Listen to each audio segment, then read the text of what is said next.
Welcome to the second hearing of the Committee's inquiry into Budget Estimates 2023-2024. I acknowledge the Gadigal people of the Eora Nation, the traditional custodians of the lands on which we are meeting today. I pay my respects to elders past and present and celebrate the diversity of Aboriginal peoples and their ongoing cultures and connections to the lands and waters of New South Wales. I also acknowledge and pay my respects to any Aboriginal and Torres Strait Islander people joining us here today. My name is Sue Higginson. I'm Chair of the committee. I welcome Minister Scully and accompanying officials to this hearing. Today, the committee will examine the proposed expenditure for the portfolios of planning and public spaces. I ask everyone in the room to please turn their mobile phones to silent. Parliamentary privilege applies to witnesses in relation to the evidence they give today. However, it does not apply to what witnesses say outside of the hearing. I urge witnesses to be careful about making comments to the media or to others after completing their evidence. In addition, the Legislative Council has adopted rules to provide procedural fairness for inquiry participants. I encourage committee members and witnesses to be mindful of these procedures. To all witnesses today, welcome and thank you for making the time available to give evidence. All witnesses will be sworn prior to giving evidence. Minister Scully, I remind you that you do not need to be sworn, as you have already sworn an oath to your office as a Member of Parliament. I would also like to remind Ms Fishburn that you do not need to be sworn today, as you've been sworn at an earlier budget estimates hearing before this committee. For all other witnesses, could you please state your name, position title and swear either an oath or affirmation? And we'll please begin here, Mr Smith. I, Sean Smith, solemnly, sincerely and truly declare and affirm that the evidence now about to be given by me shall be the truth, the whole truth and nothing but the truth. And Mr Smith, could you state your title, please? Chief Operating Officer, Department of Planning and Environment. Thank you. Thanks. I'm Melanie Hawes, Deputy Secretary for Crown Lands and Public Spaces, solemnly, sincerely and truly declare and affirm that the evidence now about to be given by me shall be the truth, the whole truth and nothing but the truth. Anthea Sargent, Acting Deputy Secretary for Development Assessment and Systems. I solemnly, sincerely and truly declare and affirm that the evidence now about to be given by me shall be the truth, the whole truth and nothing but the truth. Amanda Fairley, Acting Deputy Secretary Programs, Infrastructure and Digital. I solemnly, sincerely and truly declare and affirm that the evidence now about to be given by me shall be the truth, the whole truth and nothing but the truth. I'm Monica Gibson. I'm the Acting Deputy Secretary for Planning, Land Use, Strategy and Housing. I solemnly and sincerely and truly declare and affirm that the evidence now about to be given by me shall be the truth, the whole truth and nothing but the truth.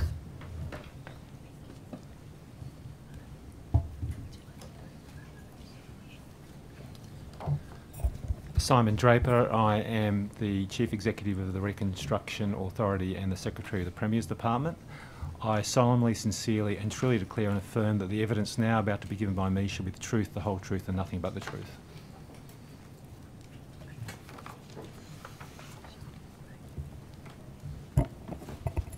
Hi, I'm Marie Abood, Executive Director, Adaptation and Mitigation, Reconstruction Authority.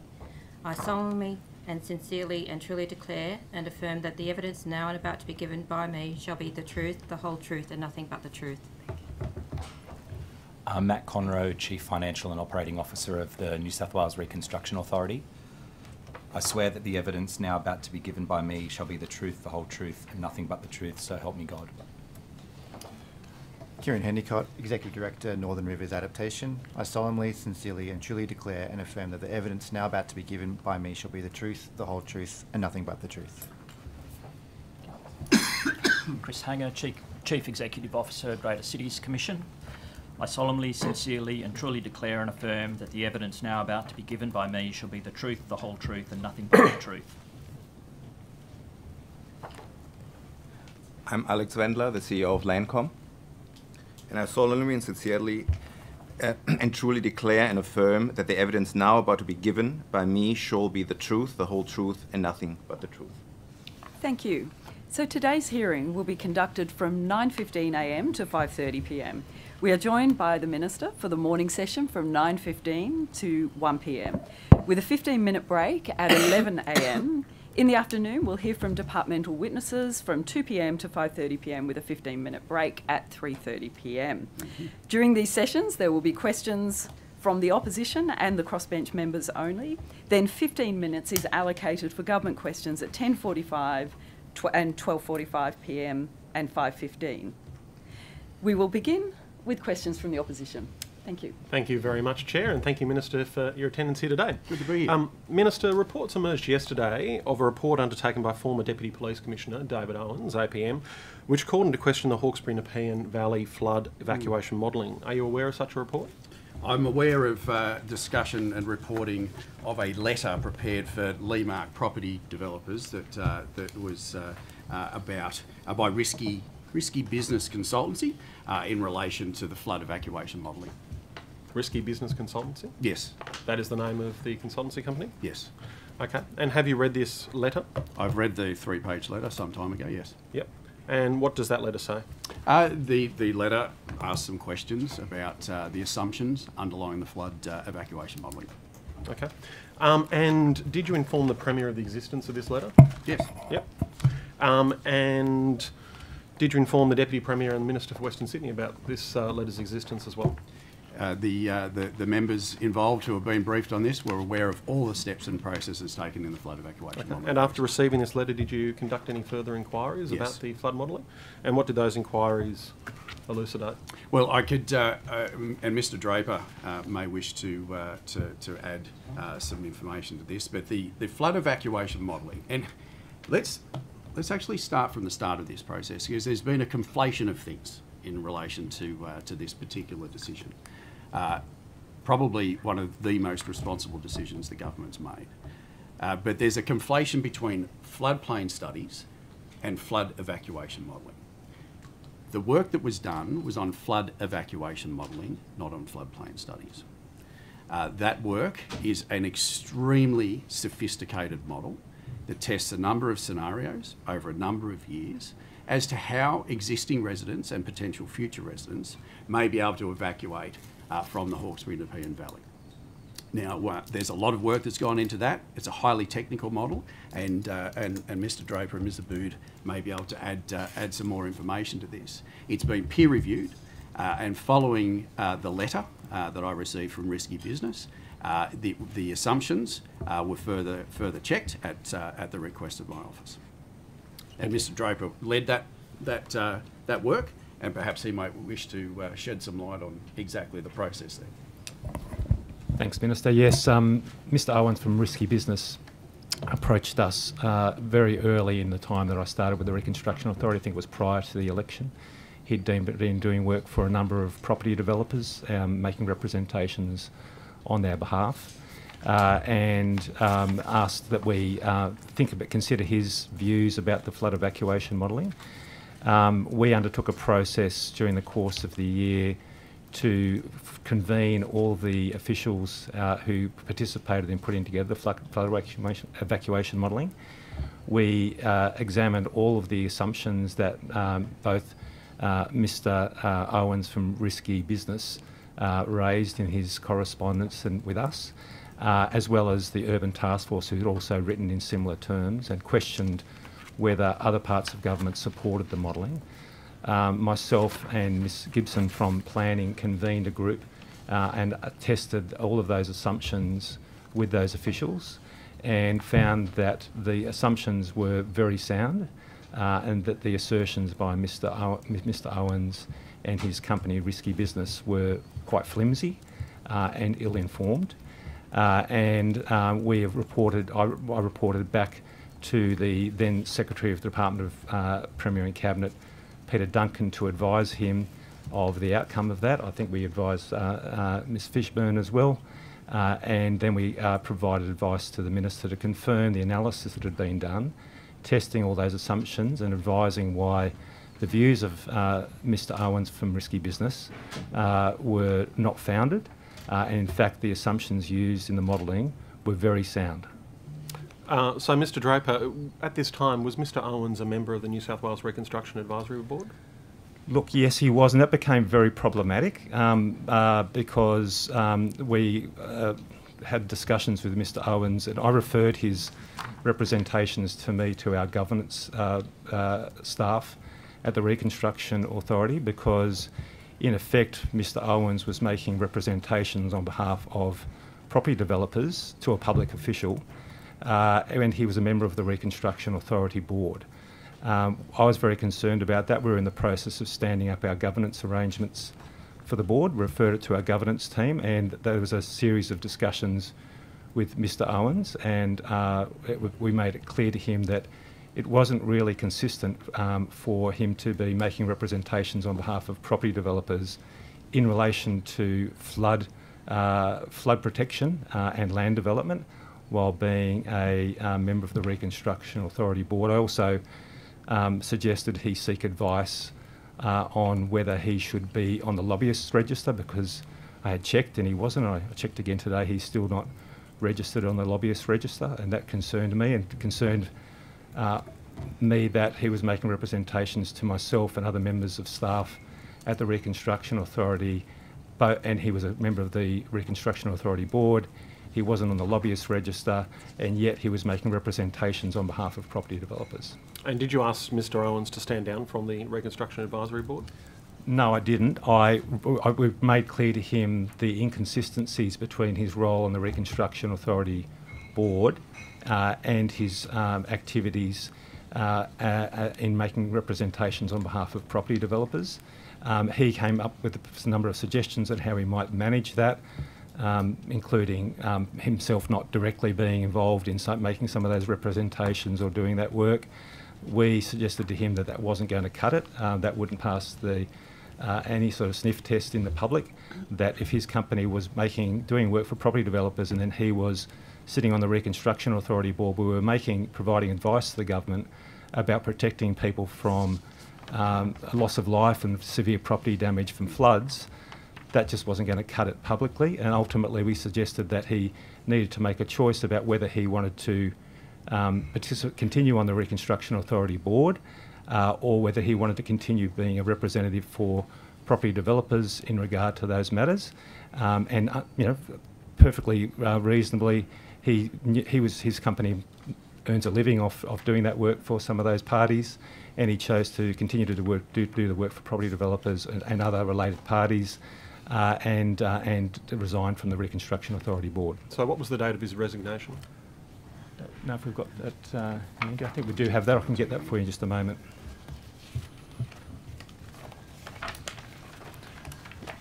If you like, I can come back. You can take it on notice, that's fine. I'll come back in a moment. I'll just find the note. And has there been a process for appointing a new person to the board, considering his term was to end in 1 March 2026?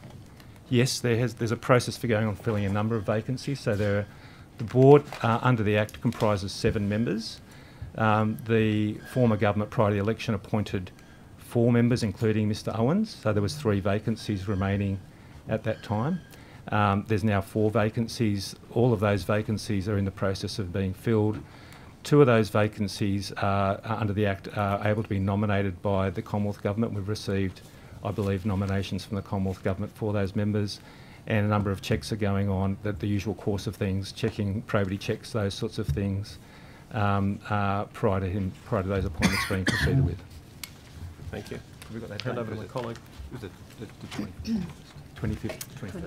21st of August was the date Mr Owens wrote to resign from the board. Thank you. Just on that issue, can I just clarify, Minister, is this judgment being made because of the evacuation models or because of the risk of flooding? No, it's about the evacuation model. So the announcement on the weekend related to 2 things. Firstly, the release of the flood evacuation model, a model, I might add, that was commissioned by the previous government. And I understand that the previous government was briefed on at a cabinet level, and I understand from reports of that. Of course, I'm not privy to those discussions. I wasn't in that room. Well, there's clearly a need but for from the others who are familiar with it, and I won't reveal those names, but I understand that there were no objections raised. So the flood evacuation model is a model that examines the risk to life. The risk to life is done in 2 stages in this process. It's those who cannot evacuate. So, for instance, they cannot they're stuck and cannot shelter, then they shouldn't be sheltering in place, or those who spend 12 hours coming out. The flood evacuation model findings was that should the rezoning proposals that were put on hold by the previous government go ahead, that would actually impact and increase the risk to life, both for existing residents as well as future residents. Now, So this is something that's been going for some time. This was put on hold, the rezoning process was put on hold by the previous government. Do you mind no if I just ask decision was made. more of a specific question around the report? Definitely understand that the Well, it's a process. model, but sorry, sure. Well, it's a modelling report. The Semantics. Yeah. Obviously a report or a model needed to be undertaken. That's clear. The assertion in reports about the report is that the assumptions within the report are made on erroneous data or... Well, I think we've just explored this in great detail by Mr. Draper. He's Well, just well, gone not- through not what's really. it's based on.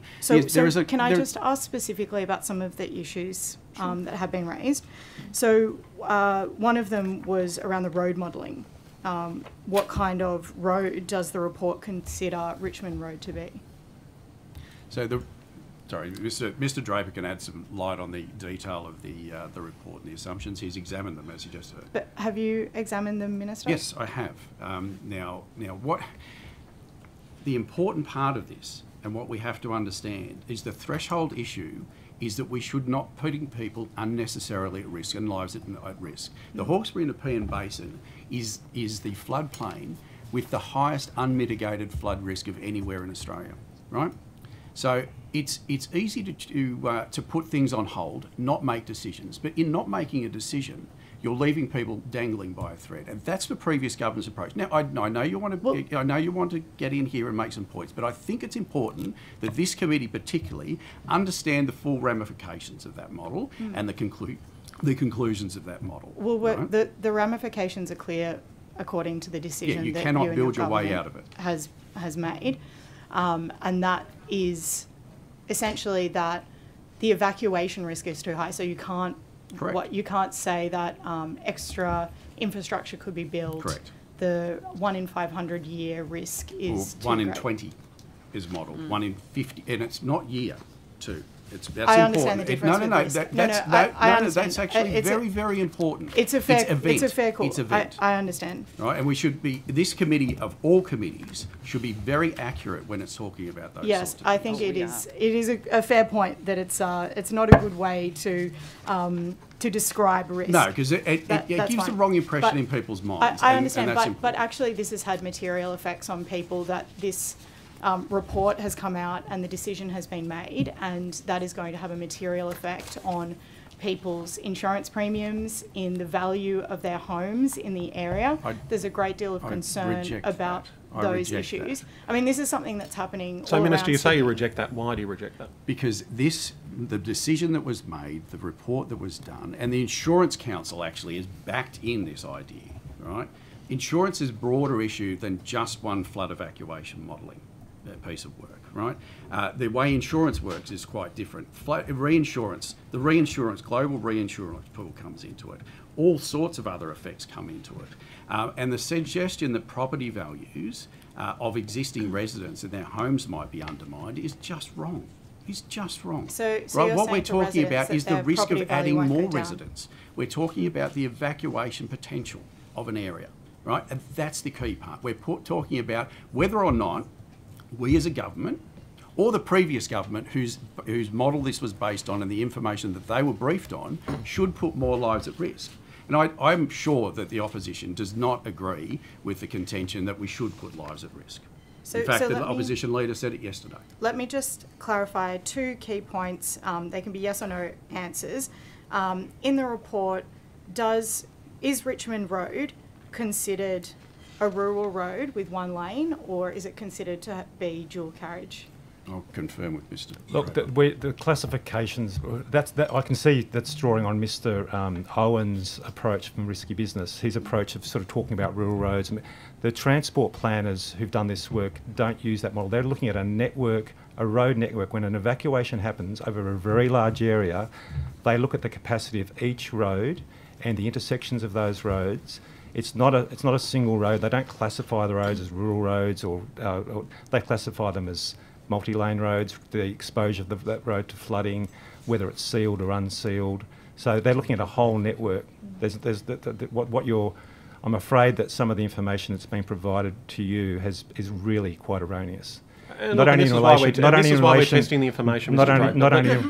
relation to the classification of roads or the capacity of the road network, but this idea that insurance premiums have anything to do with this report is utterly false.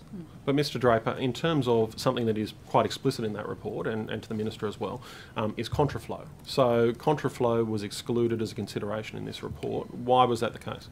Well, there's two factors that we take into account when we consider the reliability of the assumptions that go in there. The first is, does the assumption survive the idea that the conditions for evacuation are unfavourable? Imagine there's an east coast low that's likely to generate flooding in the Hawkesbury Nepean. We're talking about people evacuating, the wind's howling, it's pouring down, it may be night time, and in fact we've had evacuations at night time even in the last year, and we take those factors into account. What conditions does the assumption rely upon? And secondly, what level of operational intervention by police and the SES does it rely upon? Now, contraflows are a highly demanding form of operation. It requires people to have been prepared to know how to drive. They've been driving on a road one way, in one particular method, and suddenly they've been to drive down a different route in a different manner. The police have to control that. The SES have to control that. That is a really unreliable idea, a really unreliable method to think that in every evacuation we're going to be able to do that. We would regard that as a very high risk method of evacuation. But routinely in evacuations, contraflows are used, aren't they? Yeah. Not to my understanding, no. Okay. Well, I certainly wouldn't want to rely on the idea of contraflows when we're evacuating 100,000 people out of the Hawkesbury Nepean Valley. Just finally, did you have any discussions, Minister, with insurance companies about this report and the possible impact, given you are so confident that there will be no impact on insurance premiums for these residents? I haven't had any direct discussions with insurance companies. My understanding is from an understanding of how the global insurance pool works. Okay. So as a result of this modelling, do you envisage any additional properties to be flood tagged in the Hawkesbury Nepean Valley? To be which? Flood tagged. Look, I don't expect so, but there were three rezoning proposals that were part and parcel of this, and that's what the decision related to. So there's two parts, well three in fact, because there was also $200 million of investment in roads that was done. But what's being done is the evacuation modelling was released. That impacted decisions around the potential for rezoning, the rezonings that were put on hold in three areas, one that can do a part rezoning. There was a further announcement of $200 million in road upgrades because we'll continue to make investments in roads. But what this indicates and what this will feed into is the local disaster adaptation plan for the Hawkesbury Nepean Valley. We cannot continue to not do work to mitigate the impact of flood. The Hawkesbury Nepean Valley, 500 square kilometres of floodplain, right? 5 taps essentially turning onto a bathtub with one sink. Unlike other parts of the world where the tributaries exit to the sea, most areas it broadens, right? It narrows for the Hawkesbury Nepean Valley. That means that the flood waters build up. It acts more like an inland sea than it does a floodplain. And members of my surf club were involved in some of the rescue work that was done up there. And they've described it to me as more dangerous for them than the work they do in difficult conditions off Bellambi Beach. Right? In fact, one member of my club reported to me that when he went out with a team to rescue some people off the roof of their house, they didn't realise it was a 2-storey house they were getting to. The floodwaters are already that high. So you've got a combination of topography, of flood islands that disappear, and 1 to 2 metre waves at times in that part of the world. So we've got to be very, very serious about the way we deal with the risk to life. And I would expect that there's a multi-partisan desire to not put people's lives at risk unnecessarily. Indeed there is. But, Minister, can you guarantee that as a result of this decision that there's no impact on the increase in insurance premiums? I don't set insurance premiums, so I can't make any guarantees about what private organisations will do about their insurance premiums. Well, Minister, you're very confident about this, or you have been, and that it wouldn't affect property prices. If there wasn't an impact to property prices or insurance premiums, would you consider compensation for residents in this area, given that would be the outcome of this report? What we're doing is not putting lives at risk. That's what we're doing, right? And insurance works like a big bucket of money, right? Where people tip in amounts. The answer is no. And the global reinsurance pool has shown an increase of about 30% in the last 12 months on flood insurance. There are real risks if we don't start to address some of these things, if we don't start to act on some of the risks that are involved in it. So what we will do is we will continue to work through the State Disaster Mitigation Plan. We'll continue to do local disaster adaptation plans. We will continue to work with communities on not only prevention, but also recovery in the event of an emergency. And what we won't do, what we absolutely won't do, is put lives unnecessarily at risk by building on dangerous floodplains. And no compensation. Mr Ruddock. Thank you, Chair. Thanks for joining us, Minister. In recent months, there has been an upsurge in public YIMBYism, yes, in my backyard, especially amongst younger generations of Australians. Mm-hmm. Owning your home is a desire of all Australians, not everyone needs a 3-bedroom and a backyard. A major issue for new builds and renovations is the DA process. My party is a pro-DA party. We want to empower property owners to build with as little government intervention as possible. Currently, however, we have red tape heavy DA approval schemes that are complex, expensive and slow. You recently asked your department to explore the use of artificial intelligence in speeding up the DA process. Can you explain where your department is up to in that regard and what the benefit to cost ratio might be? So the allocation of funds for artificial intelligence within to explore that within the planning system that was in the budget. It's about a couple of elements, but it's principally about improving the quality of applications. So what you get through the planning system is people put in applications and then there's a series of checks as to whether they meet planning controls in a particular area. And artificial intelligence, because it's a rules-based system, lends itself to rules of code. And so in that sense, the artificial intelligence work that we believe should work and could improve things and could improve speed and could improve the quality of applications will help us to do those checks more quickly. Right? So this is about complementing the work of town planners, not replacing them. Right? We still need planners in the system because there are simple DAs and there are highly complex DAs, and we have to have a system that manages both. What's happening at the moment is I've asked recently. I spoke at a meeting of local government professionals and said we'll be looking for councils to volunteer themselves to be part and parcel of a trial and some work that could be done in terms of integrating artificial intelligence into the planning system. We've got some responses to that. Ms Fairley is responsible for the implementation of that. She may wish to add some more details, but I'm quite excited about the prospect that this will actually help us to speed up things in the system. I'm pleased to hear that. What time frame do you think we're looking at until it might actually be utilised? I might let Ms Fairley shed some more light on the project timeline. Yep, thanks. Thank you, Minister. The specific project that we're talking about is going to focus primarily on the pre-lodgement stage for development applications. We do understand that that is where the biggest opportunity currently exists, but we'll also be looking more broadly around the DA workflow. Our timeframes are that we are looking to work with councils this month, November, and we actually want to do a collaborative approach to firstly doing identification of what some of the real challenges are, so a series of challenge statements.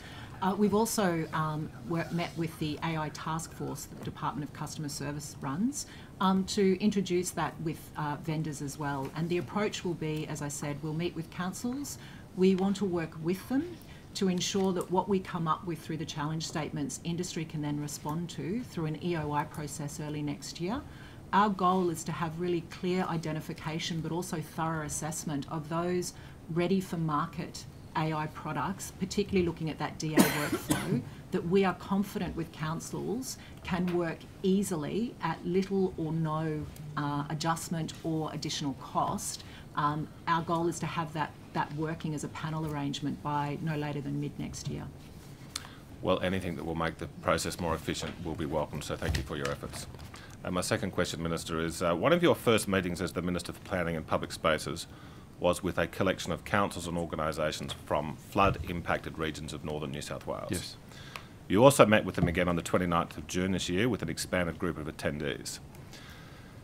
Since 1850, Lismore has been flooded 150 times. 33 times of those have been considered to be major. It is the least insured LGA in Australia and is the unhappy recipient of ongoing reconstruction funding by taxpayers from across the state. Lismore Council's 2022 flood report has indicated that the cost of rebuilding Lismore will be close to $1 billion. Isn't it, given the history, I mean, we're told that these floods in Lismore is because of global warming, but I mean, this is something that has been in that particular geography probably forever. So isn't it smarter to encourage the residents of Lismore to consider relocating? There was a town in Queensland, Grantham, which had been flooded on a repeated basis, and it was relocated in 2011. So I'm not advocating that the government tells them that they have to move, but sure, it is quite possible that we're throwing good money after bad in continually rebuilding Lismore. Yeah, well, yeah, I have met with the flood affected communities of Lismore, the councils and the like. I do so with Minister Dibb. Minister Dibb and I have joint responsibility for the Reconstruction Authority, and the task in front of the Northern Rivers, it's not just Lismore, but there's an entire Northern Rivers, is a huge one. You know, 20,000 homes have been damaged by emergency over the last couple of years, many of those in the Northern Rivers region.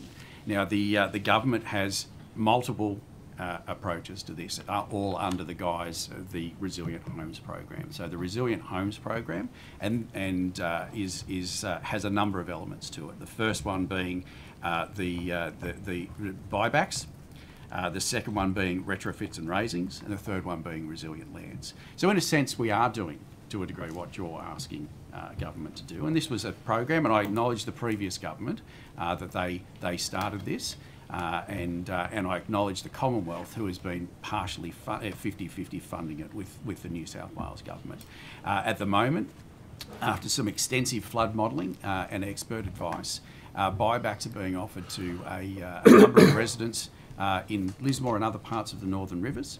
That process is underway. And at the same time, there are sites being examined where there might be opportunities to have new housing development. So what we don't want with buybacks is to say, okay, here's a buyback and the only option available to people is to leave town, because that actually isn't good for a community, it isn't good for a society, it hollows out communities. So we're working a dual effect of, one, a buyback scheme, two, land that people might be able to move to in the future. Now, I appreciate that some in the Northern Rivers don't believe that that's happening perhaps as necessarily as fast as they might like it to. I can understand that completely. I like to be settled as much as anyone else. But we are on par, I understand, with where the Queensland Reconstruction Authority is with similar programs, and they're 12 years in existence. The Reconstruction Authority in New South Wales hasn't even reached 12 months. And we'll continue to do that. And as the Premier has made abundantly clear, we are in for the long haul when it comes to the reconstruction and recovery of not only Lismore but the Northern Rivers. Can you explain to me what you mentioned the term buyback? So is the government buying residential homes at a market value pre-flood, so they can then relocate? Yes, yeah. In short. And that value is based on what the government assessed it was worth prior to the floods? perhaps Mr. Draper would like to elaborate on that, but yes, that's essentially it. Yeah, that's correct. So there's offers have gone out. I think we've made around, I think it was 649 offers as of about a week ago. Most of those are in Lismore, in the Lismore LGA. There's a number of valuations done, but they're all based on the pre-flood value, and I should say before all the interest rate rises as well. So you're saying 649 homeowners have begun discussions on this front? Yeah, they've received offers. And we're still making offers at the moment.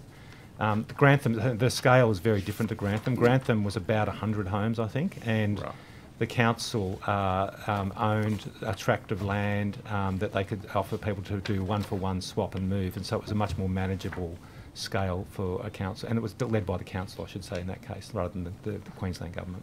Well, thank you very much. Thanks. Thank you. Morning, Minister. Morning. The development on floodplains obviously has been going forward, has been a clear statement from your government that we don't really support the ongoing development, unsafe development on floodplains. Dangerous floodplains. Yeah. So can you just explain what have you actually done to enforce that or to mobilise that across New South Wales? Yeah. So the commitment we made prior to the election was to start with Western Sydney for that. So and on the weekend when we released the long sought after flood evacuation model, when we resolved the long frustrations of people in rezoning areas that led to the decision that we announced, that was the start. We'll continue to work in conjunction. This is where things work in multiple things have to work together. Thank you. So can I just be clear? Yeah. Sorry, and I know that I just want to say one thing. Yeah. I love your grapple with the issues. I can see how deep that you have a grasp on things with your explanation on the Hawkesbury was very, very good. I've got really limited time, so I need really short answers. Sure. Western Sydney, that's a great start. That's where we and said I can we'd see start. that. Yep. So in terms of other development proposals that are happening now, I know that you and I have written about one in the Clarence Valley area around Yamba. There are, Minister, currently LGAs that are enabling more floodplain development. Yep. Is there anything that you have done that you're proposing to do in the next couple of months, a planning circular, a ministerial statement, something to stop the madness of enabling this? So partly this will be informed by the State Disaster Mitigation Plan, partly this will be informed by local disaster work, partly this will be informed by local floodplain modelling. Each flood area, each catchment operates in different ways, as you approach. Is it possible, Minister, is it possible, and have you contemplated some sort of precautionary measure to put a temporary hold on the really obvious ones? And West Yamba was, I could name five or six others, but West Yamba was just, I was literally at the council meeting where the council was being asked not to carry on. Correctly, and sorry, my department, Ms. Fishburne, the council, literally the councillors were saying, we're waiting for the Minister for Planning. And this was months ago. I understand that the work was still being done on some of the floodplain work in that. It's going to take months and months, possibly years, Minister. It will. And this is not an easy task, as you would yourself agree. And the flood inquiry, great piece of work by Professor Mary O'Kane and Mick Fuller, has pointed to. And the land use planning decisions around flooding are very complex. Minister, placing particularly precautionary holds, moratoriums, stay. Goodness, I remember Byron Council doing it years ago on all development because their sewage system wasn't up to scratch. And everybody was really grateful for that in the end. Why are we not, and you particularly, as the state's Minister for Planning, not putting in a precautionary measure to say, hey, all development on floodplain right now needs to go through a hold and a specific lens? As you would appreciate, sometimes generalisations lead to greater impacts than what you might actually have intended. You know, and I understand that there are areas where there are particular sensitivities. Would you consider? Would you, Minister? Right? Would you consider taking a special measure, an emergency measure. We're looking at all options, and where there are cases where we believe there should be an intervention, that will happen. And as a broader policy work, that continues. Now, I accept that may not be as quick as some communities might want, but where there are individual circumstances that warrant more detailed consideration, you will look at it. We absolutely do that. Okay, I feel like the Yamba one was one of those, Minister, and I did write begging for some assistance, and it was not a great response, but I accept that. And please don't take me wrong, I absolutely see the work the department is doing, and it's admirable, commendable work. I know I've seen what we're going through in Lismore. I know, and I was on the inquiry in the Hawkesbury, so absolutely see it. But I know we have levers in the planning system. Coastal zones to look at. We've got similar things with bushfire risk to look at.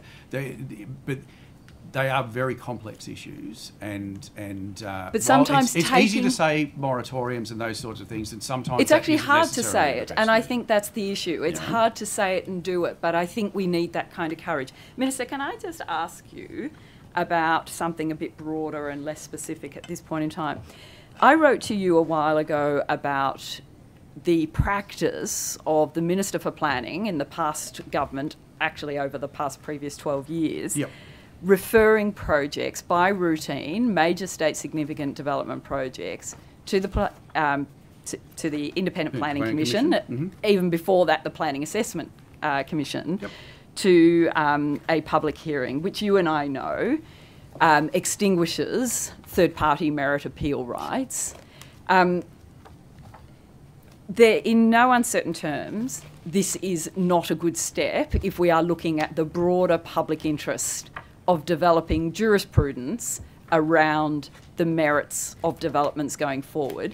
Will you commit to not doing what the previous planning ministers have done and conveniently referred those projects by routine to the Commission for a public hearing? Well, Ms Higginson, I'll announce government policy as the government sees fit, and disappointingly for you, perhaps you may not get an announcement today. But I think it's important that we actually have examined this in the context of what it means, right? So public hearings are intended to provide a more substantial opportunity for community participation in the planning process. Minister, right? Can I interrupt, please? Can I interrupt? Sure. This is not about government policy. It is a discretion. The discretion sits within the Environmental Planning Assessment Act. It is your discretion. If it is government policy... You're asking for a broad-scale policy change. No, I'm actually not. If in fact it is government policy that you exercise discretion in a particular way, I would argue with you that that is actually not a proper application of the law. That is an inflexible application of policy, which breaches administrative law. Well, that's up to you to argue. But what I am asking you, Minister, is will you genuinely, case by case, look at whether in fact it is in the public interest to refer a project to a public hearing? Ms Higgins and I always look at things case by case when they come to me. That's the best way to do it. So do you accept... When it comes to, but we have to think about what we're actually doing here. We do. Right? And the public hearing process does allow for greater community participation. It Minister, allows for what's the interested difference? Parties. So can I ask you then, what is the difference?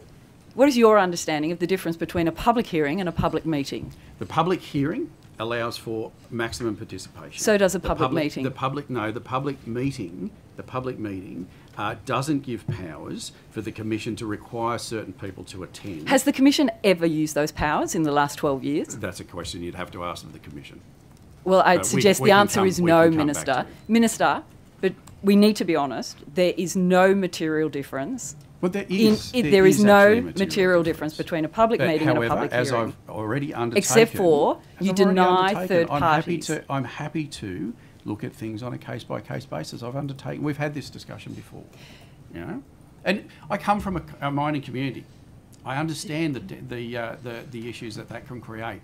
I understand the tensions that are being created with other proposals at the moment, you know? And, as I've said, I will look at things on a case-by-case basis when there's a referral to the IPC. And do you accept ICAC has suggested that merit appeals are very good anti-corruption measures? I haven't seen those comments from ICAC, but I respect the views of ICAC. In 2012, ICAC said that merit appeals... That predates me a little bit.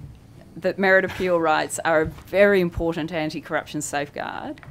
Land and Environment Court judges, former judges, have said that merits appeals are exceptionally good. I understand the views. And it helps us of you and get your better party decisions. on that. It I helps understand us. the views of you and your party, and you asked me whether I'd look at things on a case-by-case basis, and I agreed.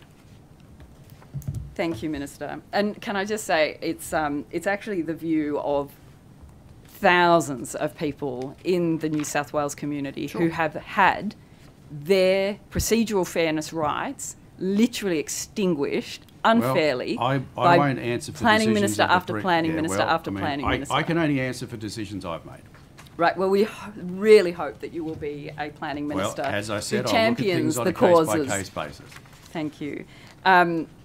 Minister, one of the major problems right now that people who are looking to assist the government in its feat of reducing greenhouse gas emissions and who are looking at contributing to mining decisions and have input around the non-expansion of coal mines, they are finding that it's a complete and utter waste of time participating on merits because there is currently a John Barilaro strategic statement of coal, and that the IPC, in making merit-based decisions, has actually stated that it is the clear, this is in the context of looking at zero emission targets and reducing emissions, and the IPC has literally said that it's the current strategic direction of the New South Wales government as set out in that policy seeks to continue coal exploration, extraction and export, and it's made clear statements in its statement of reasons that it doesn't feel it has the discretion or the power to depart from those strategic statements. What do you say about that? Well, two things I'd say to that. One, the strategic statement on coal and any review of that would be the responsibility of the Minister for Resources. And two, the government is embarking on a process of legislating its net zero emissions targets, and I know that this committee is involved in that at the moment, and that will likely lead to changes in policy through time. So, Minister, will you please, just finally, will you please consider writing to the IPC and letting them know that that review is happening and that that statement is under review? I'll undertake to continue to engage with the IPC as I do regularly. Thank They you. were one of the first I met with after I became the minister. I'm sure. Over to the opposition. Thank you. Thank you, Chair. Minister, I know that you're aware of the Pitt Town evacuation route. I believe you have walked it. So part of it, we couldn't get right the way through. I'm wondering why the $9 million required to fund the upgrade for that evacuation route was not in the budget. I'm not the minister responsible for that, so I suggest you direct that to the relevant minister. So what was your role in walking the route? Why did you go there to have a look? Because the local member asked me to have a look at it, asked Minister Dibb to have a look at it. Yeah, Okay. I appreciate, that there's some attempt at a gotcha moment coming here, fine. Well, no, it's not a gotcha moment. It's a question. It's part of this process. But you've asked about things that aren't relevant, that aren't under my portfolio responsibilities. We went out and looked at the Hawkesbury in a context along with the local member. If the local member wants to take you to somewhere to show you something and walk something, then we did it. Presumably he would have done that because he thought... that only one minister ever did with me as a local member. It's actually presumably because he thought that you might have some impact on making a decision that will benefit the residents by ensuring that they have a safe evacuation route, and incidentally would also materially change their insurance premiums. Yeah, but that's okay. We continue to invest in evacuation routes throughout the Hawkesbury and Nepean, and we'll do so. But just following that, Minister, so following that meeting with Ms Preston, did you advocate to the Minister for Roads? I've spoken to the Minister for Roads following that, yes. Yes, okay, thank you.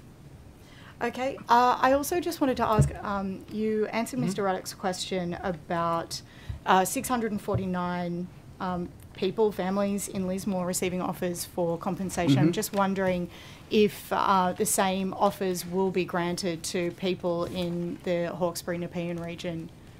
There's not a buyback program that applies to the Hawkesbury Nepean region.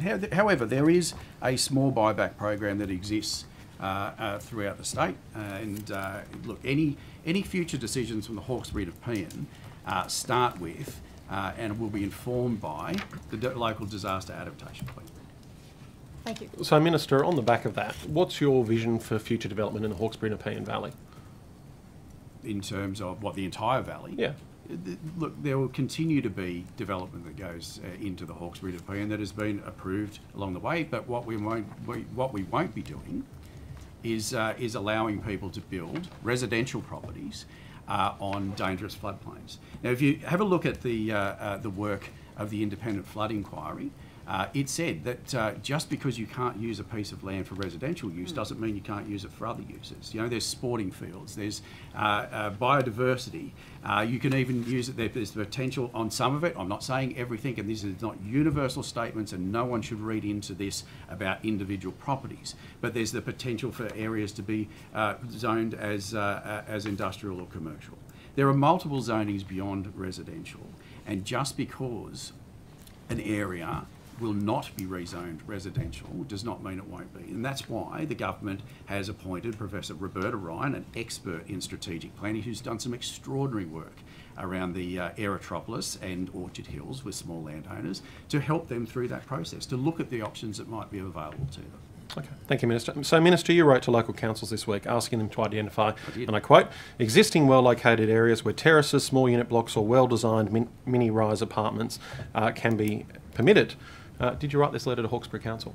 I wrote it to every council. Okay. I don't pick and choose. So how do you envisage that that Hawkesbury Council is going to be able to achieve these goals that you've outlined in your letter? Well, if you continue to read that letter, it also went to the continuation of approving or examining development applications during the caretaker period in the lead up to the election. So everyone's going through an election, except those under administration, so the letter was in multi-part. But the key take out of that letter was that it was rezonings to occur to allow small.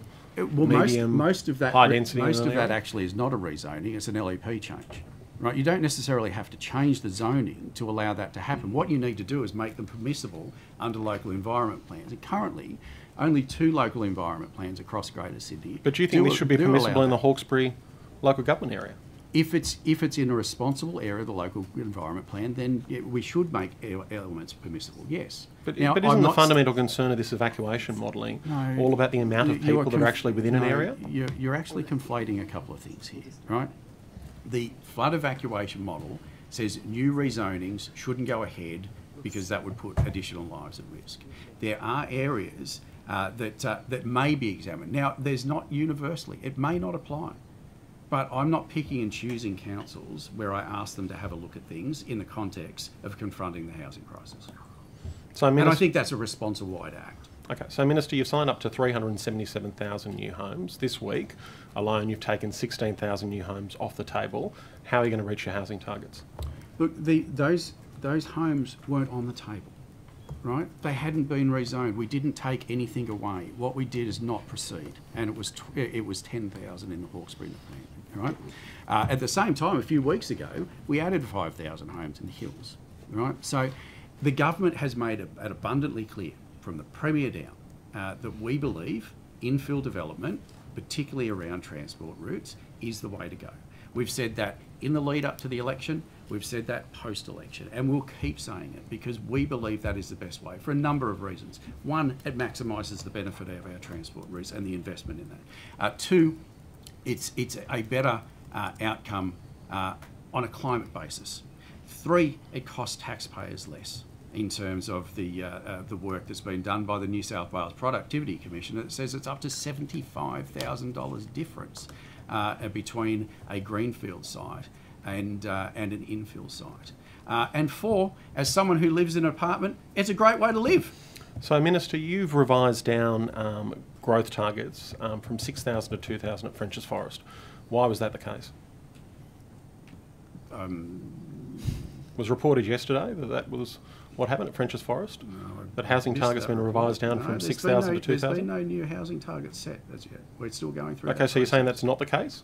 Oh, I'm saying I haven't seen the report, so I can't comment on the report. So no revisions to housing targets in Brookvale either? In Brookvale? Yeah. I haven't seen the report, so I'm not sure what you're referring to. You weren't watching Channel 7 last night? I wasn't actually. Okay. No. I was caught up doing other things. Chat to your media advisors and see if you can get some of the clips. Okay, Well, so that hasn't actually occurred. Targets aren't out. Targets aren't set. So there's no revision to housing targets for either are Brookvale or for targets, French's Forest? targets are being revised, but none have been released. So, anything that may have been reported is speculation, which is people are perfectly entitled to speculate on a whole range of things, but they should wait for announcements. Okay, so Minister, with respect to housing targets, will you be revising down housing targets for any other local government areas? We will be setting housing targets in accordance with the Act, and that's the work the Greater Cities Commission is doing at the moment. We'll be setting housing targets to achieve our housing target, set at the national cabinet level. Okay. So there's been concerns raised by the Mayor of Fairfield this week and the Mayor of Liverpool with respect to areas of their municipalities that they would like to have rezoned but are impacted by flooding. What do you say to those concerns? What I say to those concerns is that floodplain modelling is an important part of examining the potential of any area to be used for various zoning types. So the Mayor of Fairfield said that we're talking about areas close to train lines, areas where people want to live, areas that are well located, areas like Fairfield, Cabramatta, Carramar that are impacted by these policies. How difficult is it going to be for you to be able to reach your housing targets if you've got areas that are close to train lines that are being impacted by flooding decisions? Well, look, just because it's close to a train line doesn't mean it can't flood. Train lines were set a long time ago in New South Wales. I haven't been involved in establishing them. But what we are determined to achieve is our overall housing target, and that's what we'll be working towards. And I hope, and I extend to you, Shadow Minister, the same offer, and I've written to your leader. We're taking it up. Which is great. Big open offer. You should. I think we're looking forward to it. And I hope you get on board because this is not only something that should be a shared goal of all parties, but a shared goal of all levels of government. I think local government's also requested to be part of that big open offer. Have you written to Daria as well? There you go. In fact. We'll all be there together. And I think I heard from Sue Higginson she'd like to be part of it as well. Probably separate briefings. Okay. I'll bring the croissants. She's offering catering even. I'll hold you we can't compete with that. And in terms of your policy with respect to dangerous floodplain development, what's your definition of a dangerous floodplain? I think it's one not unreasonably that puts lives at risk. Right, so... Do you have any parameters or detail around that? Well, I think you saw it on the weekend when we announced the flood evacuation model. And that would be, look, the definition of dangerous will vary based on the frequency, the severity, the capacity for people to get out, and will be informed by the excellent work that's being undertaken at the moment by the Reconstruction Authority on the State Disaster Mitigation Plan and the local disaster adaptation plans. Now, when the Treasurer advocated for the $3 billion new home bonus to be effectively disbanded by the federal government and have the money up front, was that your idea or was that the Treasurer's? Well, the Treasurer and I speak about a lot of things, but I think that was the Treasurer's primarily. But I've also advocated for some of that money to come up front. Okay. Do you believe that you'll reach a target of 378,000 homes over the next 5 years? We're determined to get there, and I hope that you're on board with what we're planning to do. Are you planning on delivering the 5, 10 and 20-year housing targets by LGA as recommended by the New South Wales Productivity Commission? We'll be releasing housing targets in accordance with the Act as we're required to do. So will that be 5, 10 and 20 years? The Greater Cities Commission is required to produce housing targets for 5, 10 and 20 years. Thank you. Minister, have you been to Centennial Park recently? I have actually, yes. Really? And did you find that it was chockers, to use a colloquial term? Well, I mean, that is a very colloquial term that I think is without definition. Well, were you able to find a place to sit down or wander comfortably without being disturbed by your fellow park goers? Look, I think I was pretty comfortable in my time there. It's jogging. But I mean, comfort levels and whether people can sit down in a particular area is a matter for individuals as to how they judge Well, how comfortable it sounds like it wasn't full. Was the Moore Park Golf Club informed of the full decision about turning it into a 9-hole golf course, or only that there was going to be an announcement? I think the Premier's made that clear that there were discussions with his office and the golf course operators. But were they actually informed of your decision to cut out half of their golf course? I can't before it was comment on announced? what the Premier's office had conversations they had with the individuals. I So, wasn't so privy you to didn't meet with the golf course? Moore Park Golf? I have met with the golf course operator, the club, Yep. and Golf New South Wales. So but you didn't say Well, that there was a decision at that made. time, there was no decision. Were you so- consulted by the Premier about the decision? Yes. And you didn't feel the need to communicate that to the golf club? Well, as I just said to you, the Premier's office were tasked with doing that. Okay. Was Ron Honig aware of the decision? I don't know. You'd have to ask Mr. Honig. So you didn't consult with Mr. Honig? I speak with Mr. Honig regularly. But did you speak to him about this issue? I can't recall if I spoke to him about this particular issue, but we speak about Moore Park a lot. It's an important part of green space and public open space near to his constituents. But Mr. Honig has actually been on the record for quite a few years arguing against the closure of half the golf course. I mean, this is an issue that's been going on for a long time because the Lord Mayor of Sydney, Clover Moore, has tried to ensure that this happens, that the 9-hole golf course is a reality rather than the 18-hole golf course.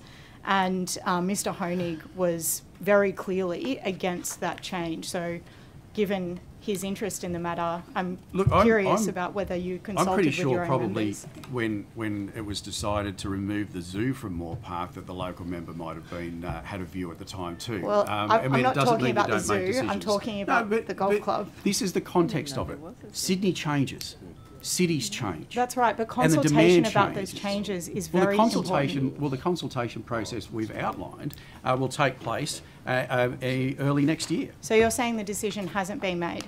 No, the decision is very clear. We intend to repurpose up to 20 hectares of the golf course into a new central park. So what's and the we'll point be of the issuing a consultation? discussion paper early next year to guide the consultation, including consultations with the golf course and the operator, the future holes, and the operation of the clubhouse and the driving range, and what people may like to see out of that space. So the consultation won't change the decision to halve the golf course. It's Well, Sydney's one of cour- Sydney's premier public golf courses, the only one in the area that is a public golf course. No, it's not the and only you're one in the area saying that's a public golf in the local area. No, there's many in the local area. It is the only public course. No, there's and eight you've got nearby, eight and- public courses nearby. And what you've got is a decision that's being made without consultation with local members.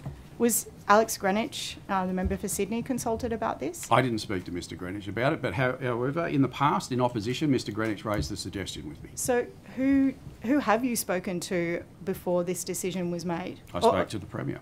Okay, so did the Premier make this decision or did you make this decision? The Premier and I had discussions about this decision as to who actually made it. It was a joint decision. So did any advice come from the department to support this decision? The advice from the department related to what the current arrangements with respect to the operation of the golf course. So there was no cabinet brief that was provided with respect to this? I don't in terms of discuss what advocating the happens in decision? cabinet. did you consult with the Lord Mayor of Sydney, Clover Moore? I didn't personally, no.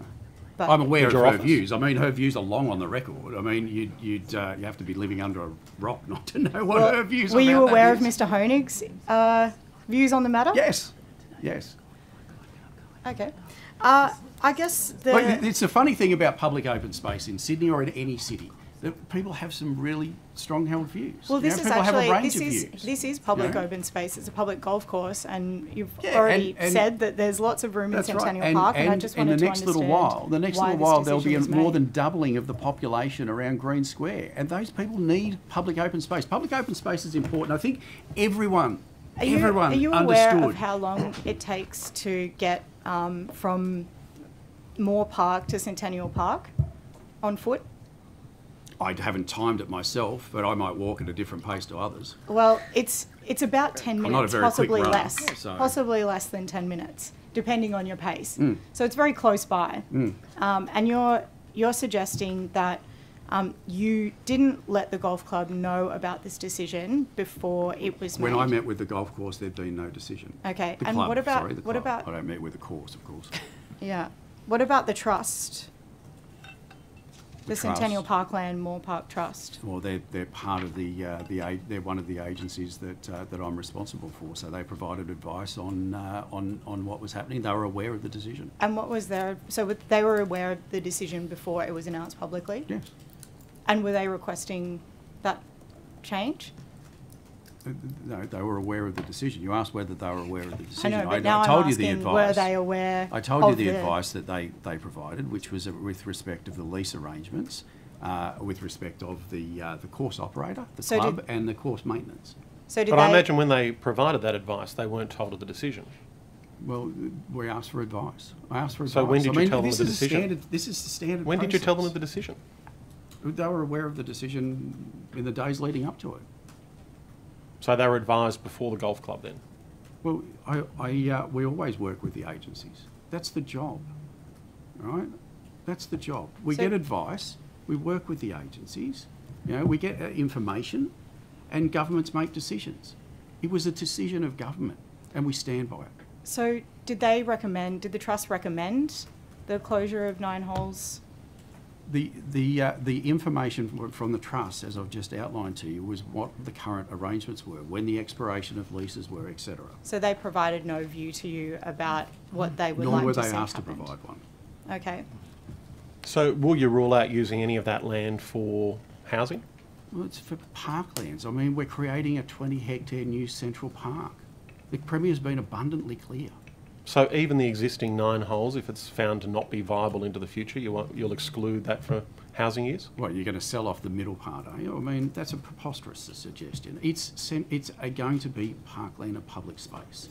Well, Right? actually, Mr. And this is Honig- not a reverse, you know, this is not even a privatisation as been suggested in some memes I've seen from opposition members. You can't take public land and turn it in and keep it as public land and call it a privatisation. Well, we're not talking about memes here. Your Well, colleague, you guys- that's your what Labor you're Party putting out colleague, there. Mr. Honig, said Well, a few of that your memes. that this might impact the maintenance of other green space or encourage the club to further commercialise other assets. Is that something that you're comfortable with? The rules around and any lease negotiation will be done at the time that the lease is up, which is in 2026. And so, Minister, will you rule out using other Crown land, let's say, for instance, bowling clubs or tennis courts for housing development? Crown lands are a matter for Minister Camper. Okay, so you're not going to rule that out? Well, I'm not responsible for them, so I can't be asked to rule out something I'm not responsible for. It'd be abundantly rude for me to be asked You'd to never be operate rude, in would you, someone Minister? else's portfolio. And Minister, how much open space does the City of Sydney have per 100 residents or per 1,000 residents? Look, I'll take that on notice. Take that on notice. Do you think the City of Sydney is in a particularly difficult position compared to other LGAs? Look, I think all LGAs can step up their amount of public space, which is why we did some of the infrastructure reforms to support that. Minister, actually I would just say the livability study that came out, survey that the results were released yesterday, talked about one of the primary indicators to livability and satisfaction was green spaces, particularly with mature vegetation and that capacity. It's going to be a great park at Moore Park. It's going to be fantastic. I'm just wondering if you're willing to go a bit further and do the compulsory acquisition of the Randwick racetrack as well, Minister. Could that be something you consider, please? Well, I understand it's Crown land, so we probably wouldn't have to compulsory. There we acquire it, go. but I it's thought not, it was. It's not on the agenda for any changes to that.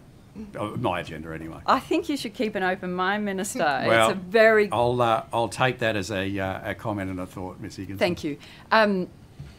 Minister, are you in discussions with the Premier about his campaign against NIMBYs and the division that he's creating every time he stands up and carries on about NIMBYs? I'm in discussions with the Premier on a whole range of matters. Are you promoting this campaign he's doing with him? Are you egging him on and telling him you're doing great work, mate? The Premier is doing an excellent job, I think.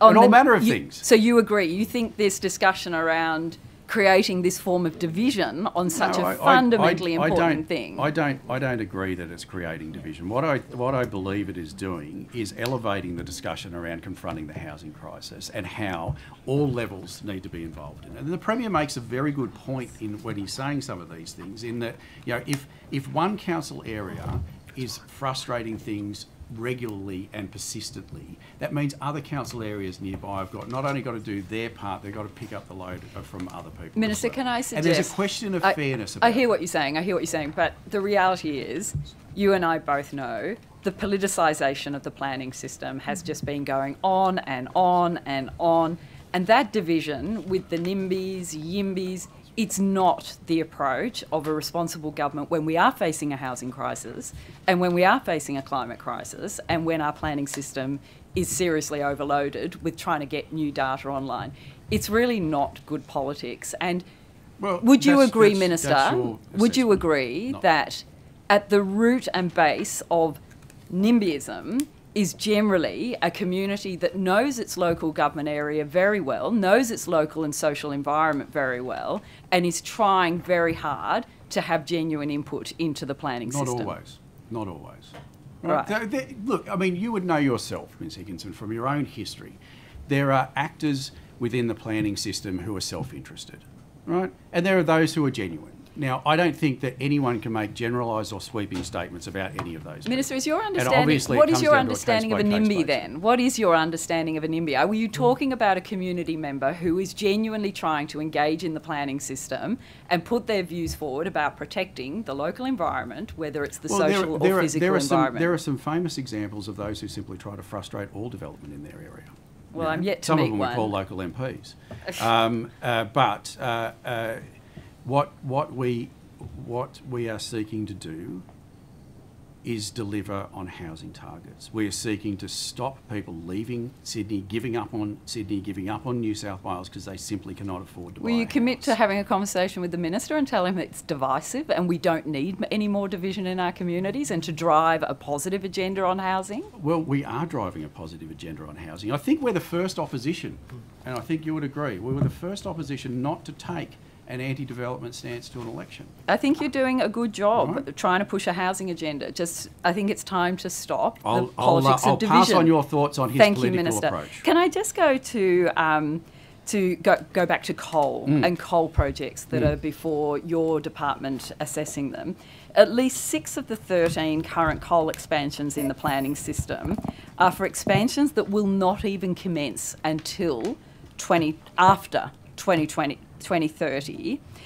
It must be some kind of revelation that coal companies are trying to exploit the current weaker regulatory system. You haven't yet got climate enacted. It's something that you are doing. Is it possible for you to please look at those and not look at those through the lens of a moratorium and strongly advise the department that approving coal projects that are not remotely even considering coming online until 2030 is not good development? But we'll assess projects as they come to us. Because ultimately, Minister, But I'm not the board of these companies either. The planning system is not the board of these companies. The planning system is there to administer and oversee essentially land use conflicts about alternate uses for land. You know, board decisions, financial decisions, investment decisions of individual organisations are a matter for them and their shareholders. Yes, but Minister, it is the job of the planning minister and the department to be clear about what is acceptable, what is unacceptable in the overarching vision of the state. Sure. That is the role. And to suggest otherwise is not the brief. However, you're saying that we should stop stuff at an arbitrary date in the future because it's based on your government's committed climate targets that you took to the election. It may not, but there's also closures of mines going on as well.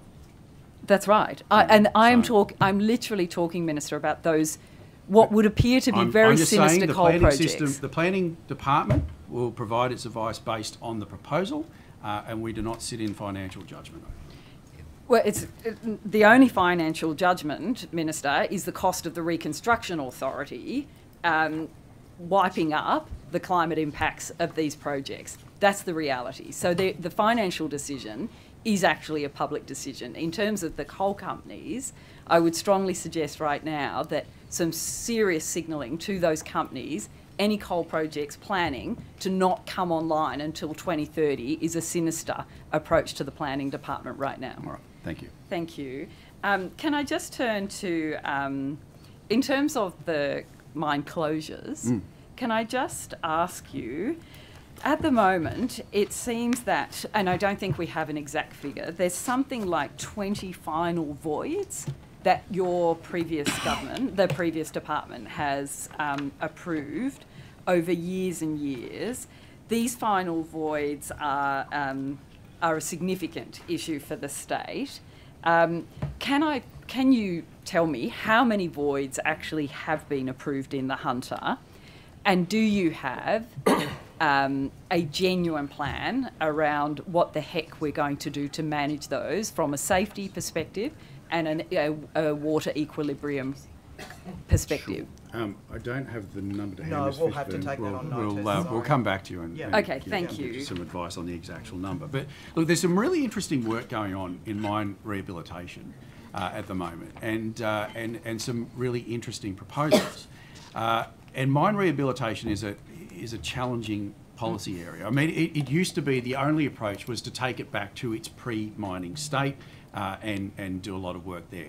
However, that ignored the fact that there's often large investments in roads, in hard stands, in sheds, in electricity transmission and the like that could be repurposed for additional employment. I realise that we are even underground mines. There's a great company in the Illawarra called Green Gravity that's looking at using mine shafts from mines that have come to the end of their life to generate renewable energy. Really innovative and creative I think stuff. it is really good. We've got to be good. open to those sort of things as well as the environmental consequences. I think it is very good that we are looking at mine rehabilitation through a new lens because it's an pumped hydro is an option. Enormous body of the work. Logistics. There's real job creating opportunities, and when it comes to the Hunter but and in the terms Illawarra, of we've got to be open to those. But in terms of the final voids, make no mistake, Minister, the only reason your predecessors approved those was the economic favour to those mining corporations. Well, that was literally it. I'll take that as your assessment of it. I can't comment on it. I didn't approve them. It's written in black and white for the last 20 years. We can't afford to fill them in, says the mining companies. So your department approved them one after the other, and so the number would be great. Well, Minister, it wasn't my department at the time, but I think there's some exciting opportunities in pumped hydro and the like for some of those voids. So I think there's one of them that has that real potential. Well, Minister, I'll let engineers assess that. Great. The Sutherland Shire is currently not included in the New South Wales Koala SEP as an LGA that the SEP applies to, notwithstanding that there is a koala colony in the area. This is my understanding. Things may have changed, but what has the Department of Environment Planning done to facilitate the Sutherland Shire's engagement in koala planning? Look, I might get some advice from give the committee some advice from Ms. Sargent on that. So the SEP currently doesn't apply to the Sutherland LGA. Yeah. The department is aware that the LGA is not currently. Oh, sorry, I've just said that. The department is working with the council to discuss options for strengthening koala habitat, noting that the Biodiversity Conservation Act and the Biodiversity Offset Scheme continues to apply. When a development application is lodged, we would look at the provisions under both the SEP and the Act. So can I just ask just more specifically on that? Thank you, it's good to know.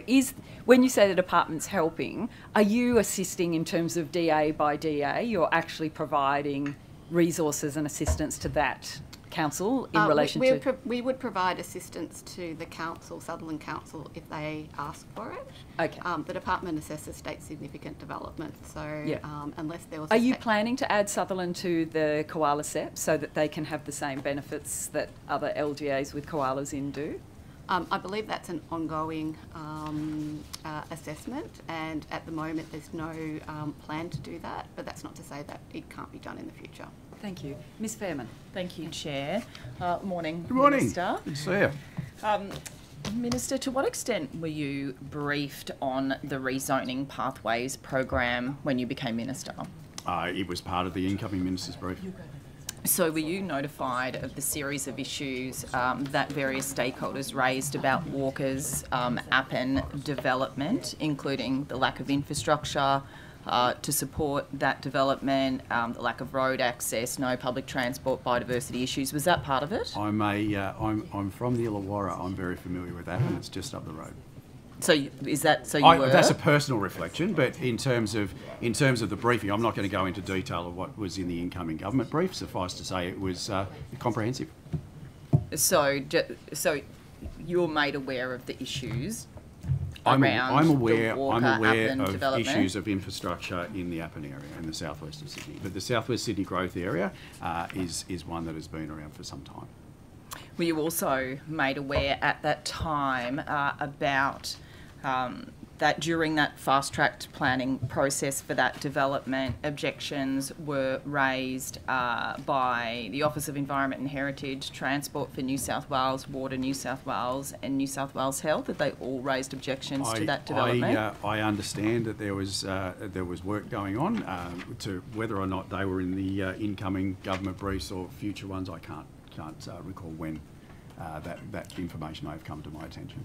So are you aware then now, regardless of whether it was part of an incoming brief or not, are you aware that all of those departments I just mentioned lodged objections to that development? Yeah, and look, departments work through these things all the time. You know, that's part and parcel of a rezoning proposal, is that all departments are consulted. I think there was and Ms Gibson might be able to clarify, but I think there was a technical advisory panel that was established with respect to that, and that is aimed at flushing out these sorts of issues and dealing with them and considering them in the context of the rezoning proposal. Well, Ms Gibson might be able to shed some more light on those, the detail of those. Yeah, thank you, Minister. There was a technical assurance panel that was set up for the Greater Macarthur area. That started in 2020. And that included 2 sites within the Greater Macarthur growth area, including the land at Appin, referred to as the Walker Corporation holding, as well as another parcel that is what we call Gilead Stage 2. Yes, thank you. I'm aware of that. Thank you very much. I can explore that later this afternoon if need be in terms of that detail. And just on that process, continuing on that process, Minister, were you aware that local council members, Wallandilly, who were asked to provide advice on the project, were only given 24 hours to respond and were only able to give advice if they signed a non-disclosure agreement? I'm aware of the non-disclosure agreements, yes, but the timing... Does that concern you, that time? Amount of time for the councillors to respond? You're telling me that that's the case. I'm unsure whether that's the time or not. Is there a reason why councillors would be asked to do sign non-disclosure agreements for something like that? I think it's important. The issue of non-disclosure agreements has come up before, and I think it's important, and Ms Fishburn may be able to explain the purpose and why that's done. Thank you very much. In relation to the technical assurance panel, non-disclosure agreements were asked for so that planning decisions could be made without prejudice. I'm not sure about the timing matter in relation to the information to Wallandilly Council. I'll take that on notice and come back to you in the afternoon. Okay. Yep.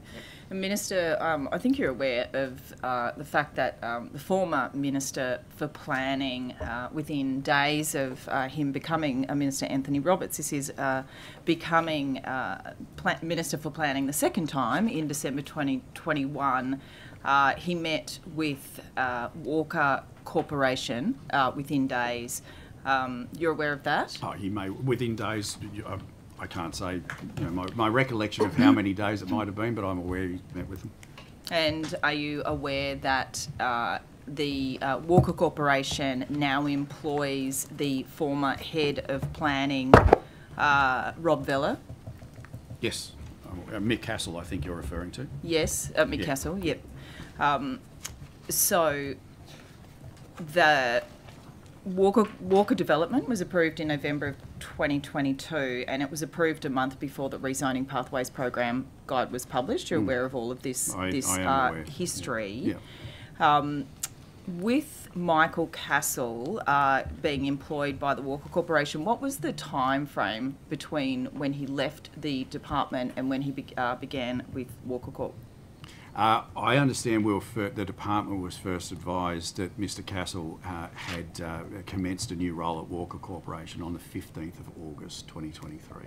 So, and when did he leave the department? I believe he left the department as of around So the 30th of June, I think it was. 30th of June, yeah. he formally left the department. And his role in terms of getting that approval fast tracked through the department was? Yeah, so when I became aware of Mr Castle being employed at Walker Corporation, I asked Ms Fishburn to have a look at and review decisions that he may have made in the department.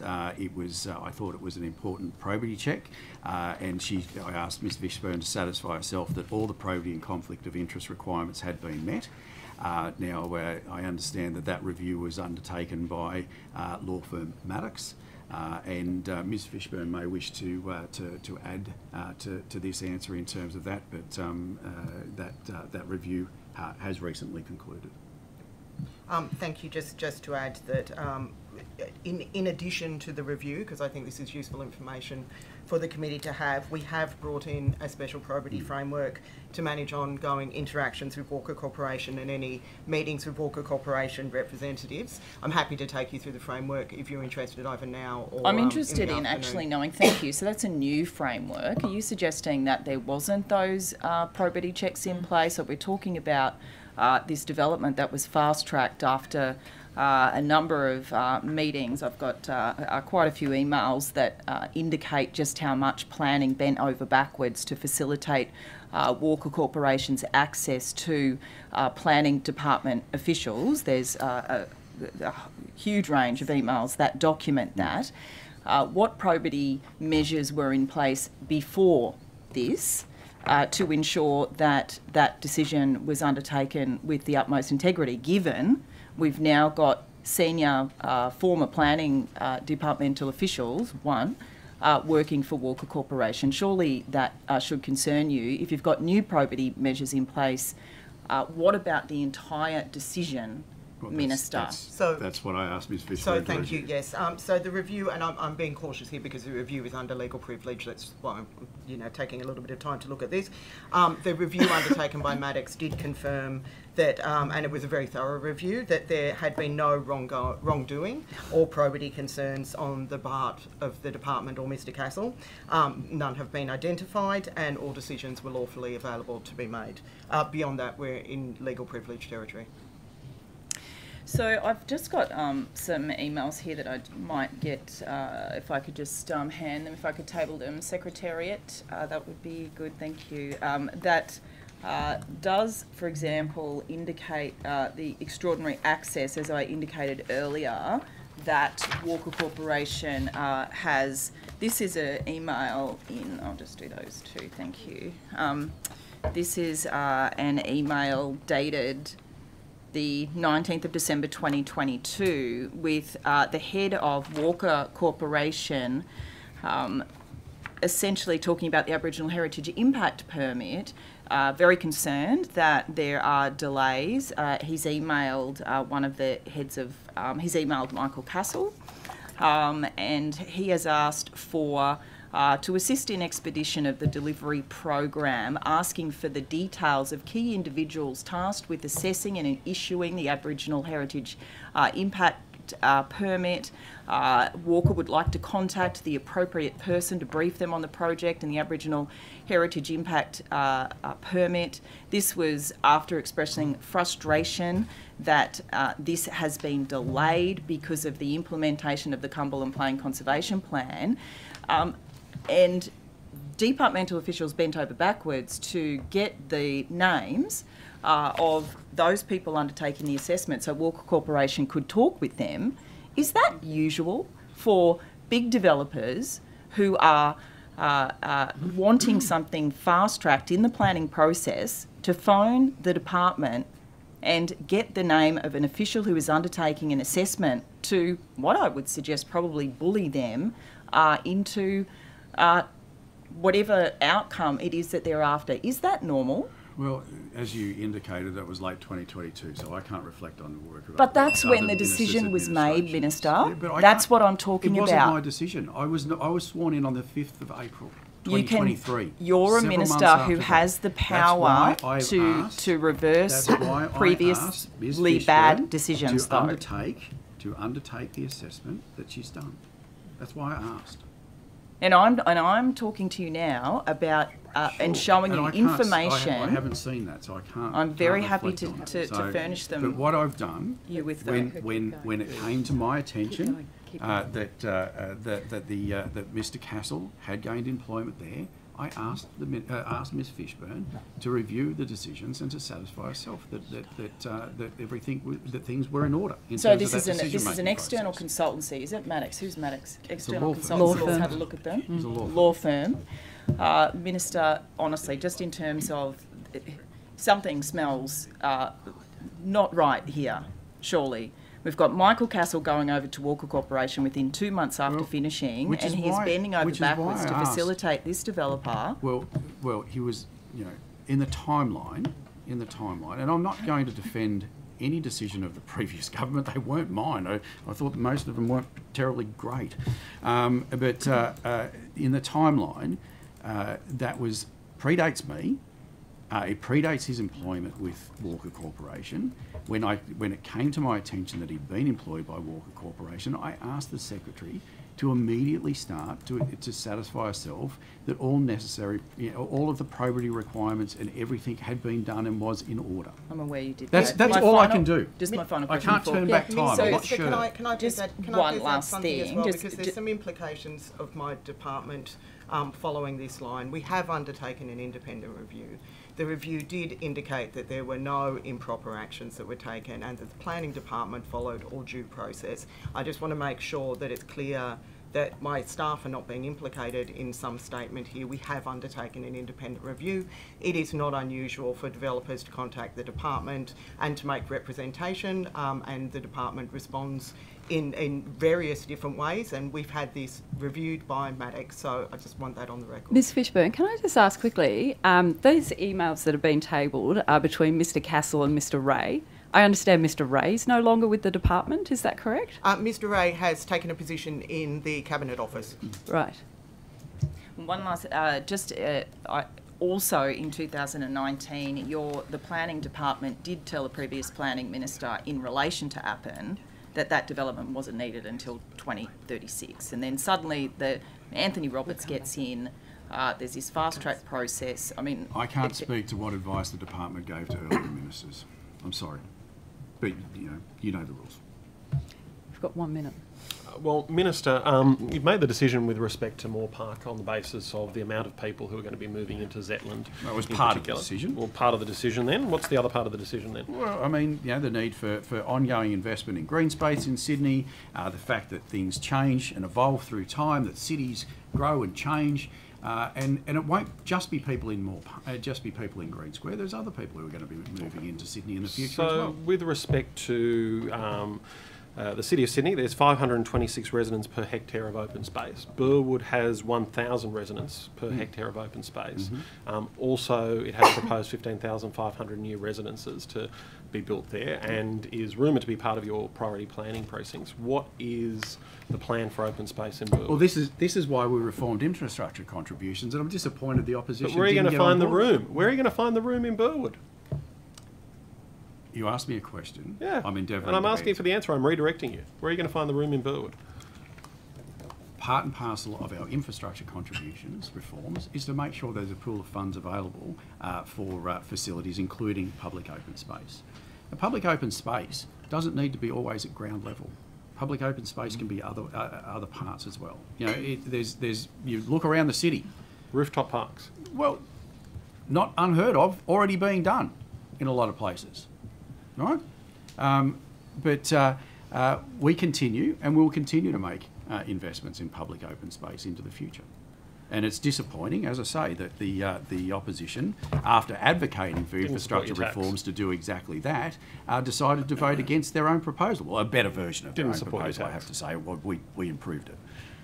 Do you know how much the 9 holes... Oh, sorry, my apologies. Can I just ask this one question? Do you know how much the removal of the 9 holes and changing the use of that, what the percentage of that change adds to the total hectares already available in Centennial Park, Queen's Park and Moore Park? Well, that's 20 hectares. I can't...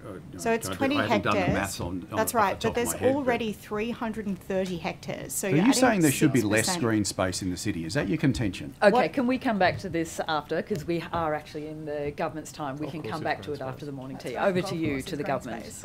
We've got no questions, Chair. No questions, okay. All right, we are going to... we have an early mark, thanks to the government, so we will... Excellent job. Thank you. We will reconvene at 11:15. Great, thank you.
Welcome back all. I'll now hand over back to the opposition. Thank you, Chair. Thank you. Minister, you're the planning minister who wants more housing.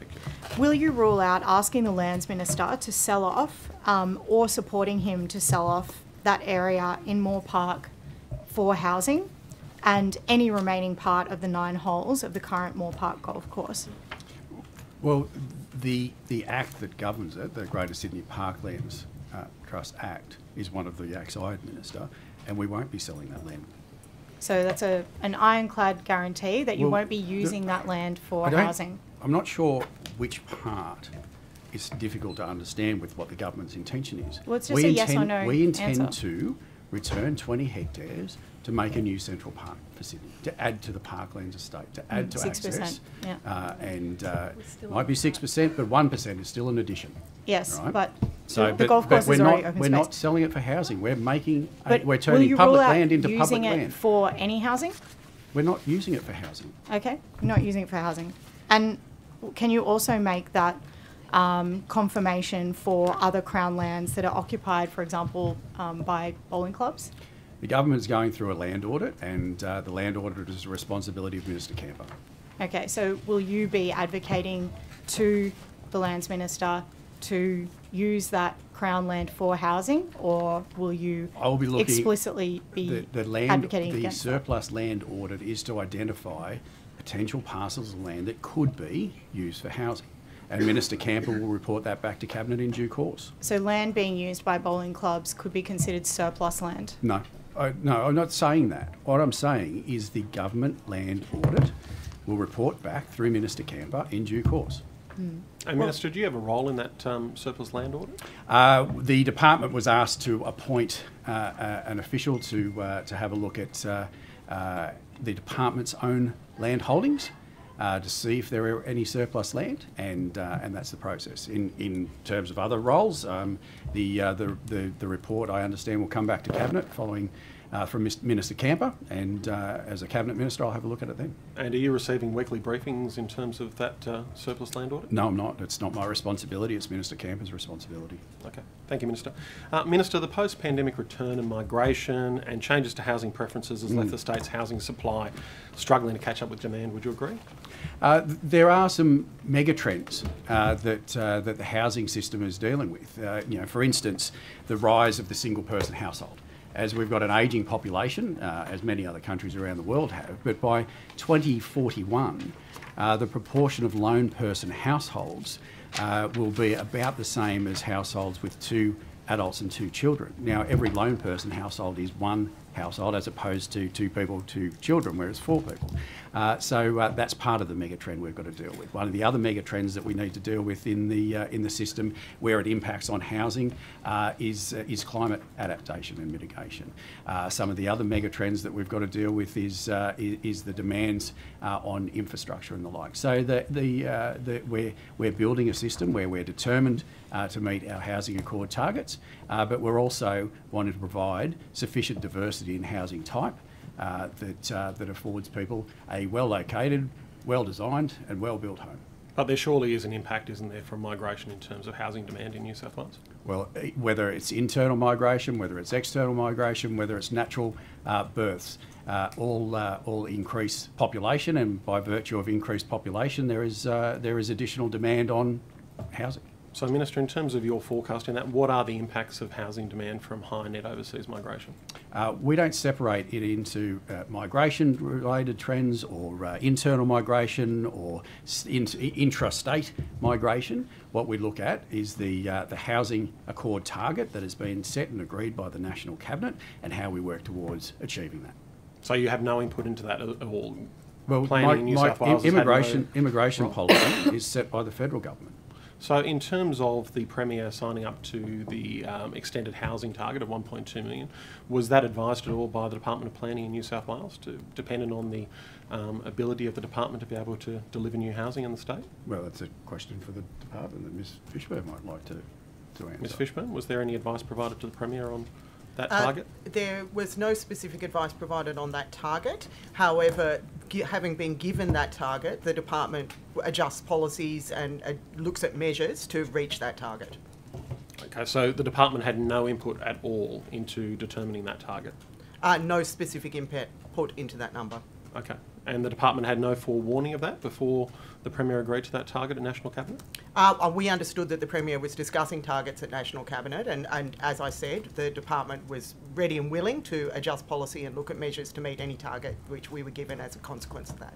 Okay, so that target wasn't informed by any reality in terms of what the department could actually deliver. The department's just effectively a gatekeeper when it comes to these targets, and the department will just deliver on any target that's established by National Cabinet. Is that correct? Or? Well, I think you're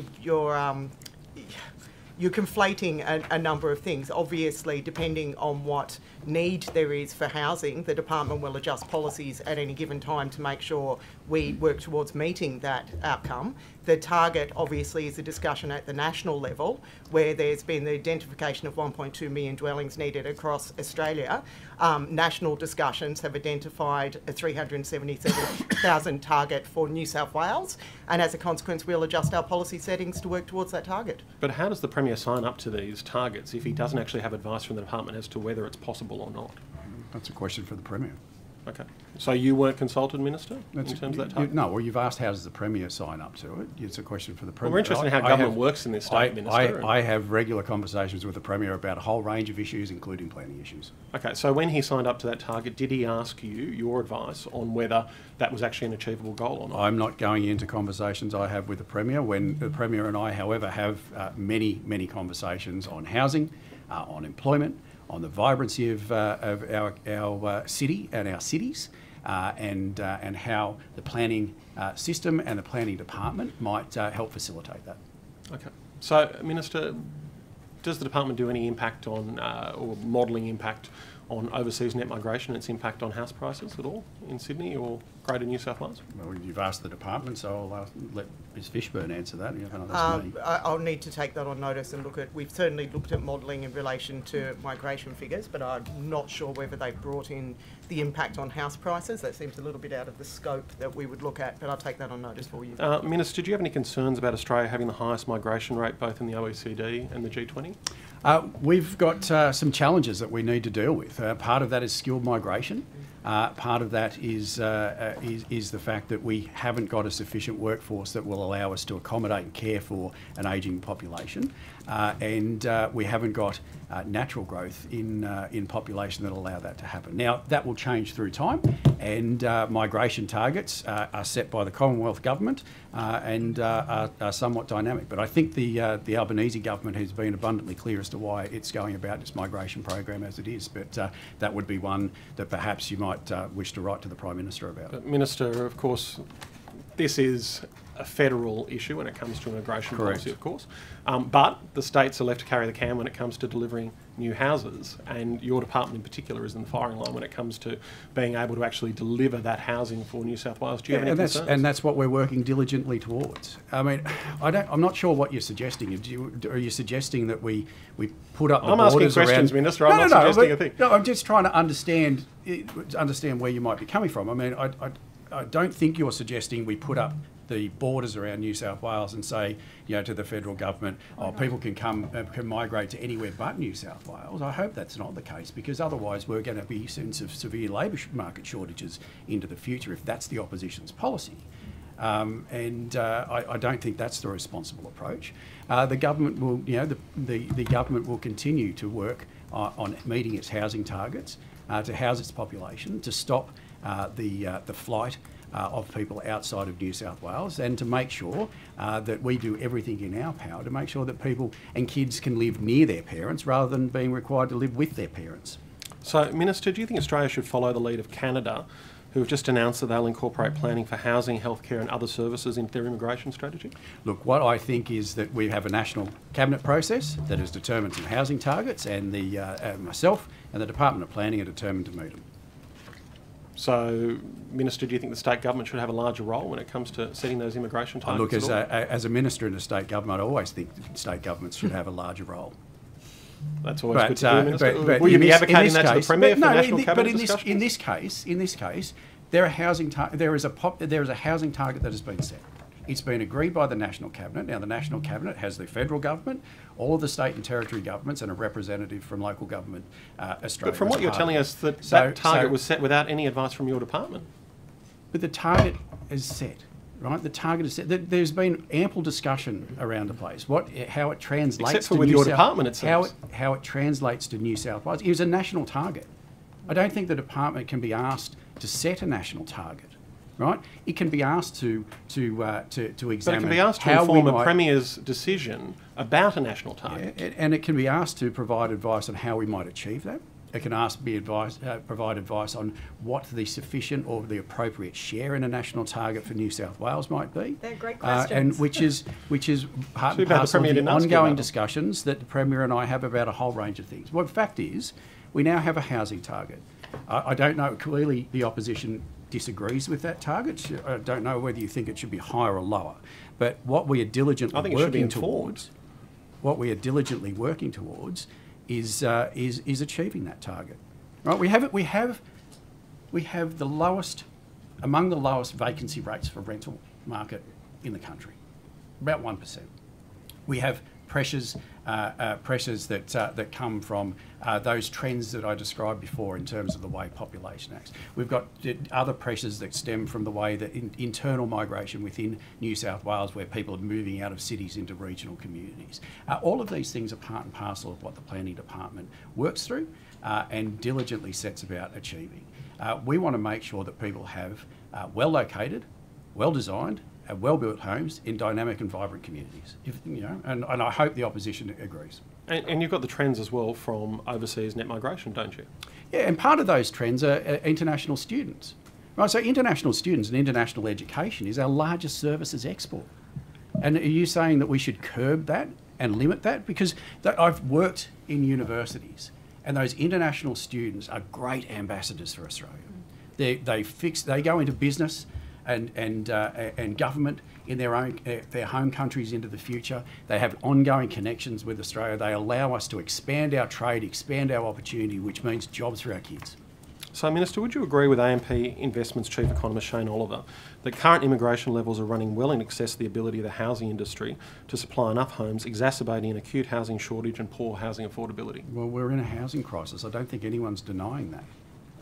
Okay, so you would agree with that statement? No. I don't think you can say one segment alone and there's one cause alone, except I'd say there was one big contributing factor, and that's the last 10 years of the previous government. So, Minister, to that point, 45,000 was the anticipated number of homes that needed to be provided under last year's budget, 75,000 under this year's budget. How much of an impact is immigration having on those figures? Immigration contributes to it.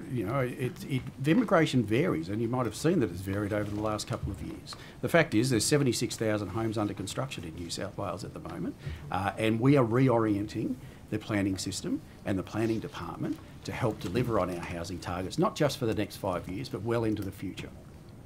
And Minister, do you think that the current levels of net migration into Australia are having an impact on housing affordability and rental affordability in New South Wales?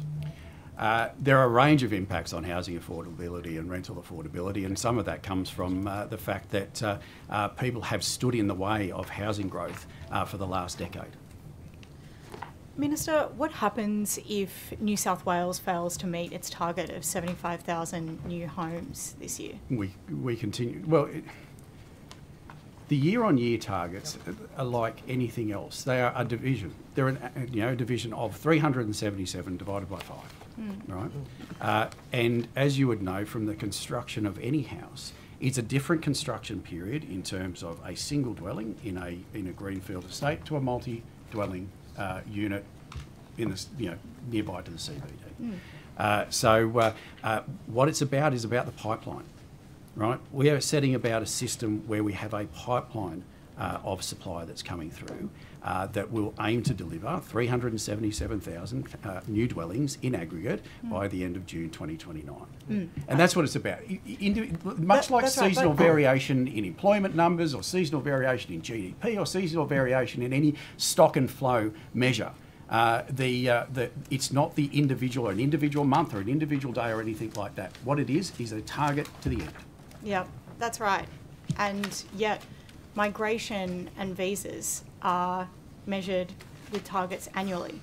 So how do you link the appropriate service delivery with those federal annual targets? Because when we don't get that 75,000 this year, what does that actually look like for people what we're across dealing New with, South Wales? what we're dealing with is a decline that started several years ago in terms of completions. Now the fact is there's 76,000 dwellings under construction right now in New South Wales.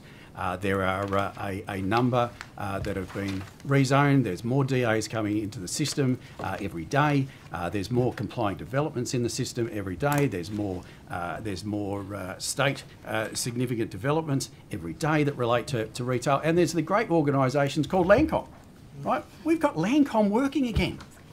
They've been sidelined and put out to pasture for years, and a special dividend. They were bled of their land stocks. Minister, But hang on, this is all part of it. But it's just going back to my question about the delivery of housing now to match migration levels. I understand what you're saying completely. Of course, it's a pipeline. Of course, homes take time to build. That's a critical feature of the system.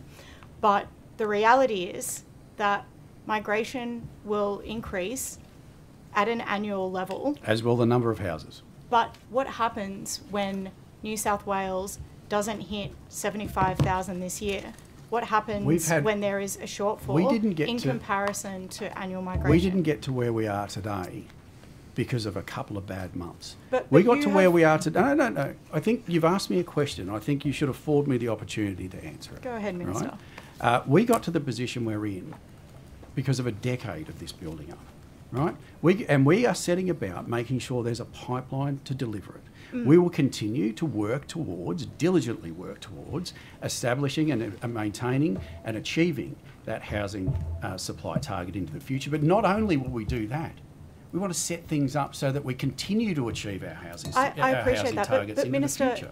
But what we're talking about now is advocating for the people of New South Wales to have housing targets that meet national housing targets that are related to migration. We have agreed our housing targets. I'm asking how they have aligned, because you're saying you haven't been involved in that discussion at a federal level. Well, I'm not on National Cabinet. That's the but Premier's job. The Premier is. That's the right. Premier is, that's right. And I don't know what was discussed in the room at National Cabinet. I expect that Premier's made some comments about migration in the past, and I expect that he raised that. But what we are working towards is an agreed target at the National Cabinet level, and we're aiming to deliver it. We're determined to deliver it, and that's why we're setting up all parts of the system to try and do it. It starts with the public sector. We've got a backlog of nearly 60,000 households to deal with in terms of social housing. So the $610 million that the federal government contributed previously will help to release and get more social housing homes, as well as the Housing Affordability Fund. That, thank goodness, that's finally been approved. We've got Landcom back in the game, doing its job, helping to deliver more houses. Over the next 6 years, it will deliver more than 20,000 houses. I know you guys have got obsessed with 88, but it's 20,000, more than you guys ever delivered, more than the opposition ever delivered in government. And we'll have more reforms that are coming through. We've changed self-assessment powers for community housing providers. We've reduced the lot size for dual occupancies, for Aboriginal Housing Office, for Land and Housing Corporation, for Landcom and community housing providers, to make sure we're getting more homes, more bedrooms out of the ground. We are determined in setting the system up, focused on delivery of that housing target, but delivering of homes beyond that target, because New South Wales is a fantastic place to live. Why wouldn't you want to come here? Right? And when you come here, we want to have a system in place that makes sure that there's housing available. But Minister, you've agreed national housing targets without any input from your department. The Premier has at least. And you're an economist. You know how supply and demand works. I do. If demand isn't there, well, you're going to... Right. If the demand is there and the and supply is not, it's going to lead to additional costs for families across New South Wales. And what we are doing is addressing supply. The lack of supply didn't happen the day after National Cabinet. The lack but of supply can't happen overnight. No, and a supply gap doesn't happen overnight, Mr. Farlow. You know that as well as I do. This is a gap that's been building and building and building for a decade. This is a gap that when people got involved and reduced housing yield on some areas because they reduced height limits. This is what happened when people got involved and stopped work happening in particular areas of Sydney. This is what happened when you didn't make when there were insufficient investments over a decade. Off the table. Over a decade, there were insufficient investments in basic water and sewage and drainage infrastructure that didn't allow these things to happen. We are getting on with the task of working and changing the system to make sure we can achieve those housing targets, because that's important, to make sure people have an opportunity, to make sure that we don't have cleaners. Like my mum was a cleaner, she'd make sure they don't have to travel 3 hours across Sydney and back in order to get to work. The hospitality workers, the teachers, the nurses, the healthcare workers, the firefighters, the police. You know, it's a productivity loss to the city, or to every city, if you've got key workers having to travel hours and hours and hours forward and back just to get to work. Thank you, Minister. Mr. Raddick. Thank you, Chair. Thank you, Chair. Minister, before coming to this place, I owned a mortgage broking business for about 20 years. And so I probably helped 100 to 200 people build a granny flat in their backyard. Mm-hmm. Now, after a few years, I had learnt that I had to give these borrowers a pep talk at the beginning. And I said, look, this is going to be worthwhile in the end, but you are going to go through hell to get there. I said, it's going to be worthwhile because if you, say, invest $100,000 in building this granny flat, the overall value of the property is going to go up probably $200,000, so that's good. I said, you're going to get a very good rental return. However, there will be, during the process, lots of sleepless nights and lots of moments where you're going to think, why am I doing this? And it was all because of strangling a government regulation, local council regulation around building granny flats. Now, just a few weeks ago, CoreLogic, Archer Star and Blackford released a report called the Granny Flat Report, and they said that in Sydney there were 242,000 homes which would be suitable for a granny flat, which I think is a conservative estimate, and that would be about 17% of Sydney's housing stock. So my question is there any way that we can... I think you've just said we're in a housing crisis, we all know that. I think if we had a huge increase in building granny flats, that would be probably the most material thing we could do to alleviate that crisis. So is there anything we can do to sort of deregulate the process of building a granny flat, because it drives people's nuts and I don't think it serves any good purpose? I would prefer a laissez-faire approach. People aren't going to be stupid and build a granny flat that's going to fall down. Thanks. They're all parts of the housing delivery and housing types and housing tenures are going to be needed to address to confront the housing crisis we're in at the moment. And I'll ask, through Ms Fishburn, I might ask the officials to provide a little bit more insight into to some of the matters around the approval process with respect to granny flats. But I think you've discovered, or you've happened upon something very important. There's no one solution, right? Social housing won't do it alone. Landcom won't do it alone. High-rise towers won't do it alone. And that's part of the reason why I wrote to councils in the last week to say, hey guys, there's restrictions here about permissibility of certain residential dwelling types in your local government area.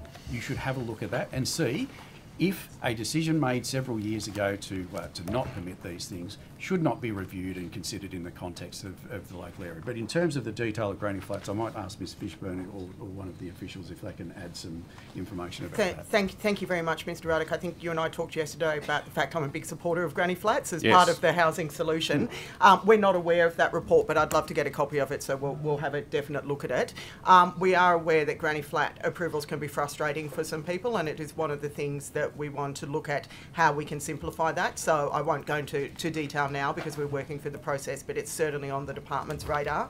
I've also asked my team to ensure that we are counting granny flats in our dwelling approvals. It's been a little bit difficult to get it in the past. Amanda's nodding furiously because I spent some time talking about granny flats and counting them just the other day. So we'll get a copy of that report and we're happy to come back to further committees about further details and as to what we're doing to ensure that it's easier for the approval process.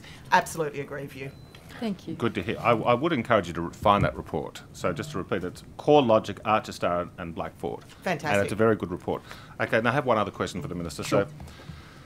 The biodiversity offset costs for the HumeLink project are approximately $1 billion, or about 1/5 of the cost of the total project. Now, the biodiversity costs for raising the Warragamba Dam wall were going to be about $1.3 billion, about double the cost of raising the wall itself. Given the massive scope of the Metro West project, what are the estimated biodiversity offset costs? I don't have those to hand.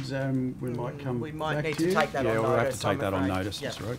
We'll come back in the after the lunch break. Okay, and I've got a few more seconds. So, the 5-year statutory review led by Ken Henry into the biodiversity offset scheme made some troubling findings.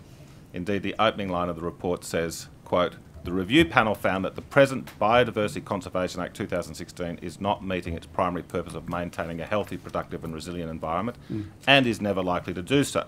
A report by the New South Wales Audit Office in August last year was equally scathing. Quote, "Key concerns around the scheme's transparency, sustainability and integrity are yet to be fully resolved." So, Minister, it sounds as though this scheme is failing. Have we considered scrapping it and starting again? Look, the government has received, obviously, the Henry report. There's also some work that has been done by local land services, and a whole government response is being prepared. Thank you. Ms Mihalik. Thank you, Madam Chair. Minister, in July, your colleague, Minister Sharp, attended the Australian Clean Energy Summit and advised the summit that your government intended to fast-track planning approval processes around renewable projects. What discussions have you had with the Minister, and what have you since proposed in order to fast-track these type of projects? Sure. Look, the fact is that when we came to government, we had a look at the previous government's progress on the renewable energy roadmap, and it hadn't kept up with what the general public and us in opposition were led to believe. There is a need to make sure that we have sufficient energy generation capacity, and that includes transmission. I understand that, Minister, but what particular how well, will you I have intend to ongoing discussions with Minister Sharp about how we might address that, and there'll be more to say. So there's nothing at the moment. There'll be more to say from the cabinet. There's nothing concrete. There'll be more to say on fast track that. So there's no.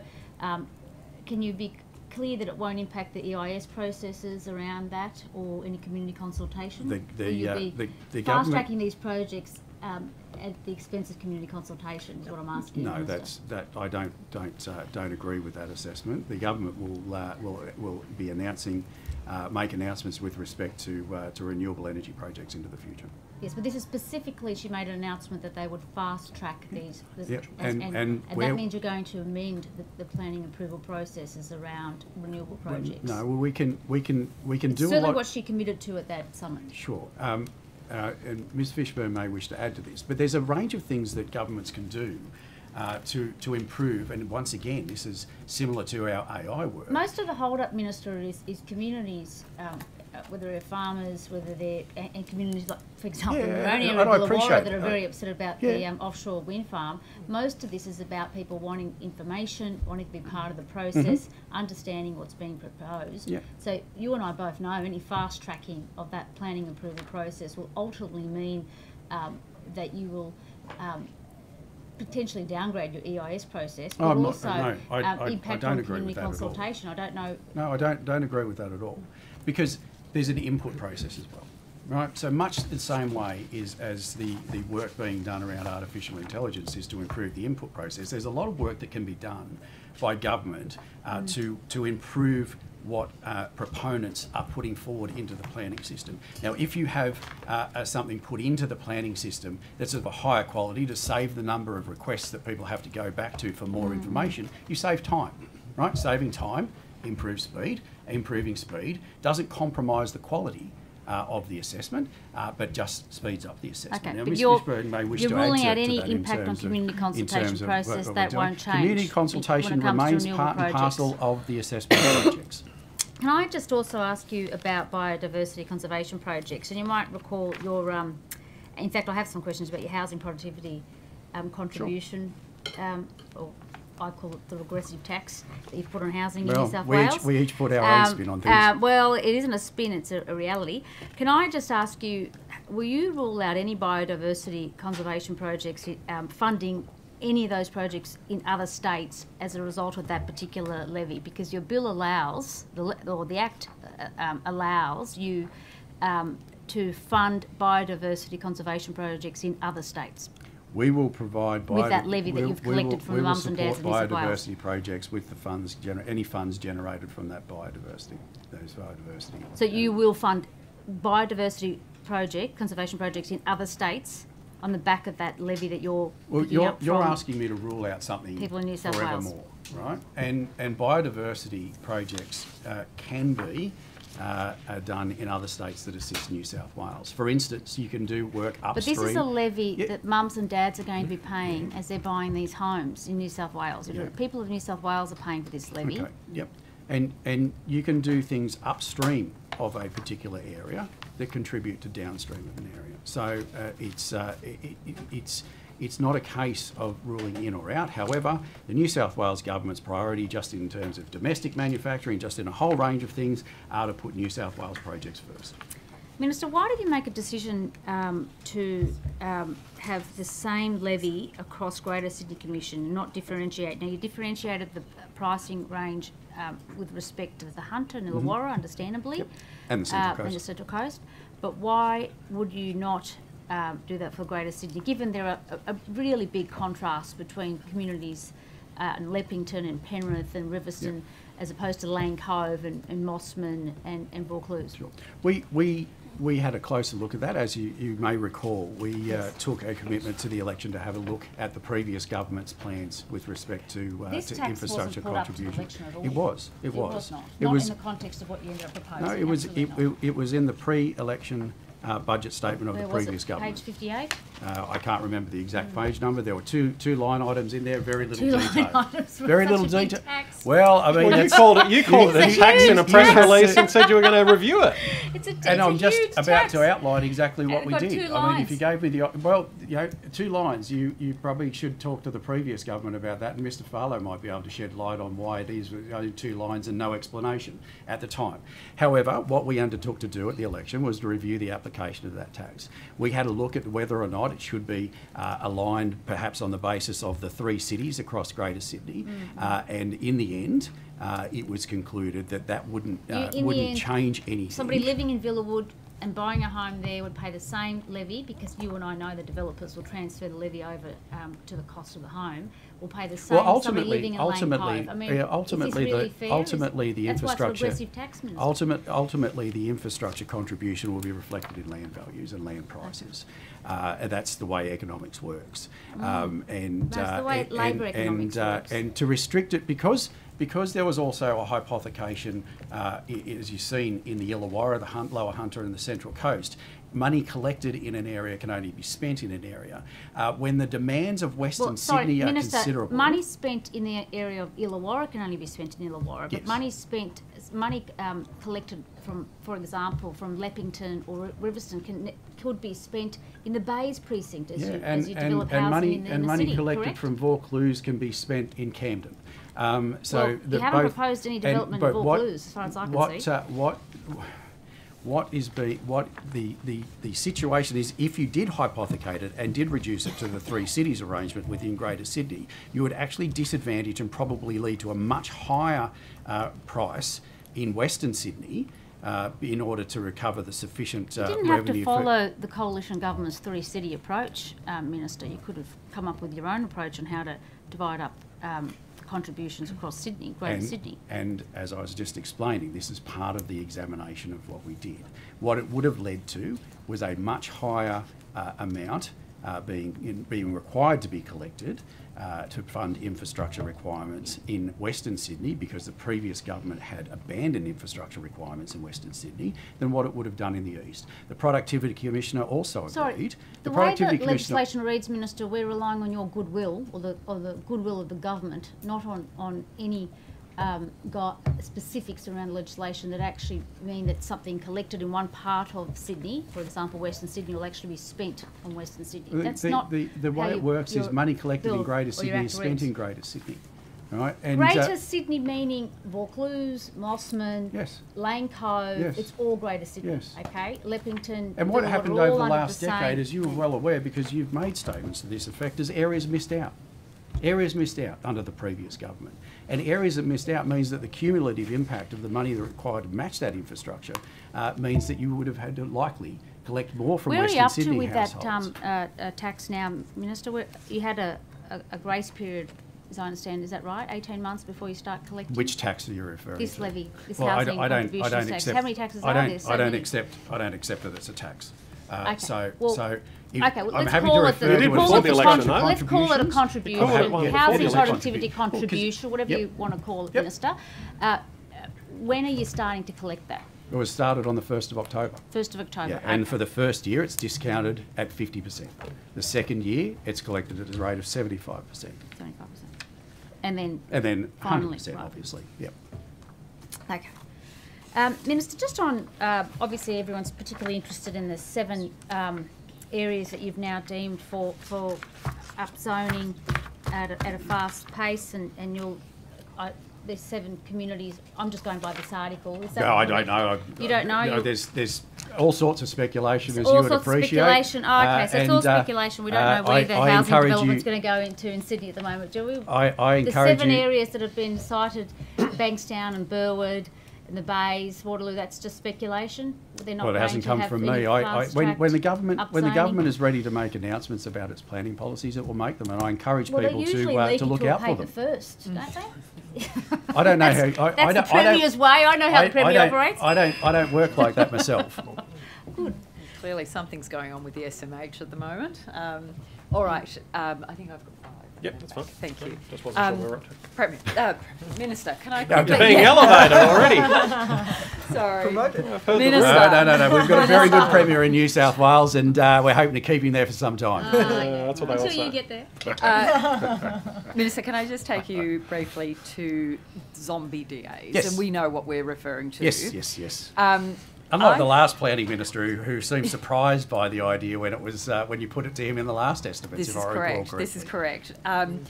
I currently am dealing with, and I'm sure you are in some manner or form, around 17 different zombie DAs across 11 communities, across those incredibly sensitive environments.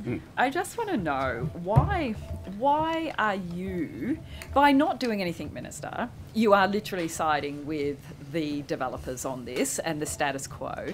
You have got powers, you can intervene, you can assist these communities. Why are you choosing not to? Well, local government can also assist and intervene. It so it's can. always... This is for you.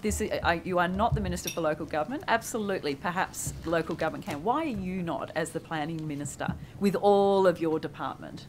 Because so for those unaware of what is being referred to as a zombie DA, this is a development application that was granted consent sometimes several years ago, decades ago, and may have been acted upon sufficiently to retain the approval, but has not amounted into the homes or the employment land. And arguably completely no longer fit for purpose. Well, maybe not.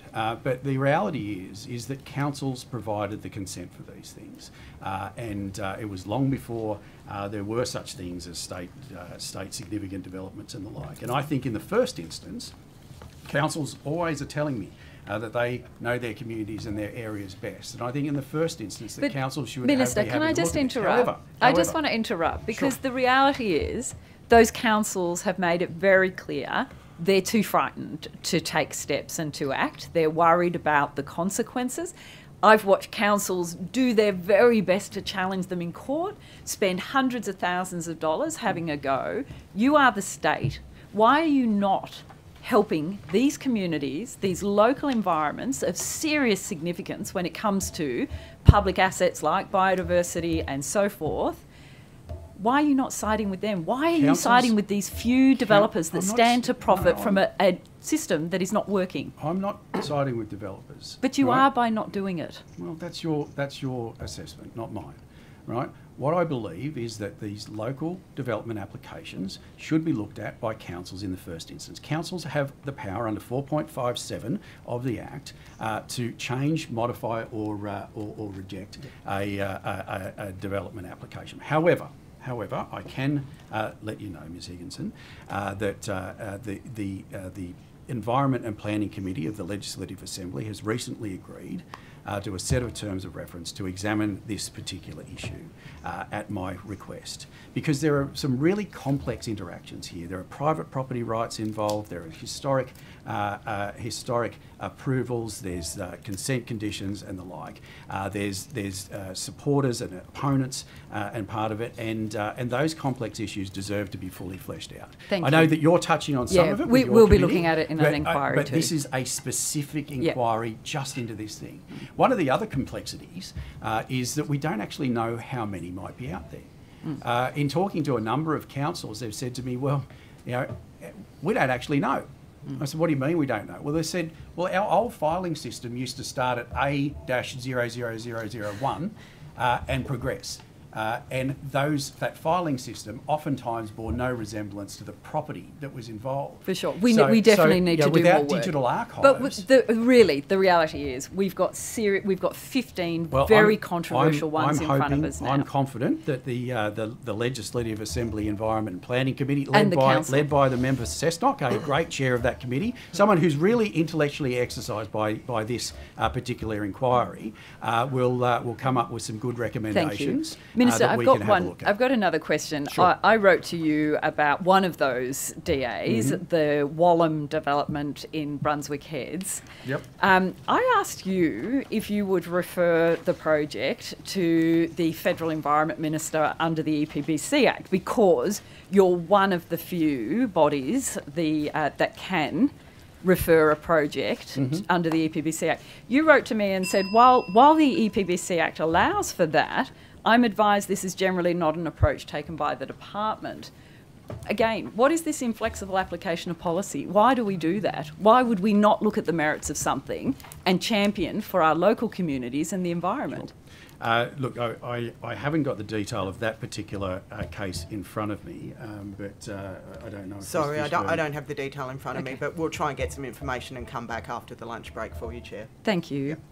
Over to you, Opposition. Thank you. Thanks, Chair. Minister, how do you feel about the performance of the newly updated New South Wales planning portal? It's a good first step, but we can always do better. So how is it performing? Obviously, after the transfer of the BASIC tool came into the planning portal October 1st, there's been some change in its functionality. Correct. Look, Ms Fairley might like to add some more to this, but with any digital system, there's constant improvements through time. You only need to look at any system we use, even within the Parliament. I think there's an update going on this weekend that I got an email about.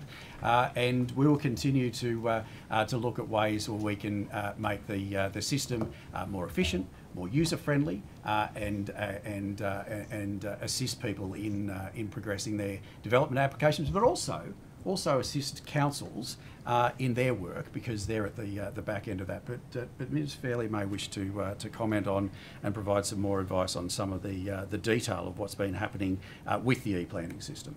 I am happy to get those answers this afternoon, if that's okay, Thank Ms. you. Fairley. We'll come back this afternoon then. Thank you so much. So, Minister, are you aware about the complaints that have come in from developers, from architects, from builders about the planning portal? I'm aware. Look, the planning portal, as if you're Shadow Minister for a period of time, has been raised with me on many occasions, and it is an important part of the system. I'm aware that people have frustrations with it, and it's a system that supports 340,000 users. Right, it's a big system. It's a system that supports 128 local councils in dealing with their things. It conducts around 1.3 million transactions a year. So of course, people are going to be frustrated from it from time to time. We are always looking at, and I'm always looking at ways of improving it, because if we get a good digital system going, we can help to cut down time. So are you aware of the most common complaints after the recent shift? What's the most common complaint that's been raised with you? I haven't I'm asking you because you're I haven't got a Minister. particular common complaint. You're describing it as the most common complaint. So we get feedback regularly on it, and we look at ways that we can improve things. So you don't think that there are some themes emerging in the common complaints that you've been receiving? I don't collect individual themes. I get a general frustration is usually presented to me. That general frustration had been historically from local government in that there were often too many updates and they were being updated too often. So we've changed that arrangement. So we now update the portal 3 times a year. A simple, sensible approach. If there are some emerging trends in terms of some of the feedback that we're getting from users of the planning portal, from those 340,000 users of the planning portal, then we will look at the prioritisation of those as where we can apply sensible improvements and fixes into the future. Okay, so have you taken any actions as Minister to fix the problems that have been arising from those complaints since the switch happened? I haven't to the done new the coding planning? myself, no. Well, I guess the what reality I is do the ask- planning Minister, portal what are you- is your responsibility. Well, no, what I do ask is I have regular reports from the department on performance of all parts of the system. And when information starts to come through to my office, which is generally the way people might raise a concern, well, it's one way people might raise a concern, those either individuals or trend type cases are being looked at to see where there might be fixes. If there's other information coming through the customer service desk, through the customer service team, or longer term actions, that we look at those in the same way. Prioritisation is done, and Ms Fairley will be able to add to this, but prioritisation is done where there are frustrations from the 340,000 users if they are coming through in batches. In the same way that I'm sure your office, when it looks at multiple complaints of one issue, that starts to be prioritised. So, Minister, in terms of that prioritisation, after 1 October, BASIC's being incorporated into the portal, I've received complaints, and I'm sure you have as well, from architects and developers that they are not able to upload their drawings to the system. They're not able to get occupation certificates. Have you heard these concerns? Are you doing anything about it? Yes. Well, yes. And what are you doing about it? Well, the system is being improved, as we know. No digital system is static, nor should it be. No digital system is static, nor should it be. And when if people are finding particular issues, then we fix them. Do you have an understanding of how much this will contribute to delays in construction or approvals? I mean, you're the planning minister who wants to increase our housing supply. So if there are well, if you can't lodge your drawings, like how do you delays, get an approval? Yeah, but you're giving. We're going around in circles here. We just said when we get complaints through the customer service team, through department officials, through my office, through local members, and Mr. Farlow, if you're getting complaints, I encourage you to pass them on to my office so they can be addressed. Well, There's most no of them come to me after they've gone to you. But there's no point sitting on them and pretending and waiting for a moment like this if there's something coming through to your office. However, when concerns and feedback comes through, we act on it. well, that's We've not got some really really good what we're hearing. We've got some really good people in the complaints department because the government isn't acting on the Well, complaints when it receives it. That's not the feedback I'm getting.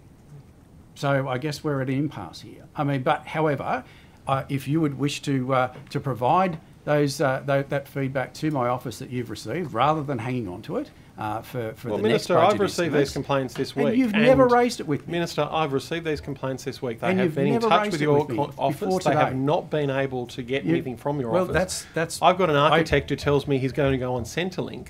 Will you meet with him to address I his could concerns? sit here and come up with those cases as well. I'm not here to discuss individual cases. If there are cases you wish to raise with me on my office, forward them through. Don't sit on them and wait for budget estimates. Help people out.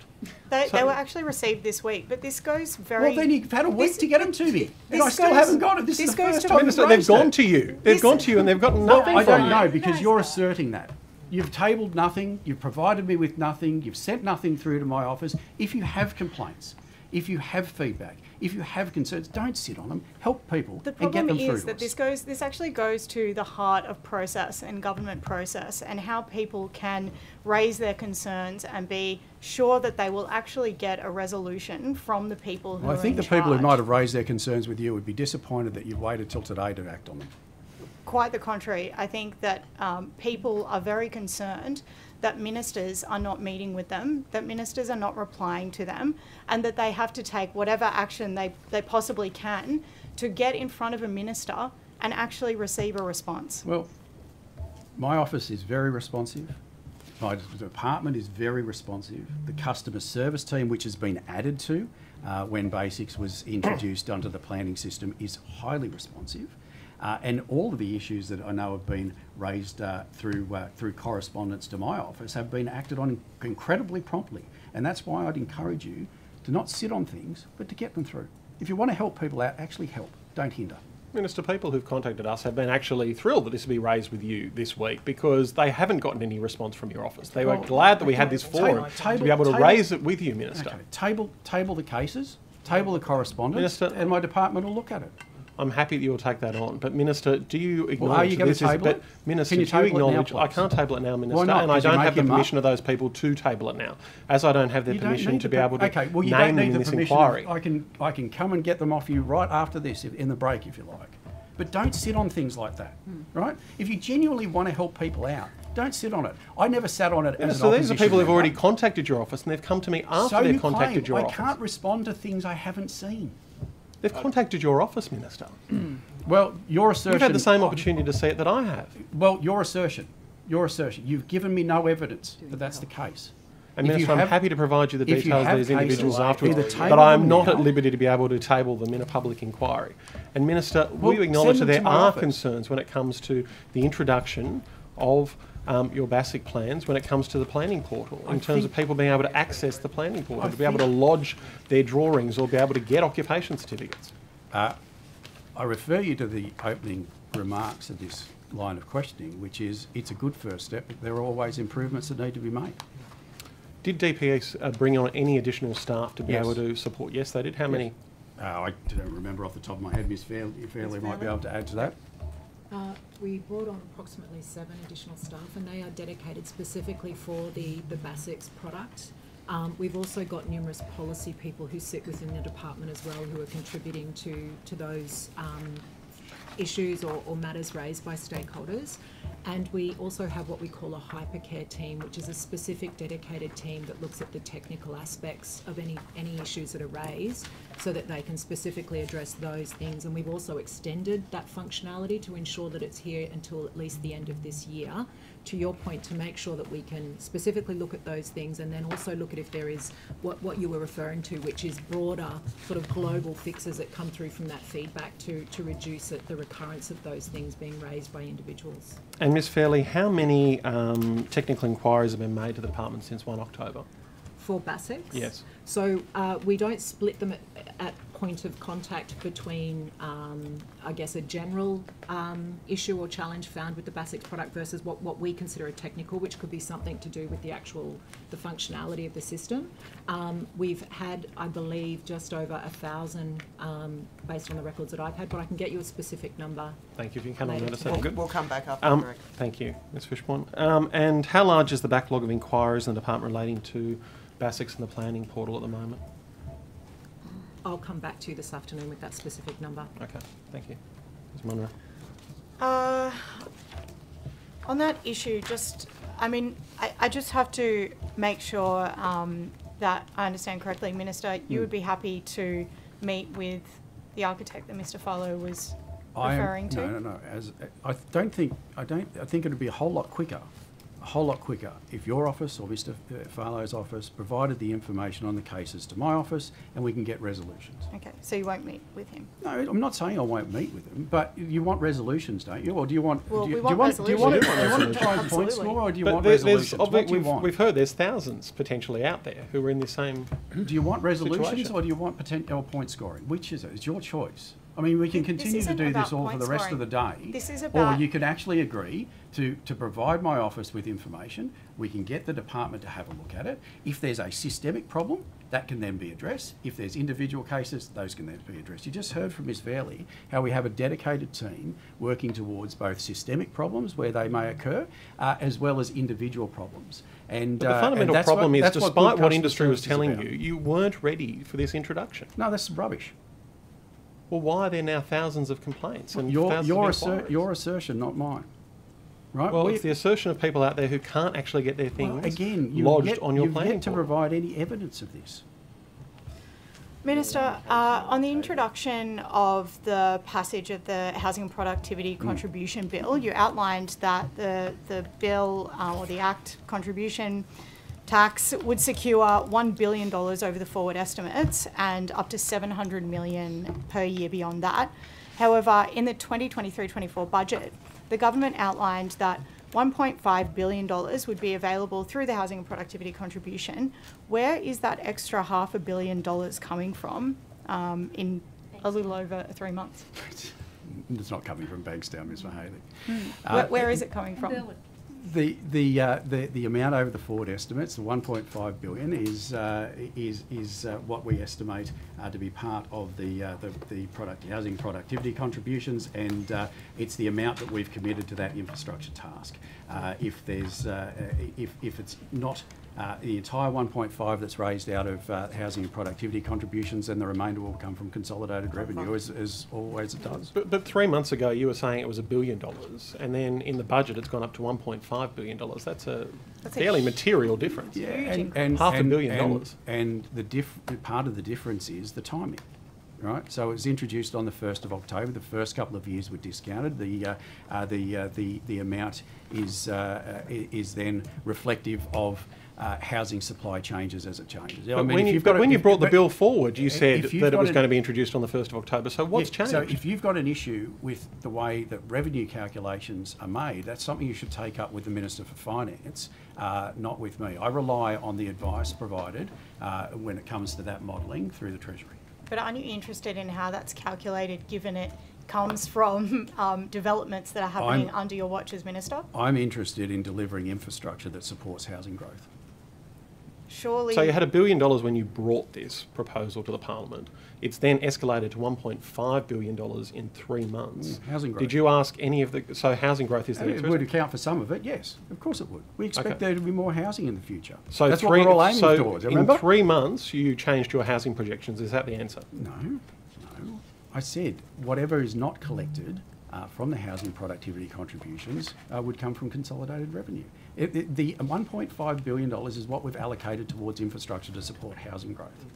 Okay, so that is $1.5 billion for infrastructure, and that is not dependent on the housing productivity contribution. No, housing and productivity contributions will be contributing to that line item. So how much do you forecast that the contribution will make up of that $1.5 billion? Look, we'll come back to you on that, the profile of the collection. Okay. Okay, and with respect to the housing and productivity contribution, will you make publicly available the receipts into the special deposits accounts and the distributions from the account? I believe they're published as part and parcel of the budget papers. Where are the budget papers? Well, there had been none collected when the budget papers were issued. But they will be into the future?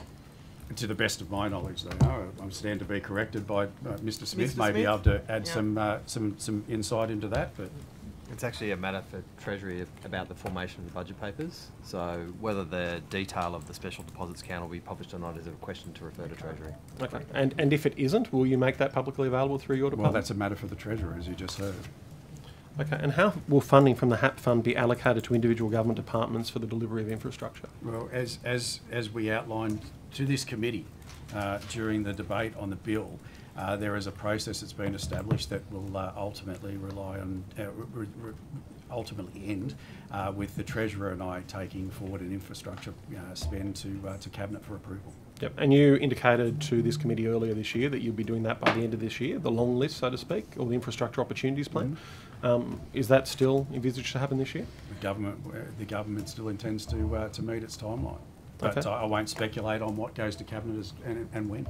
Okay, and you indicated as well to this committee that that would be informed through stakeholder consultation and consultation with local government. Has that occurred to this date? We get, and I get, and the department gets, and every other department gets regular feedback from people as to where they think that money should be spent. There's a difference between feedback and consultation. Yeah, true. Have you had any process in terms of consultation? in terms of the consultation or... In terms of the infrastructure opportunities plan? Extensive consultation within government. including using the urban development program to understand where infrastructure might be needed, the cost of that and the sequencing of that. So that consultation occurs regularly. What about with local government? We do meet with local government. I in fact have a meeting coming up, I think it's on the 14th of November, my Chief of Staff will correct me if I'm wrong, with some of the councils that have the highest DAs submitted into their area. We meet with local government New South Wales on at least a fortnightly basis. We obviously speak to individual councils on planning matters all the time. The interrelationship between state planning and local planning is intricate and close. My department officers would talk with councils daily, more than daily, and obviously, you know, we consult in relation to planning proposals, planning matters. We provide advice on DAs when councils request it. It's an information flow in and out constantly. Just back to the Minister's responsibilities, how do you intend on actually prioritising that list? Well, that'll be a matter for government. But you're the Planning Minister, so Well, you will put a proposal to Cabinet, so how will you make those determinations in priorities? The overriding principle was areas that are taking on housing growth should have the infrastructure growth to match it. Right? So if there's housing, as an area that has housing growth that it needs infrastructure, and depending on the maturity of that, that will be part of the prioritisation task. So it's going to be North Sydney, for example, they'll be getting more infrastructure. If they take on housing? So the amount of housing won't be directed by you, it will be determined by council solely. You're not going to have any input into a strategic direction of where more housing should go? Each local government area has a housing plan, a strategic housing plan. They're required to do that. Local governments have housing targets. They're set in conjunction with the Greater Cities Commission. There's infrastructure needs of varying levels depending on where they may be. So surely you know what those strategic plans are, and you know where those housing growth areas are, so surely you have an idea of how you're going to prioritise. Yeah, so, but part of the problem is we've got a lot of catching up to do. The previous government seemed to invest a lot of its infrastructure stuff in some of the areas. But I'm asking about how you are going to prioritise as Minister this long list. And if you would let me complete my answers before you got excited about where you might want to go with your line of questioning, I was saying that I'm part of asking the... a genuine question. Ready to go? Are you? I'm ready to answer whenever you're ready to not interrupt. You've got 16 seconds. Please go ahead. Thank you. So what's happened over the past few years is there's been a lot of investment in infrastructure in the east and not much in the west. And so that is going to inform us, because much of the housing growth was in Simply the west. not true. And of Sydney, yes. It's simply not true. Similarly in other parts. It is simply not true. Okay. Well, Thank that's you. probably some more assertions that you won't be able to provide any There's evidence. no understanding. Well, there's no understanding of prioritisation. Minister, there's a recent advertisement for a property officer as part of the RA based in the Northern Rivers. Can you tell me what equivalent industry position was used to calculate the salary for the advertised position of a property officer? It's a rate of $1,000 per day plus super. It's a part-time position with likely ongoing opportunities. Ms Higginson, I'd defer to my colleagues and maybe, I'm not sure who might be best placed to answer that, but as you'd appreciate, I don't sit there and write the ads or write the position descriptions for I mean, for I'm people happy with the to, RA. perhaps there's something I can follow up in the afternoon with the RA team. It's just... Well, I mean, we've asked now, so why don't we deal with it now? Save coming back to it. Yeah, absolutely. So the property officer role is a role that is engaged in the Resilient Homes program to support the transaction process as we process homes that are subject to voluntary buyback. We benchmark the advertised rates based on industry rates, based on the duration of the position, and also giving regard to the fact that some of those skill sets are quite specialised, and there's a relatively limited labour pool in the Northern Rivers, so we can attract the suitably qualified staff to deliver what is a complex role. So what was the equivalent industry benchmark we used? I'll have to come back and give that one to you later this afternoon. Thank you. And can I just ask, do we think, was it an oversight that this position hasn't come online sooner, or is this the timing of the program? Yeah, as the program's accelerated, the demands for that type of function have increased. Thank you. Minister, so just on the housing targets, are you confident that we will meet them? I'm determined to do everything in my power to make sure that we've got the planning system working towards meeting that housing accord Thank target. you. And so has the department or the government more broadly modelled what proportion of the approximate 75,000 homes for Sydney, what proportion will be infill versus greenfield? Yes. You've modelled that? Yes. And is that available? I think you'll be able to determine that from the housing targets once they're finalised and released. So that modelling will come with rather than just sort of implying your interpretation of the modelling. Will that? Perhaps Ms Fishburn can add some information on the process, the modelling. It's somewhat one of those circular arguments, because you have a certain level of housing supply depending on the policy settings that you put in a certain area. So what we have done is look at a range of different policy settings which are yet to be finalised by government, and then worked out what they would yield, and then that sets a particular target. So instead of the modelling coming first, what we do is look at, if you do X, what number of dwellings would you get as a consequence of that? And that information is embedded into the work that the GCC does in terms of providing the housing targets, which are, will be released in the fullness of time. So will that, so once those localities are released, or where those targets for dwellings will be, will we understand what fed into that in terms of the policy settings and then your interpretation of them to suggest that they're the most appropriate places for greenfield and infill? The government will make announcements with respect to policy settings. Well, my understanding is you're going to announce and say, this is the target, we want this many here, we want this many here, we want this sort here.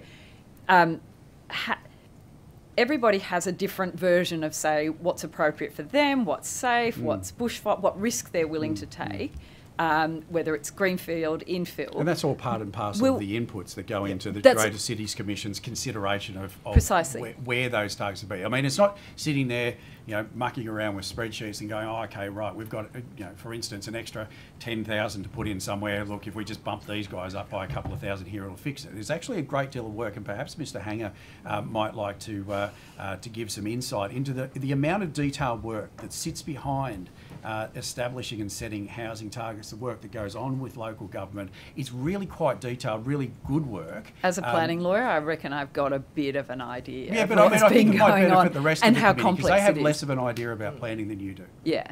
Yeah. Right, so it may benefit the rest of the committee to just understand what work has to go behind setting housing targets. And the question targets. ultimately will be, to what level of visibility will everybody else have once you release, in terms of all of those things you've done? So as the Minister indicated, the targets will go out on public consultation. Communities will absolutely have an opportunity to provide feedback.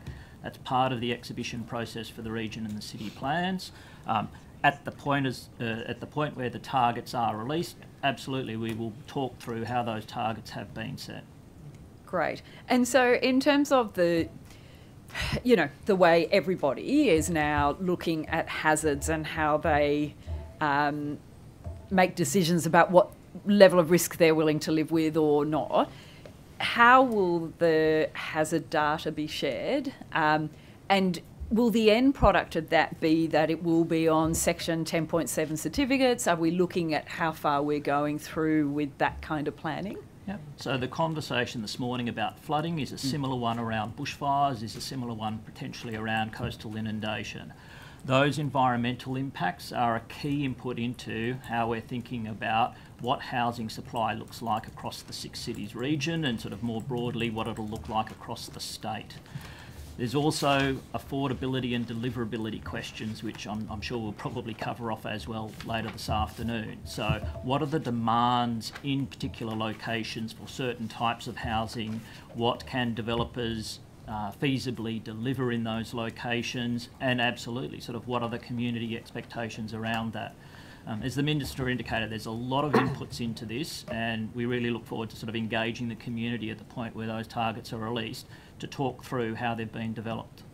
And so do we anticipate that we're going to see a carry-on of the similar system with sort of a flood overlay, a coastal hazard overlay, a bushfire overlay, or will we have new ones, adaptation zones, loss or damage zones? Are we looking at that kind of thing, or are we sticking with the current settings? So we look at all of those environmental inputs. When it's probably good to look at the last set of plans that were done for the metropolis of 3 cities, the ways in which we've talked about the key drivers for growth in that case it was the 3 cities, but in this case that will expand out to the 6 cities.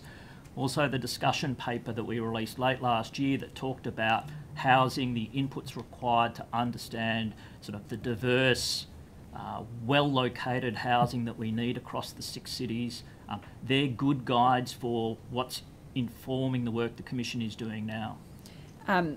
Minister, can you provide the details in terms of meeting these targets, the housing targets, can you provide details on the number of meetings and time spent, both by the department and your office engaging with the Urban Task Force and other developers and peak property groups, compared to the amount of meetings and time spent engaging with councils, peak professional groups like the AIA and AILA and the Nature Conservation Council and those other civil society groups? Well, my diary disclosures are a matter of public record, and I think if you look at that, I think there's been one meeting with the Urban Task Force and there's been a pretty balanced approach. In fact, it's been an interesting few months as you meet stakeholders, a number of them from the non-development developer side of the industry. What about the department though? What do we do there? How do we find out? If you're suggesting you've got a very even... I'll come to that in a Thank moment, you. Right?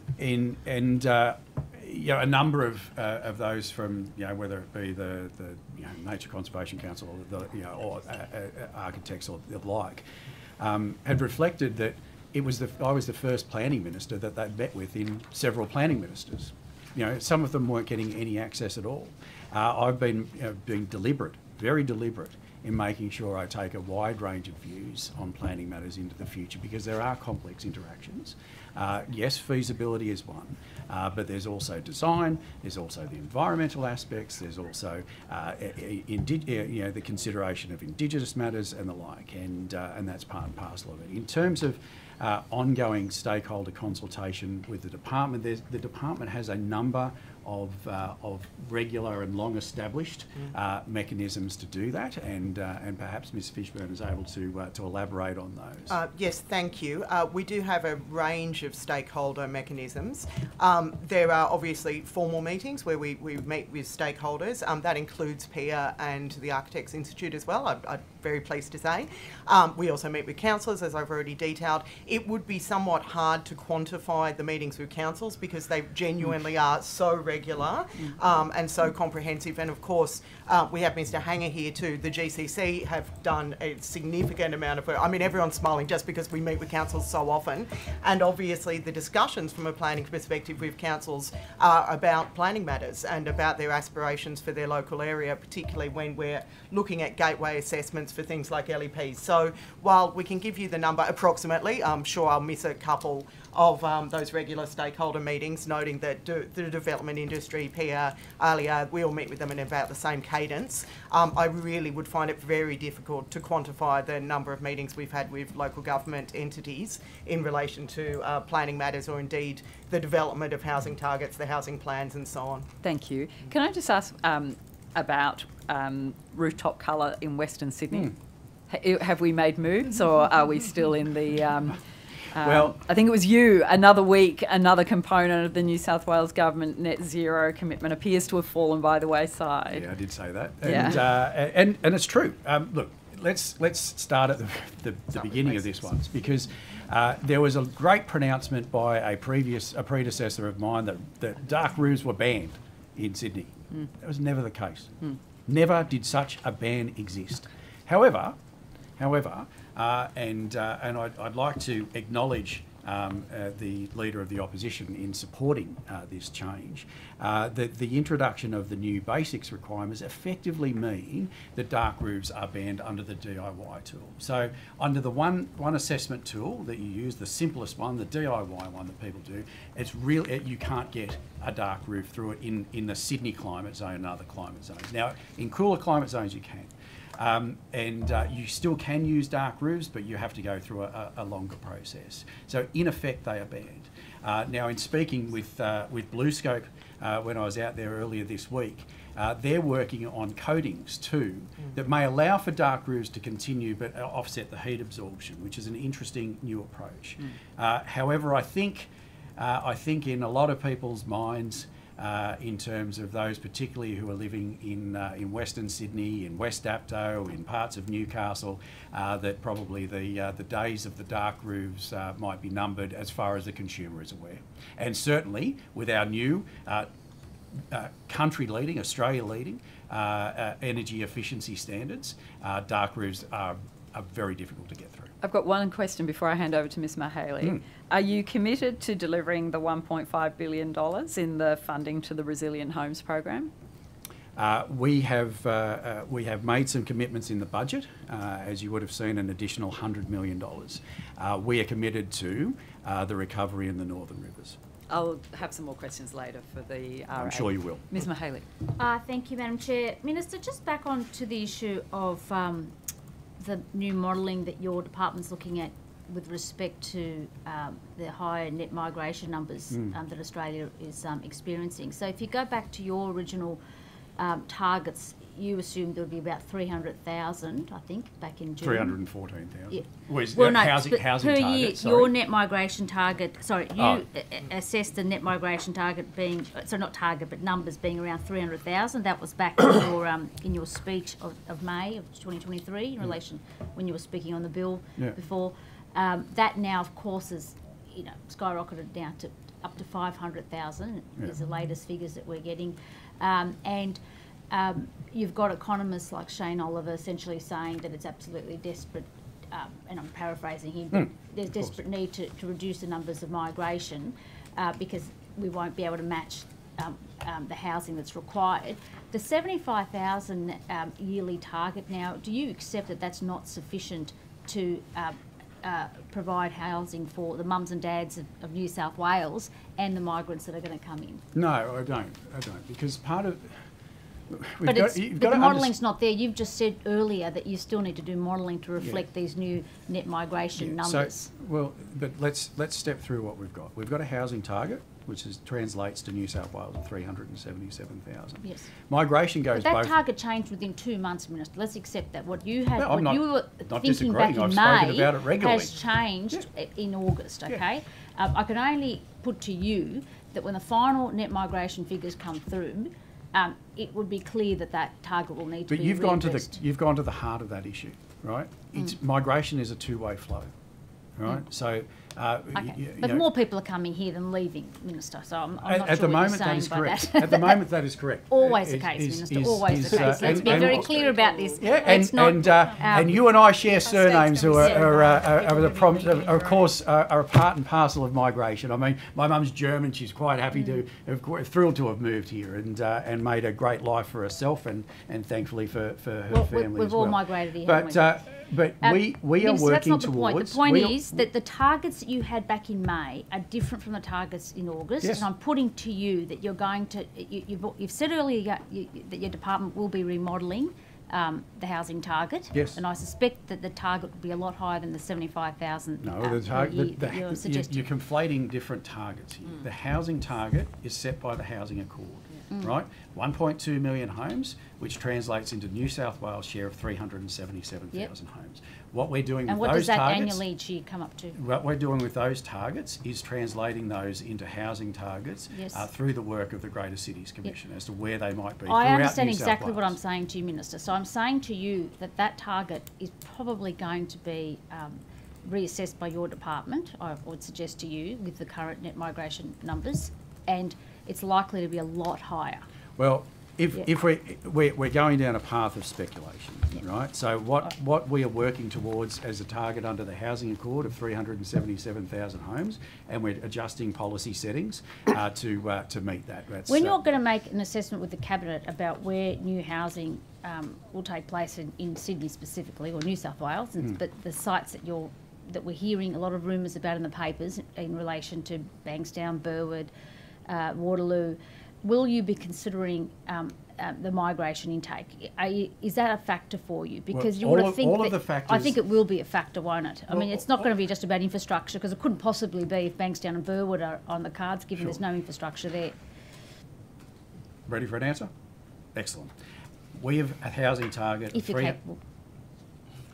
We have a housing target of 377,000 homes. That was set at the National Cabinet. Which Ms Fishburn said you're remodelling. You're going to look at as a result of this migration numbers. I heard her say that earlier. No, the Minister was... That's not what she said. So you're set with that target. That won't change despite what the final excuse migration me, Mr. numbers Haley, are. just hang on a sec. We've got a point of order. The Minister has to be afforded an opportunity to complete his answer before the member asks another question. Now, this has been happening. Okay, I accept that. Thanks, Ms. Mahaley. So let's step through, all right? We have a housing target set at the National Cabinet under the National Housing Accord, 1.2 million new dwellings over 5 years to mid-2029 across Australia. That translates into 377,000 new homes. The Department of Planning, we're agnostic as to where the people who might live in those homes are from, whether they're from one suburb moving to another, one part of the state moving to Sydney, or reverse, or one part of another state, Queensland, moving to Sydney, right? We have a housing target. We're setting ourselves up in our policy settings and our delivery arrangements to deliver on that housing target. That is our priority. The work that goes into that is a work of a whole range of other governments, and I expect that how migration is reflected in that housing target is better a question for either the Prime Minister or the Minister for Immigration or the Minister for Housing at a federal level, because that's where those matters are. Do you speak with them directly or not? No? I speak with my federal colleagues on a regular basis. Okay. And about this issue specifically, you've raised your concerns. I speak with my federal colleagues on a regular basis. I speak with Minister, other states and territories through planning ministers' meetings. Thank you for your answer there. I'll leave that. I just want to ask you a couple of other questions. I want to ask you very briefly, just quickly about the Greater Cities Commission, which was previously referred to as Greater City Commission. When I used to sit in that shadow cabinet, we talked about back in my old Labor days that we were going to scrap Greater City Commission. Where's that up to now? You're committed to it? The Greater Cities Commission has some work to do. It's going through the process of setting housing targets at the moment. So we made some changes early on to bring staff of both the Greater Cities Commission and the Western Parkland City Authority back within the department. Now a number of those staff continue to support. So when will it end? When will it end as an authority? Well, if you wish to end it, then introduce legislation. No, I don't. I'm saying to you, was something that you guys considered in opposition. Where is it now? I've noticed that all the executive directors are all acting positions. Is there a long-term commitment to this commission continuing with the work? You're disregarding the 3 cities model now, so that's not even consideration when you did the levy. So where is it now? The Greater Cities Commission continues to do the work to set the housing targets. Beyond that, we will look at how the Greater Cities Commission can play a role, and a constructive role, and a facilitating role in helping us to deliver on those housing targets. You guys. Yep. Thank you, Minister. So, Minister, just following on from that, the Eastern Harbour City and the Central River City Commissioners' term expires on the 1st of December, I believe. Is there any moves afoot to either continue their term or to seek new commissioners? Look, we'll make announcements with respect to the future of those positions in due course. They're scrapping it, mate. And do you believe that the housing targets will be completed by the end of this year? I believe the housing targets will be completed by mid next year, as they're required to do under the legislation. So will the Greater Cities Commission survive until mid next year? Well, there's no legislative arrangement. In order to get rid of the Greater Cities Commission, we'd have to introduce into planning already. So again, if I could finish an answer, that'd be nice. There's no plans to introduce legislation to get rid of the Greater Cities Commission. They've got a job to do, right? We expect them to do that. Beyond the work on the housing targets. We've asked them to assist us with helping to design rules around floods and work on floods. So there's still a task for strategic planning. What we need to do is make sure that we have all arms of the government aligned to deliver on our housing target, deliver on job creation, deliver on good, vibrant communities, and deliver on a great Sydney and a great New South Wales that encourages people to stay, invest, and grow opportunities. So with that being the case, why isn't Homes New South Wales coming under the new Department of Planning and staying in Department of Communities and Justice? Because Homes New South Wales is the responsibility of Minister Jackson, because it is the combination of Land and Housing Corporation and it is the land owner and tenant responsibilities of social housing, which is the responsibility of Minister for Housing. But isn't it a fundamental delivery agency when it comes to housing in New South Wales? It is part of the delivery agency. The other one is that great organisation over there run by Alex, which is Lancome. But wouldn't it be ideal to have them all together? No, I think Minister Jackson's doing an excellent job in social housing, and there's more to social housing, and I appreciate this wasn't a focus of the previous government because I lived it in the electorate every single day. The tenants weren't a big priority for the previous government, but that you can't separate the tenants and tenancy arrangements and the asset arrangements when it comes to social housing. And that's what this government's focused on. Minister, I just want to understand how many houses are you going to deliver, say, in this financial year? Well, there are 76,000 currently under construction. But how many are you going to deliver? Well, what's the expected delivery? The planning department doesn't build houses. That's right, but you must have delivery expectations. No. The planning department, along with local government, along with complying developments, assess and allow houses to be delivered. The private sector, through a combination of financing and a combination of construction and a combination of private individuals taking on risk, are the ones who actually deliver the homes. So we're in a facilitation role, and we'll make sure Minister, that we're I'm aligning. sorry to interrupt, but we do have limited time. You're not sorry to interrupt. Everyone interrupts. I'm just asking, Minister, are you saying that your department doesn't have an expectation of the number of dwellings that will be delivered by the end of 30 June 2024? We'll come back to you with the exact number, but as I say, there's 76,000 under construction at the moment. So you'll take it on notice? No, I won't take it on notice. We'll come back to you later today with that. Okay, thank you. So my next question is, what are your population expectations for this financial year? Well, the population numbers are published on the department's website and they're part of the common sorry, planning assumptions, but the exact number I don't have to hand. So the net migration... the exact number I don't have to hand, we'll come back to you with that. So you'll take it on notice, the net migration to New South Wales? The exact number of the population forecast the department has, we'll come back to you with. Could I just clarify that my question is about net migration, not just population? Yeah, we deal with population. I don't believe that we break it down into net migration. We work to an aggregate population. As I said, the planning system is agnostic as to where people come from. People are people. That's right. I'm just asking about net migration. I'm not asking about whether it's interstate or overseas. I'm just asking about net point of order. Yeah, point of order. I can hear the point of order. The Minister's responded. responded. The question. He's undertaken to provide some information in the later session. That information will be provided. There's no further question that needs to be answered. And we're on my time. If you need to seek further clarification, I'm sure you can do. I would suggest that if you're after net migration and immigration figures, that you speak to the federal government. Okay, so it's not forming part of your strategy to deliver houses. We work to a population number. Thank you. Minister, can I ask,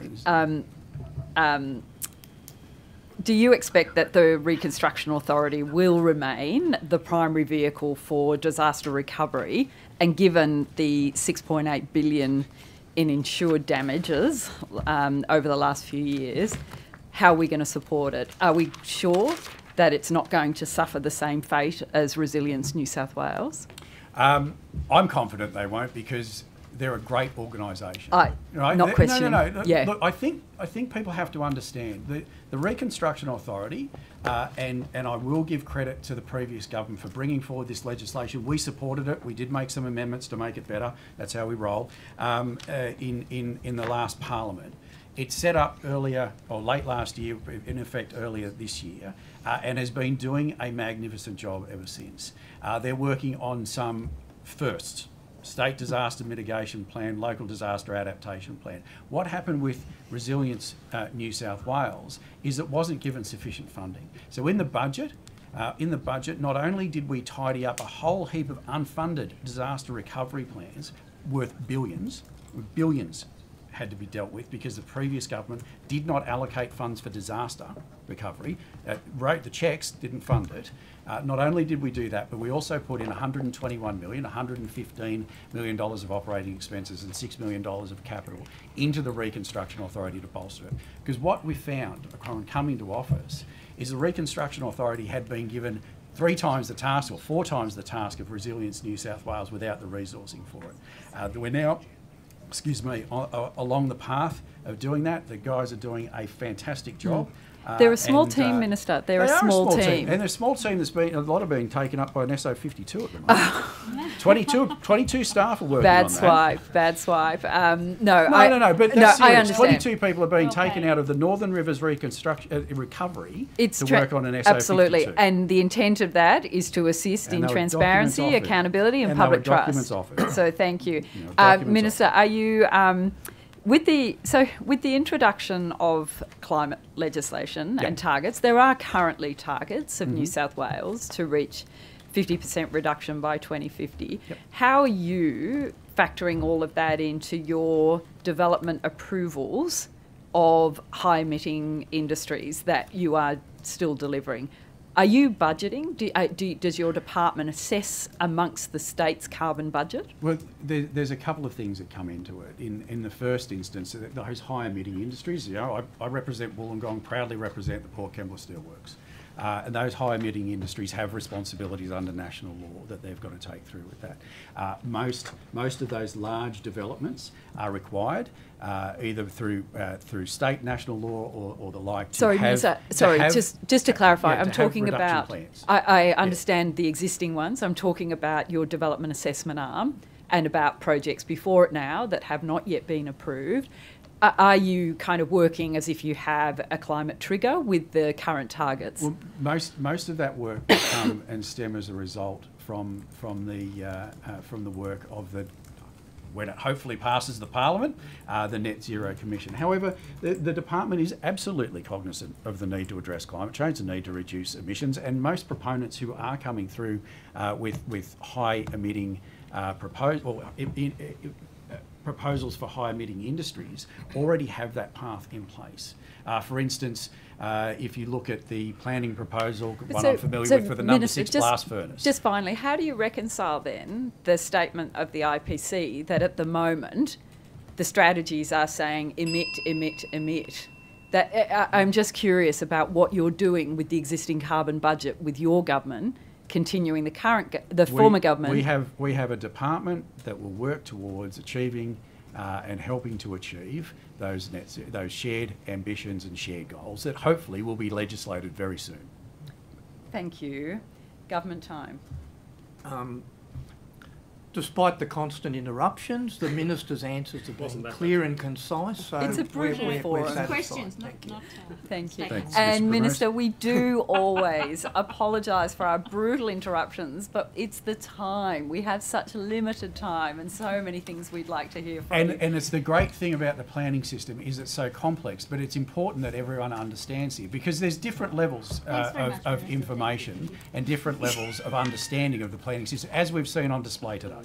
Thank you. And I think it's important that everyone tries to work with a common understanding of how it actually works, rather than some of the misguided reporting on some stuff that's been happening over the last few days.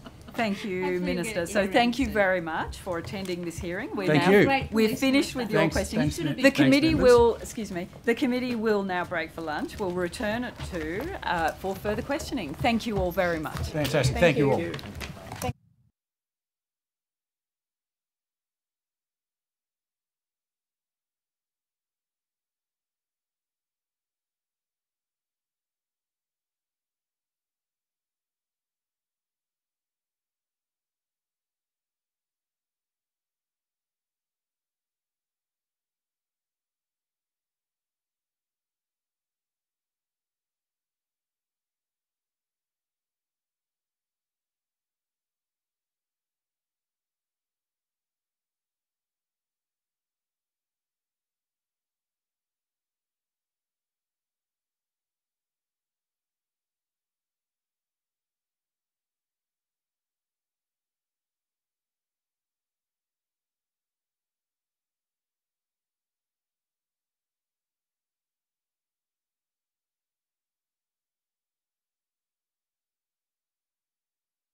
Welcome back. Thank you, everybody. We have one new witness joining us for the afternoon session. Ms. Majeska. Could you please state your name and position title and swear either an oath or an affirmation? Thank you. Valentina Mashevska, Chief Executive of the Hunter and Central Coast Development Corporation. Thank you. I solemnly, sincerely and truly declare and affirm that the evidence now about to be given by me shall be the truth, the whole truth and nothing but the truth. Thank you very much. Now, we've just got some questions, some answers to questions. Thank you very much, Chair. We've tried to get as many answers as we can, but there's obviously a few things that we've still got on notice, but I'll try and clear through a few matters for you now. We got asked a question in regard to public space in the City of Sydney. According to the City of Sydney's Greening Sydney Strategy 2023, there's a total of 421 parks. I might add 285 of those are pocket parks, covering a total of 401.7 hectares. That's about 15% of the city land area. 15% is the usual type of metric we look at for public open space. They're owned and managed by a number of government agencies, including the City, the Royal Botanic Gardens, the Domain Trust, Centennial Parklands, as the committee alluded to, and Property New South Wales.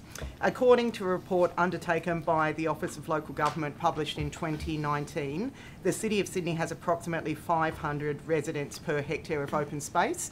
We do know the city's population has increased, quite significantly since 2019, so that metric's probably gone up, but it's a good measure to work from. In regard to consultation with Wallandilly Council, we're unaware of that suggestion that we only provided 24-hour consultation, although I speak to Ben fairly regularly, the General Manager, and I'm put on the record if Ben would like to speak to me, I'll certainly take his call and discuss processes. In relation to the draft instruments and maps, Council was provided them on the 30th of May 2022, and they returned their advice on the 8th of June 22. Secondly, Wallandilly Council was given multiple opportunities to provide feedback and make submissions during the technical assurance panel process, which we discussed during the earlier session, and the statutory rezoning process. But as I always would, I do put it out. If councils want to talk to me about process improvements, more than happy to hear them. And we did discuss looking at the NDAs. I believe they are a bit too prescriptive for councils, and they can put council general managers in a difficult position, and the department will work with me to look at what we can do to improve that process. In relation to granny flats, the housing SEP, as you're probably aware, allows for granny flats to be complying development on lots 450 square metres or bigger. DA council approvals are required for any land smaller than that. I think that threshold can be looked at, and as I said, the department will look at that. I was very pleased. You'll recall I said I asked my department to start counting granny flats. I then failed to check whether they had done it, but they have in fact started counting granny flats from the 1st of September. And the data I've got from the 1st of September to 31st of October shows that 478 granny flats were lodged, 371 were determined, the others are still in the system. That's a lot of granny flats, I think, which does speak to their role as part of the solution for the housing crisis. So I was very pleased to get that data, and I'll now be able to provide you updates whenever you like on how many granny flats are in the system. Well, thank you for that data, Ben, but that is not many granny flats. That report that we mentioned earlier, so there's... That's in a 2-month period. Yes. That's in a 2-month period. Yeah. I'm trying to extrapolate that out. That's probably 500. That's 3,000 granny flats if you're looking at the same projection per annum. But I agree the thresholds need to look at, and you change the threshold, you probably get more people coming in. In regard to the policy of referring RSDAs to the Environment Minister under the EPBCA Act, the onus is on the applicant to refer a proposal that will or is likely to have a significant impact on a matter of national environment significance for approval under the EPBC Act. In relation to the particular DA in Brunswick Heads, which was approved earlier this year, the Northern Regional Planning Panel was satisfied that it met requirements under the New South Wales Biodiversity Conservation Act. So just to clarify there. With regard to the HPC funding profile, which was questions as to where that funding profile came from, the forecasting and the profiling of the HPC is a matter for Treasury and the Treasurer, so those questions would need to be put to the Treasurer. And in regard to the number of homes to be completed in financial year 23 to 24, I've got the Greater Sydney 20-year rolling completion average, which is about 23,670. That's Greater Sydney. Yep. It excludes regional. We are still collating for you the medium and high growth forecasts for 23-24. We'll try and come back to you before the end of the session today, but may not be able to. One thing I should say, though, of course, is that when you change policy settings or when you change directions, obviously you're going to see changes there, and at the moment government is considering a number of policy settings. So while we can try and get you an accurate figure, if we change the policy, if government chooses to change the policy, you're going to see a change in the data. Yeah. And sorry, just to clarify, is there a New South Wales figure available? We've got good certainty on the Greater Sydney figure. Yep. We're less certain on the figure that includes regional. Okay. So if I was giving it to you, it would be an approximation, and it's data I'm not confident in. So, okay. Yep. Okay. If I can say it's approximately 40,000, okay. While I can say with confidence, I think that we're comfortable with the Greater Sydney piece, I'm just going to give you an approximate figure for that other one because we're on the record and I don't want to give you an inaccurate figure. Thank you. Thank you. Thank you, Chair. Thank you. Okay, well, we will start with you guys. Thank you very much. Thank you, Ms Fishburn. There's been a lot of focus on improving assessment timeframes, so what more can be done to improve this if we're going to have a sufficient pipeline to deliver on the Accord completion targets? There are a number of aspects that go into assessment timeframes. Firstly, and I think the Minister alluded to this too, the quality of applications makes an enormous difference. So the planning system doesn't work in isolation. It works with industry, with developers, with councils as well. So working with industry to be clear about what our expectations are in terms of the quality of applications. The Minister spoke about the AI work and Ms Fairley gave some details about trying to get in at pre-DA, so we've got really quality information in the system. If you've ever sat in a council planning department, there is an awful lot of time that council planners spend on the phone trying to get information from applicants because the information is inadequate in the first instance. So applying AI technology to try and get better input into the system is one aspect. Helping councils when they've got big backlogs of planning matters is another aspect. You'll probably be familiar with the flying squad, which is delivered through the planning delivery unit, who will go into councils when they've got significant backlog and help work with them. So, you know, working collaboratively with local government. And I think, and Ms Fairley, correct me if I'm wrong, we've got planning staff in Central Coast, Liverpool and Sutherland at present, which are all high growth councils with high volume of DA, so working collaboratively there. Looking at where we can take elements in the planning system that add time but don't really add value. And one of the things that the department's working on, and it's in Ms Gibson's area, so again correct me if I'm putting anything inaccurate out, is where the department is doing gateway approvals for very, very low risk matters that council should be handling themselves. So if we change that, we take time out of the system as well. We're looking again at concurrence and referrals. They've always been, you know, a contentious part of the planning system, but I think inarguably other areas of government should be making comment on planning matters as well. So you do want to have concurrence and referrals. What you want to do is make sure they're dealt with in the most timely fashion. As of our last data set, 92% of concurrence and referrals are dealt with on time, on statutory time. That's up from, I think, about 67% when we first established the planning delivery unit. So some significant work has been done. What we want to do is do another sweep through, and I believe the Minister announced it the other day, of what concurrence and referrals are unnecessary in the system. A lot of work was done about 2 years ago under Minister Stokes to take out a lot of the low-hanging fruit. I still believe there is more work that can be done, and the Minister has directed the department to do that.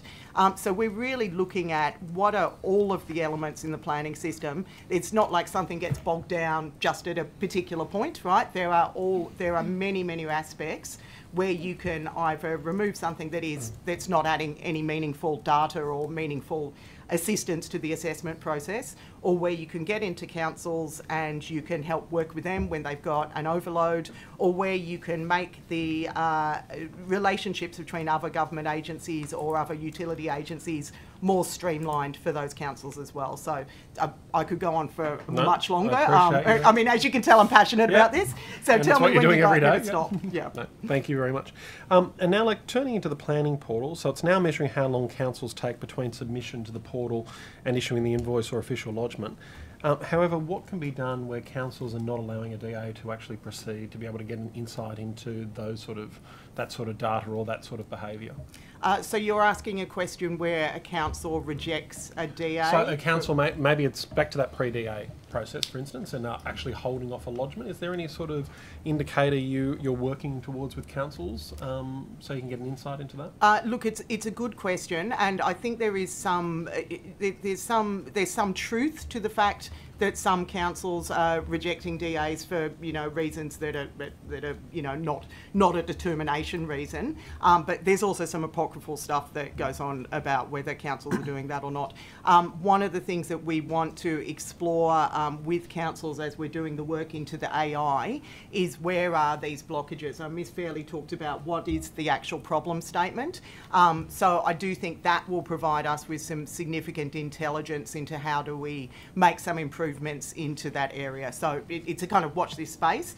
We do know that there are some problems that can be solved. We do think AI is probably one of the tools to resolve it, and we're meeting. Our first meeting is 16th of November. Okay, thank you. Now, just turning to some of the data that's not publicly accessible for each council through the planning portal and that, and your insights into whether this is something that might be considered potentially. So the number of full-time equivalent planners assessing DAs, is there any view to providing that sort of breakdown by council? I'm going to take that on notice because I actually think that data set is held in a different form of council reporting. I'm trying to think back to my council general manager days. So I'll take that on notice and get back to you. I just want to seek advice from Office of Local Government because they may hold that. And it might be a question for Minister Honig when it comes to his meeting. Fantastic. Thank you very much. Also, is there any view taken to breaking down development applications on the portal by their size, value, residential development applications, or the size number of dwellings? We obviously already hold that data. Ms Fairley, can you give some detail into how we break that down? Yep. So at the moment we're looking to actually do that, so we need to be able to have a look at the complexity. Yep. It's a matter of looking at both the state DAs but also the local DAs, but it is actually a work in progress for us. Okay, thank you. And also, likewise, reporting on the assessment times and submitted to lodged times according to the breakdown by size, value and number of dwellings. Is that in the consideration as well? Or? It is, yes. Okay. Is there any reporting on the number of DA withdrawals by each local council? I don't believe we formally report on that, though obviously we're able to unpack that data, but as a formal reporting, no. Okay. And what about capturing and including the time that assessment is paused for while RFIs are outstanding? That gets captured, doesn't it? It does. It does, yep. It does get captured. Is that reported? No, I don't believe we formally report on it. Okay. Is there any view to reporting on it, or? Look, to be honest, I would like to have that conversation with local government rather than make a direction at this point. Okay. And what about the number of requests for informations that are issued? Is that something that you capture, and if so, any consideration to reporting? Can we capture it? Yes. Do we capture it? I'd need to come back. Yeah, can we have a look at that? Yep, that's fine. You can take that on notice. Yep. And also, in terms of reporting data on the number of land environment court cases in each LGA and the success or otherwise of those cases? Well, we obviously hold that data. Anything that goes to the Land and Environment Court is on the public record. I don't think that we formally reported on it. I'll double check for you, but you could extrapolate it should you choose to. I'd have to speak to the Minister to see whether he wants that as part of the formal reporting regime. Sure. Thank you very much.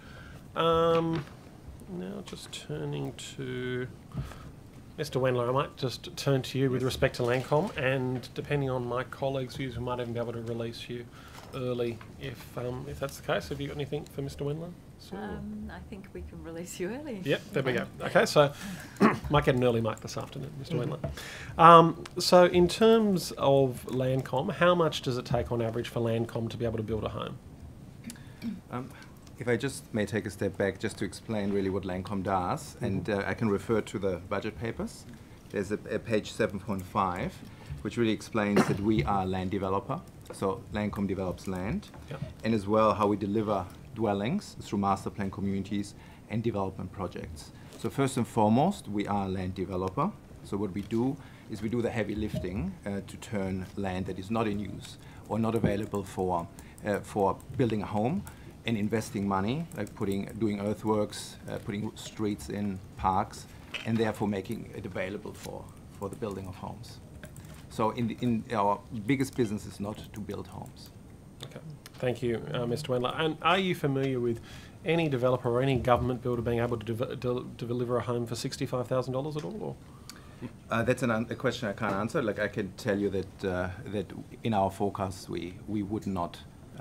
Or based on the numbers that we have provided, we are not assuming to develop at that price. At that price, thank you very much. So the government has stated it will expand the role of Landcom in delivering more housing, considering the government announced funding for affordable homes in 2040. Is this where the reform ends, or have you got a larger brief from government in terms of your role now? We have been given new priorities from the government. And these priorities include as well us expanding into the regions, us working on build-to-rent pilot projects, and as well making sure that we are a leader in affordable housing. The numbers that I think you were referring to just refer to the 300 million, which is an additional investment to capital we already have. So the government's policy in the budget states Landcom will build 3,288 market homes. How much do you estimate that these homes will sell for on the private market? As I said, we are a land developer first and foremost, so the numbers that we have been provided are based on benchmarks that we have and a modelling that we have in regards of land development. Some of these home sites we will provide to the market directly. Some of the home sites we will build on, and that's something that we will kind of decide over time.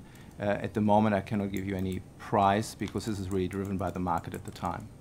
Thank you, Mr. Wendler. Now, Mr. Wendler, with respect to dividends from Landcom, after delivering dividends of between 63 to 68 million between 2022-23 and 25-26, why is it projected in the budget that dividends from Landcom will increase by nearly 60% to 105 million in 26-27? What's the reason for that?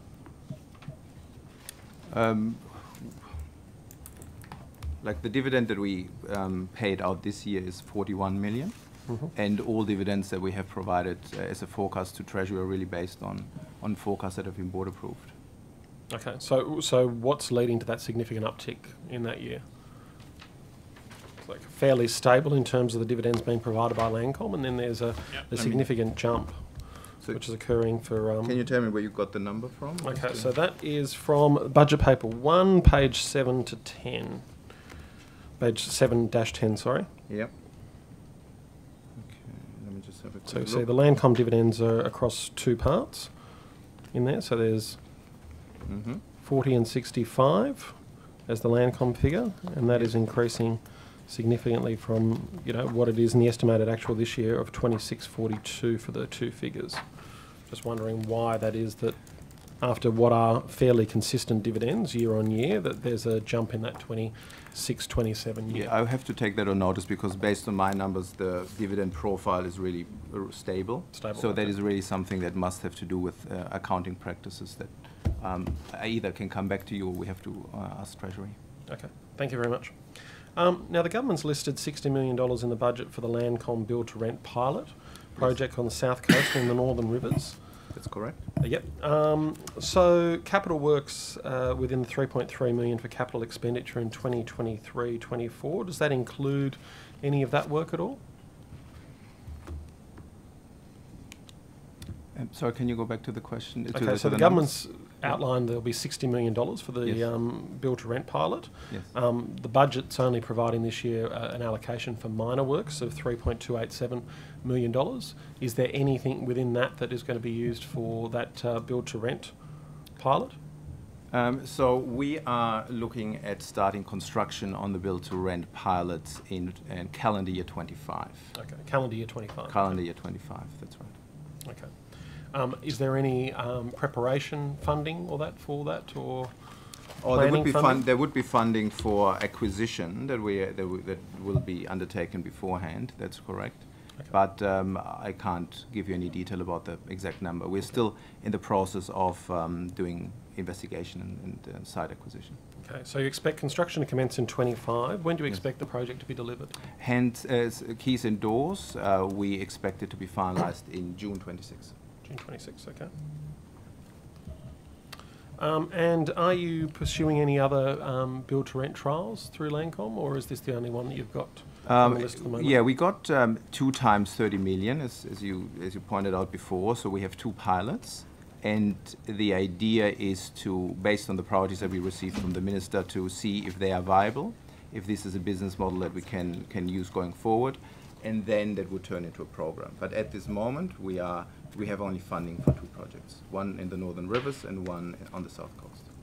And Mr. Wendler, there's been quite a bit of commentary about Landcom and its new role and potentially a role as a private developer. Is there anything you'd like to say to the committee with respect to that? There has been a lot of conversation about an expanded role, and as I mentioned before, it is about us having clear priorities. We are a key tool of government, and our role is to support the government in the housing in the housing policy and as well in the fight against the housing crisis. And these priorities see us expanding into the regions, doing the build-to-rent, increasing the supply and affordability of homes, and that is really the extent to it. So. But Mr. Wendler, as you sort of outlined before, very much your role is as an enabler in the market, so to speak, in enabling properties to be able to be brought to market. But it isn't actually in terms of a developer per se, is it? It's best to say that our main focus has been over the last few years and going forward as well as a land developer. That's where we really get the biggest return for the government's investment in housing. But we as well, and have done this in the past and will do this in the future as well, if needed, if there are market dislocations, we can as well go a step further and do and work with builders to construct homes, and that is what we're going to do with the build-to-rent products. And we are looking quite closely as well of doing it on other home sites, making sure that we support the government in increasing the supply. And in particular now, where, as I said, the market is quite dislocated, we see an opportunity there as well. Thank you very much, Mr. Wendler. I think that's all the questions I have for Mr. Wendler. So, unless there's any other questions from any other members of the committee? Not at this stage, no. Okay. Okay. Thank you. Thank you, Mr. Wendler. I might turn back now to the idea of pattern book designs and asking the department what work is being done in terms of looking at pattern book designs and the role that they could potentially play within housing in New South Wales. The government architect is currently looking, as you would like to hope, is currently looking at pattern book and how they can be used to make planning assessment simpler and also to put great design into the market as well. So the government architect's currently working on it. Okay, and is there a timeline in terms of the government architect to be able to report back or to have something implemented? We're in the process of undertaking that work now. I don't have a formal timeline for it, but obviously it's something that the government has a real interest in, and as a consequence that usually puts some acceleration into my department as well. Indeed. And are you looking at any particular classes where pattern book designs could be applied, or are there, in terms of the government architect's brief, is there anything that is excluded in terms of that consideration? The predominant typology that we're looking at is the type of house or apartment that would be more appropriate for a pattern book. So, you know, your terracing, your manor houses, your 3 to 6 story walk-ups, where you can get, you can get some simplification of design and assessment isn't as complex either. And is it envisaged in terms of the pattern book designs and the government architect that there be sort of some public competition potentially to have industry have some feedback or input into what this pattern book design would look like? We're still working through the process, so I can't answer that at this point. Okay. What role do you think local government will play in terms of pattern book designs and their implementation in their local communities? Look, we need to do the consultation with local government. I very much hope that they're actively engaged. The pattern book is a really good solution to coming up with ways to make easy assessment but not sacrificing design as well. I think if you listen to local councils, one of the things they're absolutely passionate about is great design. So we will be working collaboratively with them as we develop these.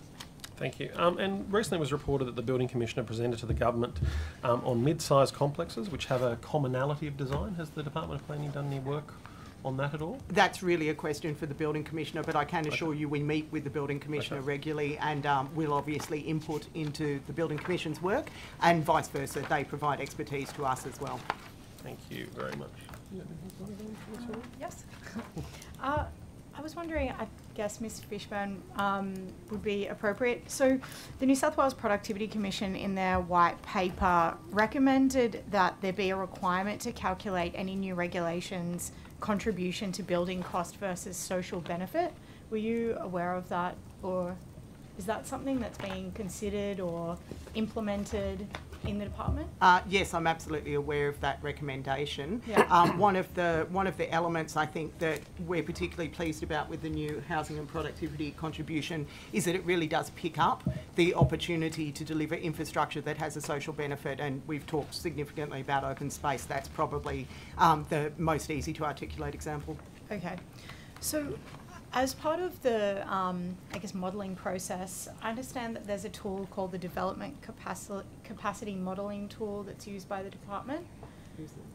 Okay. I was just wondering, could you please explain, I guess, the kind of the algorithm work that goes into that, and is that being used publicly at all by planners and developers to kind of assist the efficiency process in getting developments either through the department more quickly, or even designed more efficiently to kind of suit the needs of that tool before they go through the department? Yeah. Yep, I'll ask Ms Gibson to give some information. Yeah, thank you, and thanks for the question.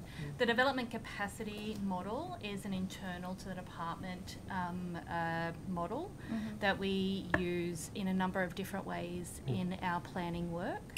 So it assists us in understanding how the planning controls, be that zoning controls, but also height, floor space ratio, minimum lot size controls, might assist in determining the total number of homes that could be in a precinct, a suburb, a street, a rezoning plan from council. So we use it in a number of different ways, and while it's not an externally available tool, we do often talk with councils about the information in our assessment and how that information from the development capacity model is helping us understand whether those heights, controls and zones are leading towards the housing targets or the housing outcomes that we are co-planning with councils. Okay, and just if I may, do you think it would be useful for people to have that model more publicly so that they could align their proposals more closely with what the department is kind of looking for in its recommendations or approvals? It's really helpful when we work collaboratively with councils on getting the right plans in place. So the way that we prepare guidelines or prepare assessment requirements is one of those examples.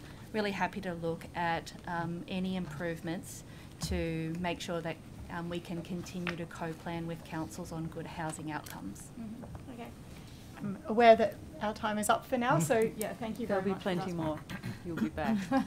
Thank you. On the 28th of September, I wrote to the Minister and asked what I thought was something just completely simple, straightforward and a given, and that was if the community that had contacted me could have a 2-week extension period to lodge submissions to a state significant development, which was significant to them. It's actually a pumped hydro project, Oven Mountain. And the minister responded to me and said, I asked the Department of Planning and Environment to consider this matter further. I am advised there are no exceptional circumstances for an extension to be granted on this occasion. I'm just curious. I know in former capacities I've written to the department so many times for something as simple and straightforward as a 2-week extension to a submission period. I'm just curious, what's changed? Is there something that's changed in the department that we wouldn't lend 2 weeks for procedural fairness for communities that are looking at state significant developments? Well, we certainly do grant extensions. In fact, I was rapidly texting yesterday in Minister Sharp's about the Central West Orana Res, where we have granted a 2-week extension there. I don't know the specific item you're referring to. I'll just ask Ms. Sargent. Perhaps even just this exceptional circumstances threshold, what that is. Yeah, I also can't comment on that specific example. That's okay. But what I can say is that we do look at examples like this on a case-by-case situation, and where we think that an extension of time to allow communities to write an informed submission, we do grant that. So there's a number of examples recently where we have done that. But as I said, I can't comment on that specific example. Is it, so what's the best, I mean, clearly I feel I am completely rendered ineffective. Once upon a time, every time I wrote, it was fine, but clearly I did it this way, thinking it was the proper exercise of my office and responsibility to constituents. And we got told no, and it was literally an extension period of 2 weeks to a project that will have significant impacts on that community. So, I mean, I'm just wondering, what are the exceptional circumstances? So the exceptional circumstances would depend on the complexity of the project. It also might look at the number of communities that the project might be impacting. So, for example, some linear infrastructure that goes through multiple communities and LGAs. So what if it's a project that impacts the environment significantly and perhaps possibly not many local people? Yeah, I mean, as I said before, I don't know the specific example that you're referring to, but yes, where there is, you know, a clear reason as to why the proposal is of a nature that requires extra time by the community to consider you know, the documents that are out on public exhibition, yeah, we will do that. When there's exceptional circumstances, is that right? Well, whatever they are, and we have to work out what they are, and somehow we'll second guess when we're telling people whether we think they'll get an extension or not.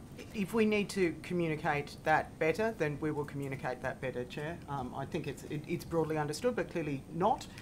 We're always happy to provide further information to communities, and as Ms. Sargent has detailed, and as I just described, very recently we have extended the exhibition period for a number of things where it is always a balance, as you know. Yeah. On one hand, the department's constantly being accused of taking too long to assess matters.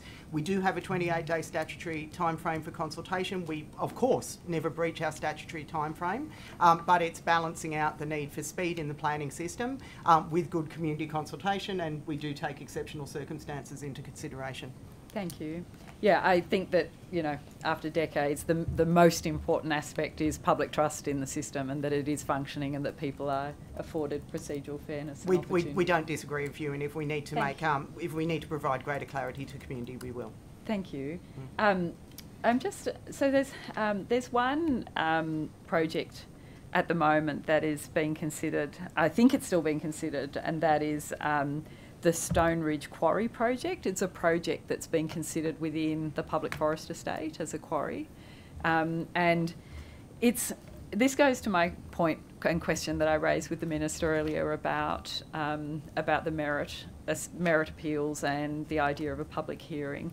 I'm just curious about how it works. So when you've made a development, when you've assessed a project, and it's then a matter for the Minister to suggest to the, or request, sorry, the IPC to hold a public hearing.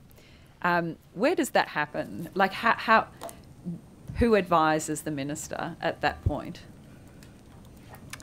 Ms Sargent, can you talk through the thresholds for referral to IPC? Yes. Oh, sorry, not to the IPC. The IPC, the separate decision, which is a separate exercise of discretion, to refer the project for a public hearing. So the department would provide advice to the Minister about the project and the nature of the project.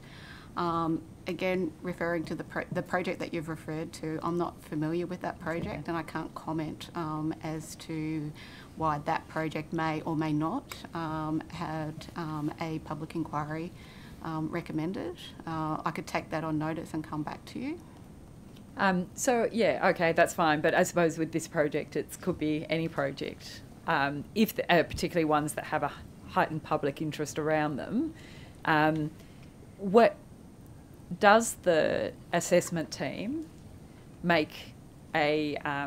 provide advice to the Minister about his discretion, whether to refer a project to a public hearing or not? The department would provide advice, yes. And so is it the department's belief that sending projects to the IPC for a public hearing, which we know extinguishes third-party appeal rights, what is the main basis for thinking that that is an important step forward, as opposed to requesting or advising the IPC to hold a public meeting?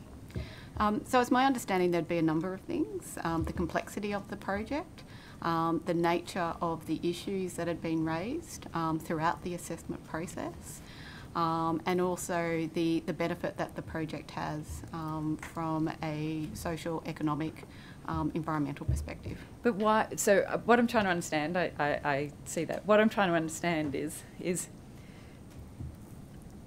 what does the department in their advice do to balancing the consideration that a public hearing will extinguish a community's right of appeal to the Land and Environment Court on the merits? Where does that consideration happen and who makes that assessment, or is it not part of the assessment? Oh, that would not be part of the advice that we provide. So why not? When it's such a significant thing to do to a community involving a project that will impact their local environment largely for the rest of their lives.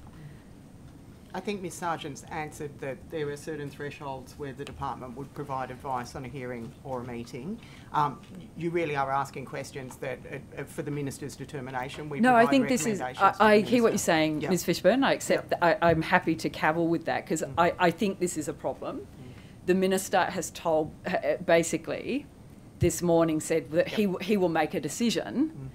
This is about how his department is assisting him to make that decision. He's a one-person minister that signs a piece of paper, and we all know that he signs that paper heavily on the advice of his expert department, which is you guys, and I don't for a moment question your expertise. I genuinely observe a serious error here in the operation of the department that would be good to try and understand how we got here and why we got here. I have a clear understanding of how we got here back in 2013, but the practice is continued, and I'm really concerned about why we're continuing a practice of the past in relation to referring projects to the IPC for a public hearing, which, without the full acknowledgement that it extinguishes, for no benefit in real terms, the community's rights, whether they choose to exercise them or not, to access justice through the Land and Environment Court's merits appeals process. If it's an unconscious happening of the department, then it's something that the department really needs to address. Okay, well, I can hear and understand your passion for this particular topic, and the Minister did speak about it this morning. I think Ms Sargent has answered the question in relation to the type of matters that the department takes into consideration when we make advice to the Minister in terms of a hearing or meeting. I appreciate and understand what you said. I think these are matters that probably should be raised further with the Minister in conversation. So just for clarity, Ms Sargent, are you saying that when that advice is provided to the Minister, there's no consideration, or there is consideration? No, so we would provide advice based on the merit of the project, but I think it's well known that that is the situation. So our advice is informed by that, but you know, really we talk about the technical merits of the project when we provide our advice. Thank you. Can I just go to the RA, Mr. Draper? So, please, can you just explain? You look happy to be. No, well, Ms. Fishburn seems relieved. Right. Okay. Okay.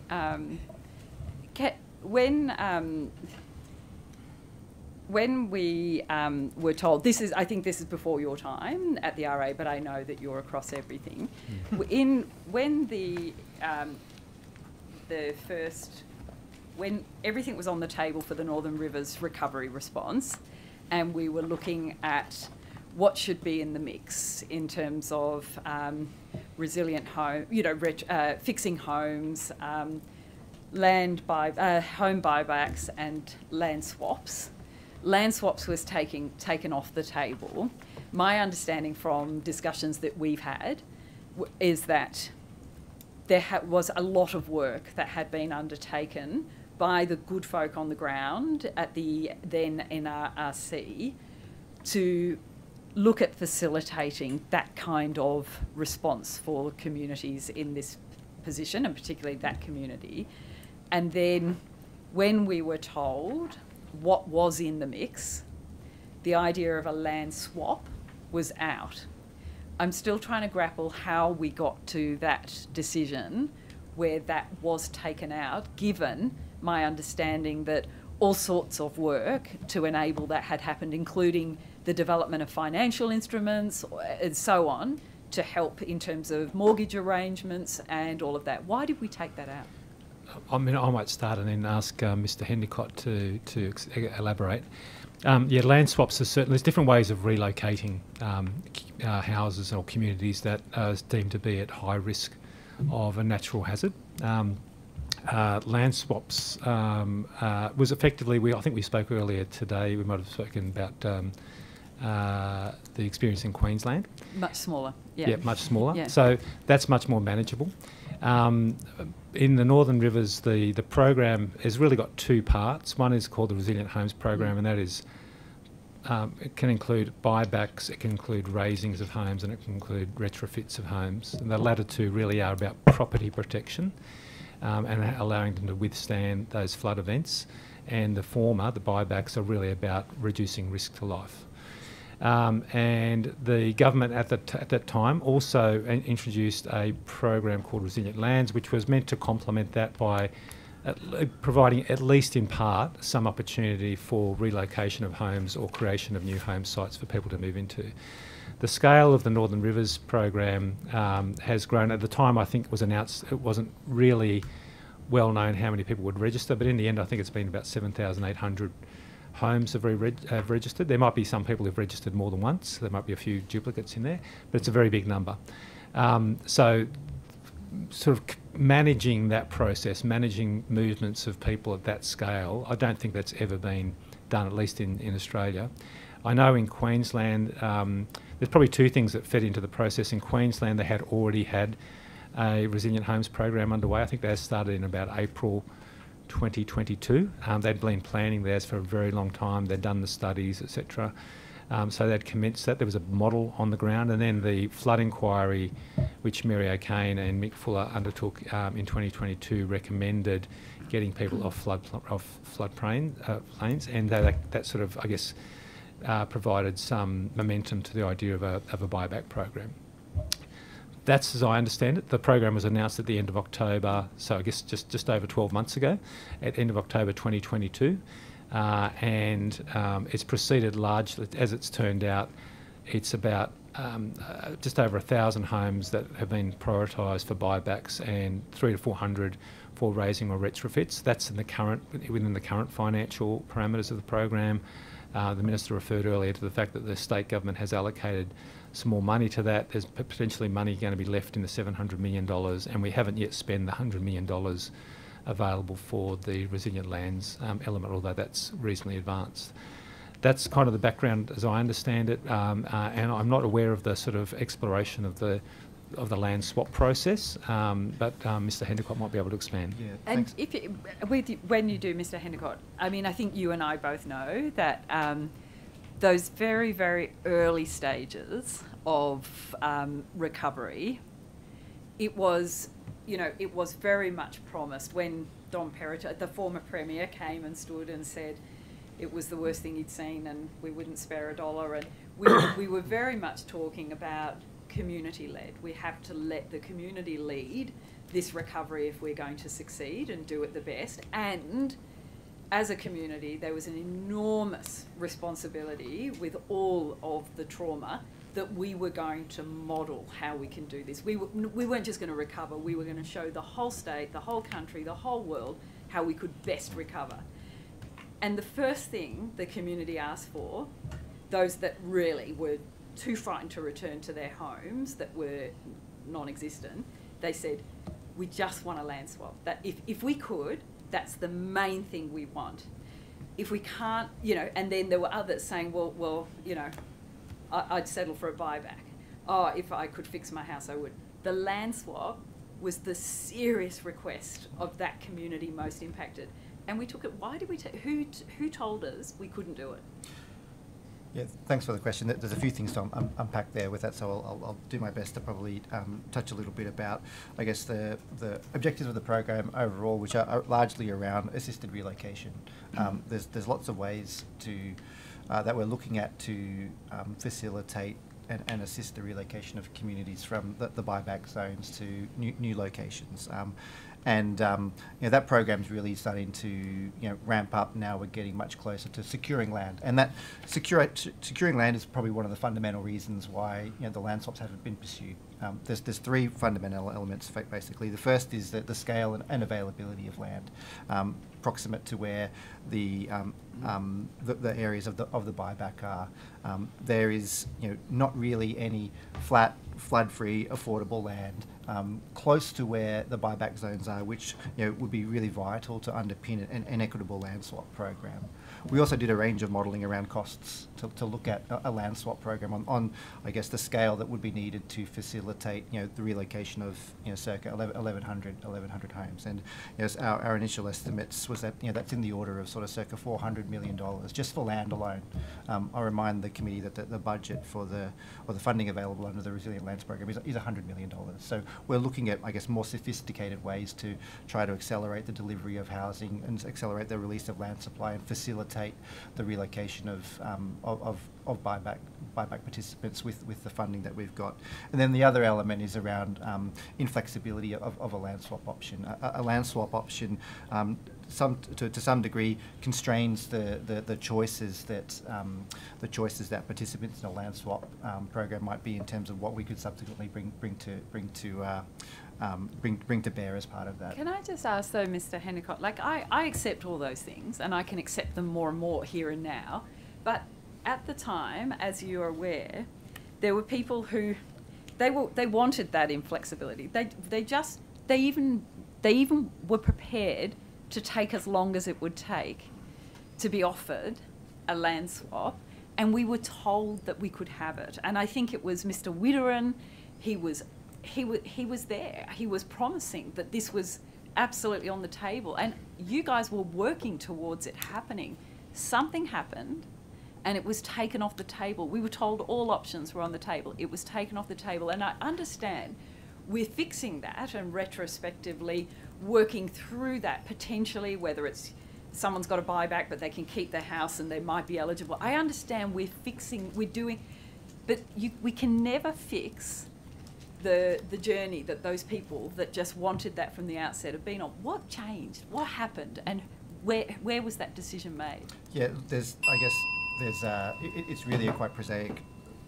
Quite prosaic. You know, we looked at the levers that we have to bring a large-scale supply of land and housing to the table as quick as we can, and the measures that we've, I guess, landed on to do that, and for the reasons that I've outlined just then around the land swap side of things, is not an economical. It's not flexible, and it's not able to do it at the scale that we need to facilitate the assisted relocation of community from one place to another across the 7 local government areas, across 1,100 homes in the region. I might come back to you. Thank you. Over to you guys. Thank you very much. Ms Fishburn, just turning back to the housing productivity contribution. Now, there was, of course, indicated a $1 billion fund for local government for 10 years. Is that going to be administered by the Department of Planning, or...? That'll be administered by Treasury Department, I think is the final decision. Just get confirmation. Yes, okay. Correct. So there's no involvement of the Department of no, Planning? obviously we will provide advice into that, and that's, as the Minister determined, it's the Minister and the Treasurer in consultation as to where infrastructure contributions will be spent. But there's the two different pieces, aren't there? Correct. In terms of, correct. There's the housing productivity contribution, and then there's the long list that will support. But there's also that competitive, I believe, a competitive grants process that was outlined to this committee when we were considering that bill earlier in this year. Will that be administered by your department? Ms Fairley? It will be led through our department, but there will be a necessary governance component around that to make sure that there's transparency and that other areas of government are able to be a part of that process. Okay. And has any work been done to establish that open round? And when? No, not at this point. Okay. No. And when do you envisage that starting for local government to be able to access funds through that? We haven't taken any money through the scheme yet, yep. So there is no money available, so I can't give you a date at this point in time. I'll take on notice to come back in case there's work being done and it hasn't raised its way up to my office at this point. Okay. So in terms of that funding, even though it is separate to the Housing Productivity Contribution Fund, that will not be going out until funding is received within the Housing Productivity Contribution, is that correct? Or I need to take on notice around the timing. Thank you very much. Now, just interested as well, in terms of the transport project component of the Housing Productivity Contribution, one is being applied to the Pyrmont Peninsula at present, even though a decision hasn't been made with respect to Metro West and a station at Pyrmont. Is that correct? There has been significant rezoning that has occurred at Pyrmont, including the Pyrmont Place strategy. I'll just look into my staff in relation to that one. We're just getting some information up for you.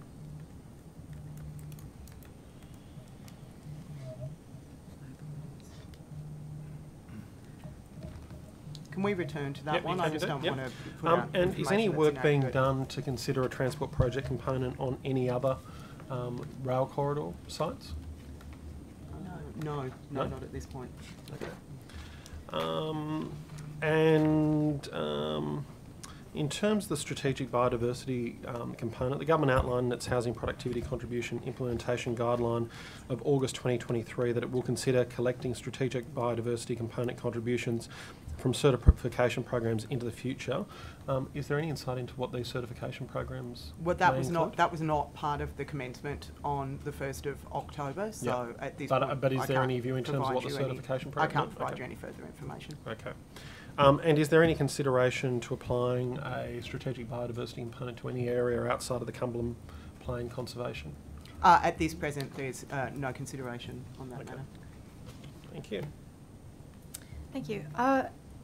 I wanted to ask about the letter that's been sent to mayors about the department developing a toolkit to help councils and state agencies to deliver the outcomes that we need, and specifically in the context of small apartments and low-rise multi-dwelling housing options.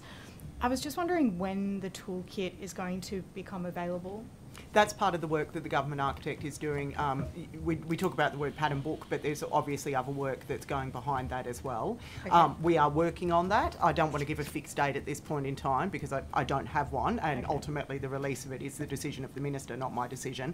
But I can assure you it's pretty much top of the list in the department at present. Okay. Yep. So would you say it's more like 6 months or 12 months or? Look, I can't speak to that because it's when the Minister chooses to release it. We need to do the work. We need to do the work in consultation with the councils as well. There is no point developing a tool that they're dissatisfied with and they're not going to use. Obviously, when you do consultation, it takes more time, so that's why I'm being a little bit cautious about putting a final date on it. Okay, thank you.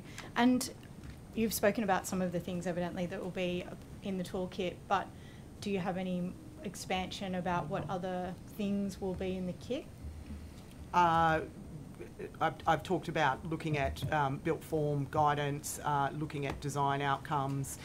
You'll be familiar, I'm sure, with the apartment design guide and the type of guidance that that provides to councils as well. Yep. If you can use that as a kind of ready reckoner to think about some of the elements that we might be building in, that's probably a useful way to think about it. Okay.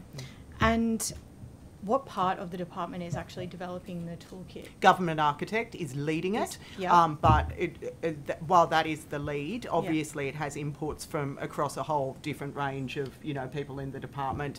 From the assessment planners to the strategic planners. It's the type of thing where you can't just do it in isolation. And I really want to stress again as well, we need to do it with the councils as well. So I'm not going to put a 3-month figure on it because we want to do the consultation adequately. Okay. You've obviously asked, or the Minister has asked, councils to identify existing well-located areas where terraces, small unit blocks or well-designed mid-rise apartments can be permitted, and also to begin work identifying locations and permitting more low and mid-rise homes immediately. Has the department provided guidelines for councils to use when assessing what would be considered an appropriate area? Well, I think in the Minister's letter he talks about well located. We haven't formally provided any information. I think well located is a fairly generally understood term that, it's near public transport, it's near public open space. That's one of the things that we can continue to talk about. There may be a definition. Is there a strict definition of well located? There isn't. Okay, yes. I do think though, I think we all broadly understand what it is. I think local government would understand what it is as well. I think they would all have different definitions. I'm I'm sure they probably would, which is why, and I feel like I'm speaking for the Minister here because it is his letter, but it is why the Minister has asked councils to look at their own local areas because, of course, where they want to see some, change to density and development, and councils are regularly telling us, and local government New South Wales tells us as well, they want to be part of this solution, but they want to do it in their own local areas. So the Minister has, suggested to them that they get on with the work. So is, I guess one of the problems that has been identified is that rezoning will likely have to occur to actually get these projects underway once areas have been identified. Or, is that something that you anticipate as part of the process, I suppose? Like, is identifying an area that is not zoned appropriately for apartments or mid-rise, are they being considered as appropriate areas to make changes to zoning? Well, I think the Minister said in the earlier session as well that a lot of councils have either deliberately or inadvertently prohibited this type of housing typology in their LEPs. So they would need to be looking at their LEPs to make those amendments. We'd be most happy to work with them to do that. Well, we work with councils all the time, but the Minister's been quite clear that he would like to see councils starting to do that work themselves. Is there a due date for councils to get back to the department about where these areas might be appropriate? I don't have a copy of the Minister's letter in front of me. I don't think there was there a specific date on it? No, there wasn't a specific date on it. Obviously, I should say as well, planning is iterative. And, councils may choose to look at one area at a particular time because it suits them and then work forward on other LEP changes.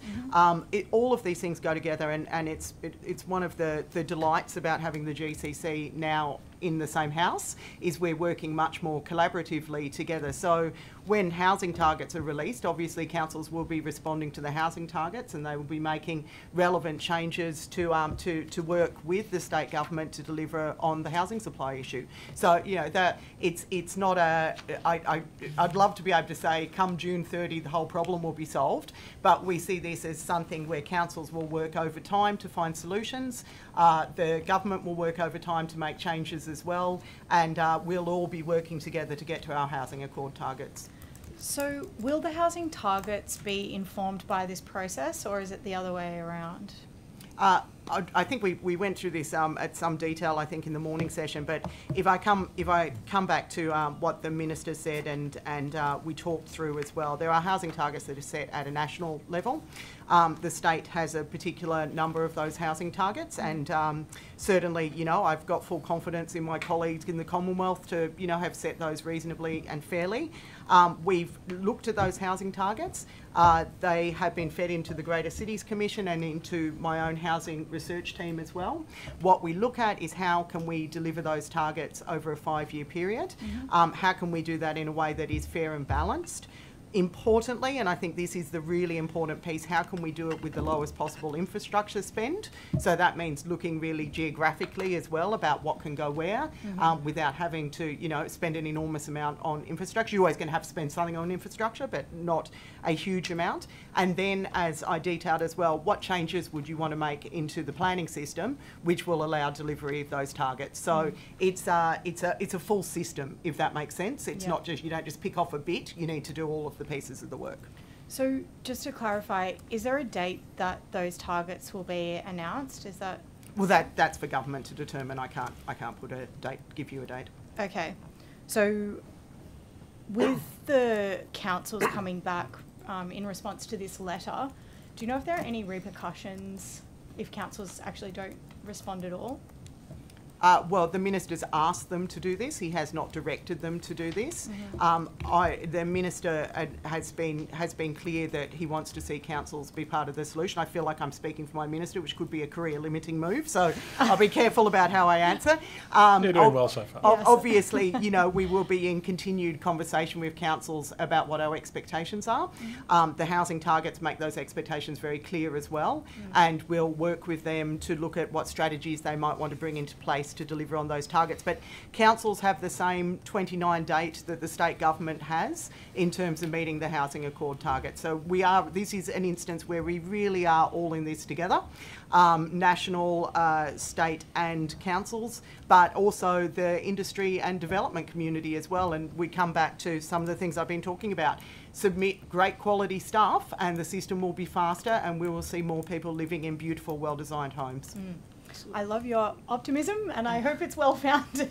Thank you. So, Ms Fishburn, just following on from Ms Munro's questioning with respect to the housing targets and consequence, the Premier has outlined that if councils don't meet the housing targets, there'll be a nuclear option that he'll use. Have you been asked to do any work on what that nuclear option looks like? Okay, well, you know, if you don't want to speak for the minister, you're even more reluctant to speak for the Premier, right? So, we reckon you should go for it. No, a very career-limiting move.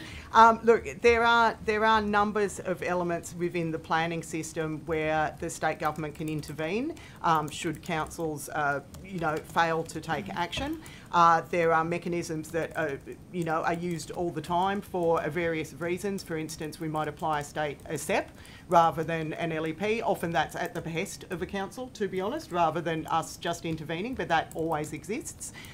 We can make changes into planning policy. Ultimately, and I don't believe it's been done for quite some time, but planning administrators can be brought into councils as well. That's under 9.2, That's a is it? Yep. decision for the Minister for Planning in consultation with the Minister for Local Government. Okay, and that's the suite you see in terms of state government interventions? Well, there are. I'm very loath to talk on behalf of a political decision. I've given you some examples of the ways in which the state can and have intervened, although I can't remember last time we had a planning administrator, but it has been done in the past. Take that on notice, just... Yeah, I'm more than happy to. Just out of my own personal you know interest. what? I'm actually genuinely curious myself, so we'll take that on notice and try and find out for you. Thank you very much. Now, just turning to the infill affordable housing SEP that was announced by the Minister earlier this year. Has the government done any work to understand the viability of the bonus, the number of sites that can access the full 30% height and FSR increase, and the expected number of affordable rental units and additional market units that are likely to be delivered as a result of this policy? Yes, we have done feasibility work, and I'll ask Ms Gibson to speak to them. I will just preface, though, of course, while we have done feasibility and we have looked at numbers, you never fully understand the outcome of anything until it occurs in the system. So until I actually start getting DA in, I can't give you with real predictability what the numbers are, but we've done some feasibility to start to have a sense. So, yeah, that's right. So in the infill affordable housing provisions are voluntary. They have been in place for some time, and proposals to make changes to the amount of that bonus and the requirements of those bonuses are and will continue to be voluntary for developers to access. So we have looked at what would incentivise more of those bonuses to be taken up, and how that would those incentives help to offset the cost of delivering the affordable housing, so that as part of market housing projects there could be more affordable housing delivered at the same time.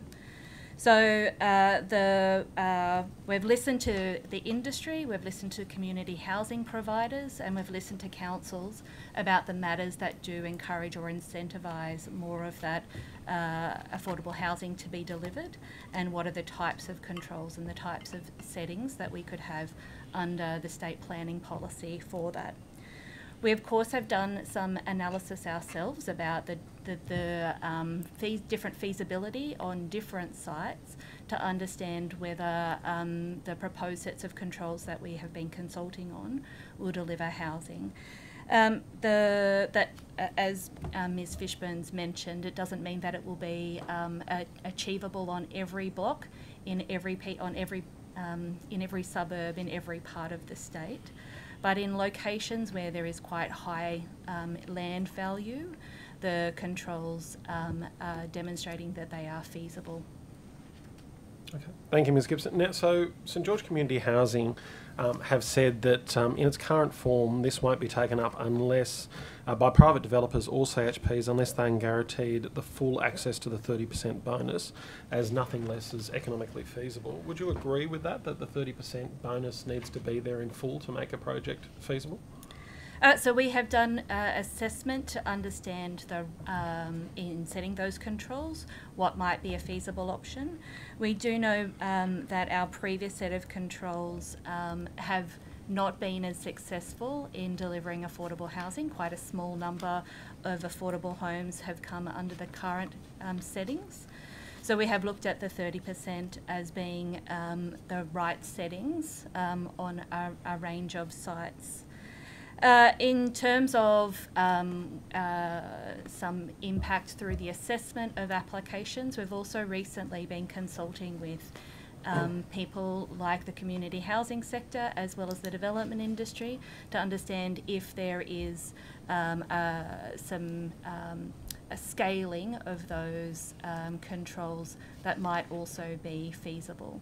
So we're currently interpreting that advice and understanding that advice to provide guidance back to the Minister for his final decision. Thank you. And so it's been reported that some industry projections are that only 1 in 6 apartment projects will even qualify for these affordable housing bonus under the draft versions of the policy when you take into consideration the other restraints on sites. Is that something you would agree with in terms of the limited application of this policy to many sites? As I've mentioned, they are voluntary bonuses, and it's a voluntary option for developers to access. The controls are more likely to work on sites where there is high land values to begin with. I want to kind of emphasise that this would not be the only way that affordable housing could be provided under the New South Wales planning system, and that there are a range of other mechanisms that can be delivered both by agencies like Landcom, Land and Housing Corporation, the Aboriginal Housing Office and community housing providers to also be accessing the planning system to be able to deliver affordable housing. Has any consideration been given to easing sunlight requirements in infill development and considering changes to the SEP to achieve that? There have been discussions about how councils' local planning controls, where in some local planning instruments they do set very careful planning controls to be able to manage access to public spaces, public squares, public parks, to ensure that good sunlight is in those locations. Typically planning for the darkest day of the year and to make sure that there is adequate sunlight on that darkest day of the year. There are also long-standing provisions in the apartment design guide, which is the state planning's kind of set of design guides when it comes to apartment construction that also talk about those sunlight and access to sunlight. It's reasonably complicated about how all of these things interact and are assessed in the planning system and the merits of those matters. We are taking on board feedback that we've received during the consultation about the interaction with council's local environmental plans and the carefully thought out work that councils have done to plan for sunlight into those public spaces. There will be some difference potentially with how this might be assessed at a local level for a smaller scale affordable housing project to how it might be assessed for a very large scale project. And we want to make sure that we're setting the right set of controls that get to the best outcomes in terms of delivery of affordable housing, but also that is well designed and is creating good amenity for existing as well as new residents. If I could just ask one question to finish Yeah, this of off, if course. that's possible. And when do you expect the consultation to finish and to have a formalised final completed SEP? So we're working Or very component hard of to the do SEP, I that should as say, yeah. quickly as possible because it is super critical during the period of the Accord to be delivering more housing, and I don't think anybody would disagree that more affordable housing in New South Wales would be terrific. So we're working very quickly to finalise that consultation, to provide our advice to the Minister and to set those controls. I can't give you an exact date because there are a few variables there and it's at the discretion of the Minister. Thank you. Thank you. I'm going to come back to you, if I may, Mr. Hendicott. And I don't want to. Somebody made a decision at some point because something changed, and was it? I suppose what I'm getting at is, was it the NRRC as a group? You were a small group. Was it you? Was it Mr. Witteren? Was it the Minister? Was it the Premier? Was it somebody else? Where did the decision to, at that particular time, just before October, when everything was announced, to take out what that option of actually having a land swap? Now, again, so in terms of the development of the, well, I'll step back. So the outcomes around land swaps, where people, I guess, have the opportunity to facilitate the relocation of from one place to another, and that could include relocating their home or include relocating, or I guess porting over their mortgage, a securitization swap essentially, and putting in the support structures in place to enable that to happen are sort of all elements of the program that we've designed and are delivering. In fact, we've achieved a couple of securitization swaps already where people have been able to port their mortgage over and settle in a new location, and we're working closely with homeowners to do the relocation. We looked at a range of different measures in terms of how we could accelerate the supply of land and housing in the region, and in acknowledgement that there was a quite significant housing crisis in the region at the moment. Deficits of somewhere between 14 to 18,000, housing production rates dropping by about 25% over the last sort of 5 years, and really significant increases in affordability really significant decreases in affordability. So really challenging preconditions before we got there.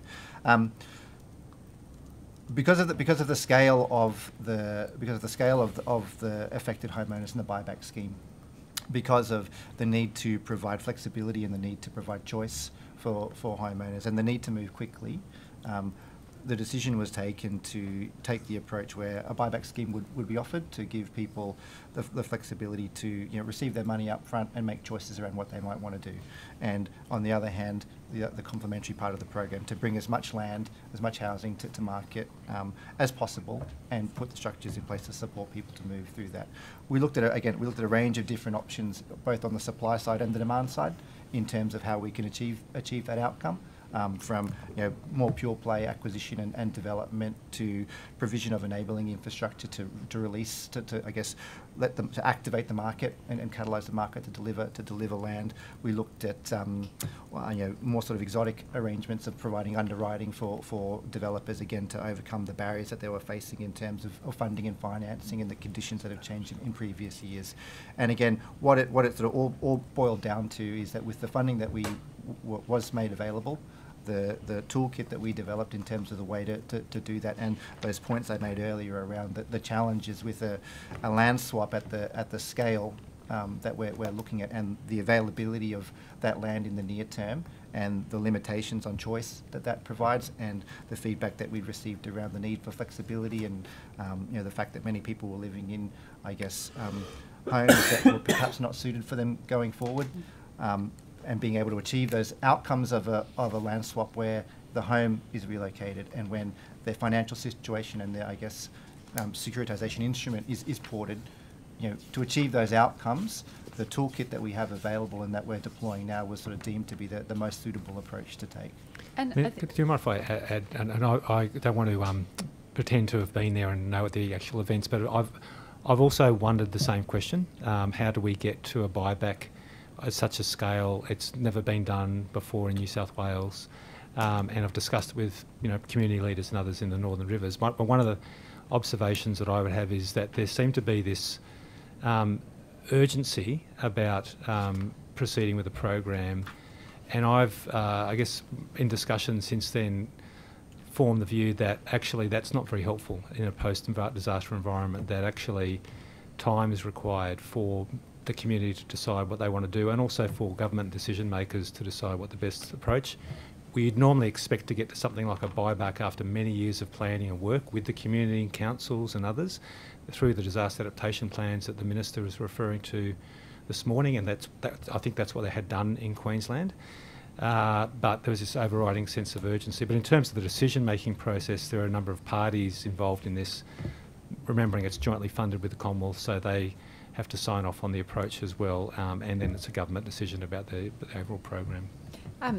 Thank you very much. And again, it may well be absolutely spot on. It may be the best thing that we've done, and it's certainly, there are things that are very good, but someone somewhere, just before October, pulled an option that we were all thinking was going to be delivered. I just want to know, and if it's not appropriate to know, then Mr. Hendicott, let me know that. Someone somewhere made a decision and told the community that's no longer an option after weeks and weeks of the legitimate expectation it was what we were going to do. And rightly so, the decision may have been the best decision, but someone made that decision, and it's just never really been explained. Yeah, look, as I said,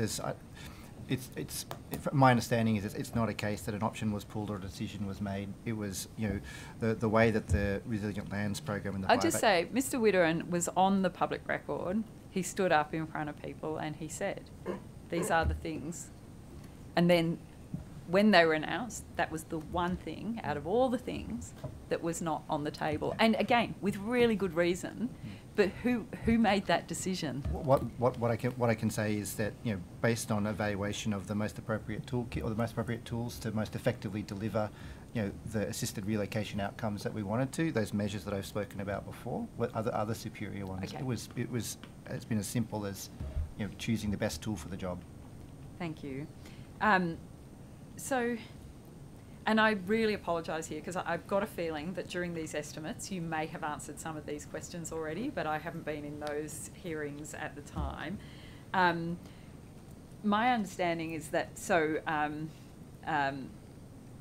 in the Byron Shire, there's been 977 applications were made for buybacks. Is that? Do you have those kind of numbers? I do. Bear with me. I'll just yeah, it's no problem. Thank you. So I've just while you're looking, I've got 977 applications were made, and I understand the complexities of people making an application and then perhaps they change their mind or things happen. But 977 applications were made, and just 4 have been approved since the 29th of September. Is that possibly correct? No, that's not quite correct. Okay. So I might, if you may, with your permission, Yeah. maybe just clarify. So as of the 27th of October, Yep. 2023, there's been 7,803 registrations for the program. Yep. There's been 34 properties in the Byron Shire are eligible for a buyback, and 46 have been confirmed as eligible for a house raising and retrofit. I'll probably just make one point to clarify those. People, when they register for the program, they don't apply for a buyback or they don't apply for a raising and a retrofit. For the benefit of the committee, they apply for the program. We undertake an assessment based on the risk of that location and its suitability for either of those treatments, acknowledging that those treatments solve different problems. The buybacks solve or a treatment where a home is in a location where there is a significant risk to life. And the house raisings and retrofits is a different treatment that is targeted to reduce sort of the economic and social costs of a more minor flood event, and consequently in a lower risk location. Thank you. All right, those numbers are much better. And what's the situation with the people who went ahead and did their raising and retrofitting, and they were told that, or there was an understanding, whether they were told directly that they would get a reimbursement? Is that something that is underway? So of the 310 folk that have already been confirmed for a raising and a retrofit, we're working with a group of about 30 of those homeowners that have already completed work. And as we work through their application, we'll be compensating them for suitable works that have already been undertaken on their property. Thank you. And can I just say as well, like literally I have friends who have gone through every stream and they're very happy, so there are some, there is, obviously, it's what I was saying to the Minister. Unfortunately, the bits here are the bits, that are the more prickly bits. Please be assured that we are getting some really good messages out there of people who are genuinely getting outcomes that are really suitable for being able to stay in the community and carry on in the community. And then there's others, lots of others. Thank you. Yeah, we just want to make that clear. No, we also hear some of those positive stories. They don't get as much of the airtime, unfortunately, but it is what it is. That's how we get better, I suppose. But okay. Thank you. And so, just going back to the mapping, I feel like so much time has gone on since October, really, when all of this was happening. But with the mapping, there was the there was the idea that the mapping came out, but the flood wasn't in that mapping and wasn't in that modelling because it was such an outlier. Have we reconciled that? Are we still content with that and what we're using, or have we made adjustments? Yeah, I might jump in there if you're comfortable. So two elements probably, or one element to acknowledge first. With the release of the maps, we took the view that it was important to provide transparency in terms of the underpinning flood assessment the flood assessment that underpinned the program. We appreciate some of the outcomes of that mapping were difficult for the community to hear, that that the understanding that they're in quite high risk locations, and understand that is a difficult message to hear. But on the counterfactual is that we didn't provide that transparency, and we were very keen to make sure that we provided that. In terms of the flood scenarios that underpinned that mapping, we looked at, or the flood assessment looked at, it's essentially a composite index that looked at a range of different flood events. We looked at flood events that are with the annual exceedance probability of 1 in 20, of 1 in 100, and also 1 in 500. And the 1 in 500 AEP, I'll just acknowledge, is a very significant flood event. if we were to purely adopt, and probably the other thing I'll note is the program is a whole of region program. It goes over 7 local government areas and it looks over 4 different river catchments, the Tweed, the Brunswick, the Richmond, Wilsons, and also the Clarence. And the flood event, as deeply traumatic and impactful as it was, had variable impacts across those 4 river catchments, and Lismore and some of the Richmond catchment was the most acutely impacted. The other element I'll probably acknowledge is the outcomes of, or the objective of the Resilient Homes and the Resilient Lands program is really an adaptation program, and I really want to make the distinction that it's not a recovery program, and that's sometimes misconstrued. The objectives of the program are really to respond to future flood risk. Using the modelling, our objective was to really get to, I guess, a property by property understanding of the relative risk for a range of different flood events. And by simply adopting the 2022 flood event would lead to, I guess, an unequal unequal understanding of risk across the entire catchment, which is the scope of the program.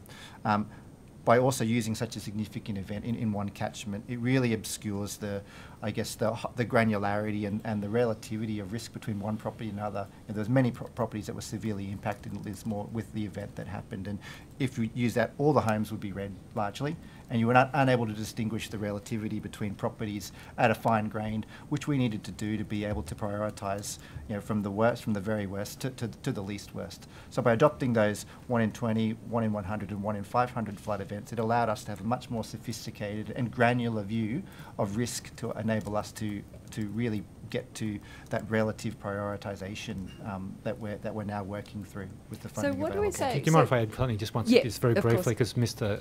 Hendricott said something really important about it being an adaptation program. Again, this is something we've talked a lot with other community leaders in the Northern Rivers. One of the big lessons, I think, is you don't try and do big disruptive adaptation programs straight after a disaster. You've really got to focus on recovery. So I think a lot of the angst that people have experienced, which has compounded the trauma of the actual disaster, has been because they had expectations about this being a recovery program, and really the way it's been implemented is more like an adaptation program. And I think if we had our time again, we would have thrown much, much more energy into the recovery process and making sure people were living in homes where they had a dignified life and they had all the services they needed before we got onto that much more disruptive and long-term adaptation work. Interesting. There was, one other point you asked me to address around still standing by the modelling. And before you do that, can I just point out that there, and I'm sure you heard it too, there was serious criticism around, and I thought it was very valid, around the fact that there was no peer reviewing about that modelling, and also the fact that there was clear advice that actually the flood that we experienced could have been worse. It could have been worse than it was, which is something it was so bad that we tend to not consider it being any worse, but the modelling would suggest it could have come even more severely from those tributaries. Yeah, absolutely. I think that's a really important point, firstly, to acknowledge that, again, that flood event, is not the worst possible flood that can happen in that catchment. With respect to the development of that modelling, we worked with a very well-regarded team of flood experts to pull that together in the first instance. We also had set up a technical peer review from experts across New South Wales Government to review the approach we've taken. We also opted in to undertake the other element I'll add is that we worked with council to initially use the data that they had and then get their views on the modelling approach. We've had consistently haven't received any negative feedback from technical experts in terms of the approach that we've taken. Irrespective of that, we've established an independent peer review of the modelling. That's happening now. Okay. There's a team of independent experts that are looking at that. That's also informed by a technical reference group of council flood experts as well that are part of that program. Is there a time frame on when that peer review will be complete? Yeah, we're aiming to have that complete by the end of this month. Great, thank you. I think maybe just to add again, I think it's really tough for people the mapping is a very stark technical document. And if you're living in one of those homes, and people in the community who know each other and know what the experiences they had, one person receives a buyback, another person doesn't receive a buyback, and understanding the logic of that, I think we could all appreciate that that's really hard for those people who haven't received a buyback. Those who have received a buyback, in some cases they're very happy with the offer they've received, but they also experience a degree of guilt about why they're getting it and others are not. So it's really, we're learning a lot. Unfortunately, these people are living this in real time and their real lives, and so we've got to try and keep throwing ourselves into it and trying to address those issues as we work with that community. Okay, we have hit 3:30, so I think we'll take a break if that's okay, and we will come back in 15 minutes' time. And thank you all very much.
Okay, thank you everybody, and welcome back after that short break. We will recommence, and it's over to questions from the opposition. Chair, Thank you. can I just clarify? clarify? I apologise. Before we go to the opposition, we just have a couple of answers to questions. Thank you. Thank you very much. Very pleased to provide you some planning history. The last time a planning administrator was put in place was Cessnock Council in 2010. So as I thought, it's been some time, but the power remains with the Minister for Planning and in consultation with the Minister for Local Government.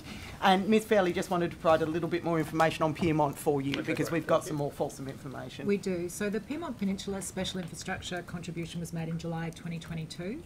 This will actually form the first transport project component of what is now the Housing and Productivity contribution, but it is an administrative shift. So just to confirm that the rates are the same, and of course the land that it applies to is the same, and the funds collected will be used for the metro station site. If it goes ahead. Thank you very much. Some simple questions. Now, just in terms of how many qualified planners are there within the Department of Planning? Oh, I would have to take that on notice. Can I ask your definition as well? Is it someone with a planning degree or someone working within the planning system? I have many people who are working within planning who are not necessarily have a degree in planning. Yeah, yes. Somebody with a planning degree. Someone with a planning degree. I'll definitely have to take that one on notice. Sure. Yep.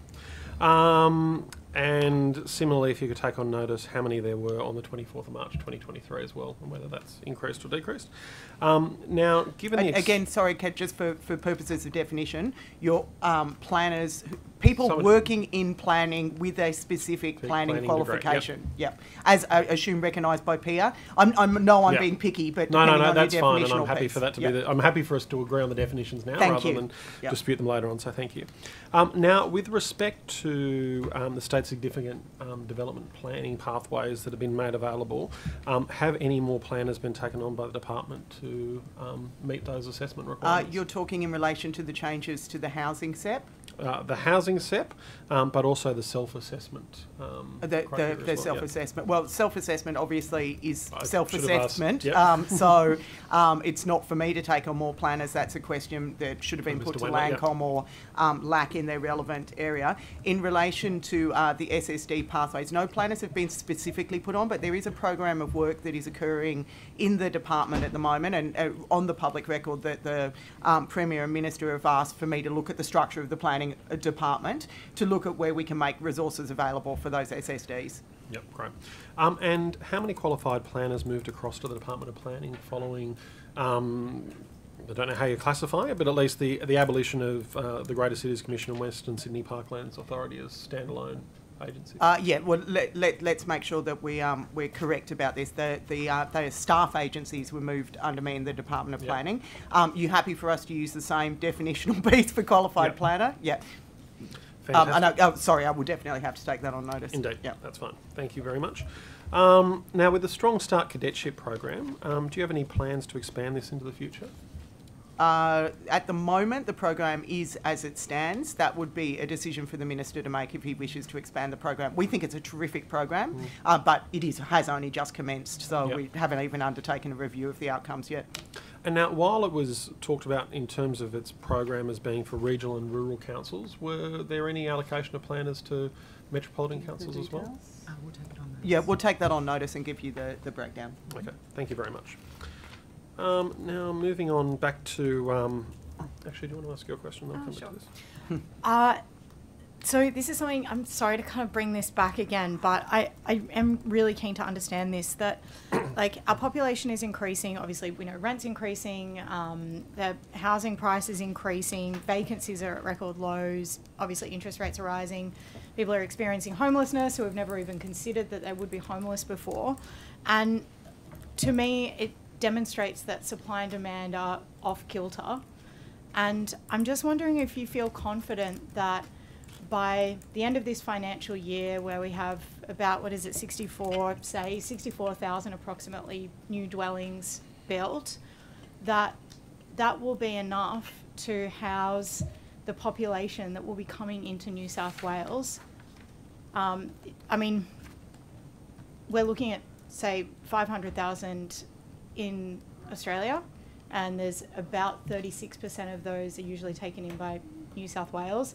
Obviously, you've got the public planning portal that kind of use averages, but you've got, say, 180,000 people coming into New South Wales in the next financial year with about 64,000 dwellings to be built. Are you confident that that's adequate? All I can speak to really is the work that's obviously been done at the Commonwealth level to determine the dwelling need across the country, and then the allocation to New South Wales. We obviously have that target, which we're required to meet over a 5-year period. So I am reluctant, and I think the Minister indicated this as well, to really break it in year to year. Obviously, any changes that are made in the planning system take some time to have effect. You know, you make a change and then people need to submit DA and, you know, or make a planning proposal, or council needs to change an LEP. There's a number of activities that might occur. So it's not, you're not going to have a blunt instrument of 75,000 per year. All I can say is that the work that the department is doing is geared towards ideally meeting that target, and you know, I'd like to hope potentially exceeding it, even though it's a stretch target in and of itself.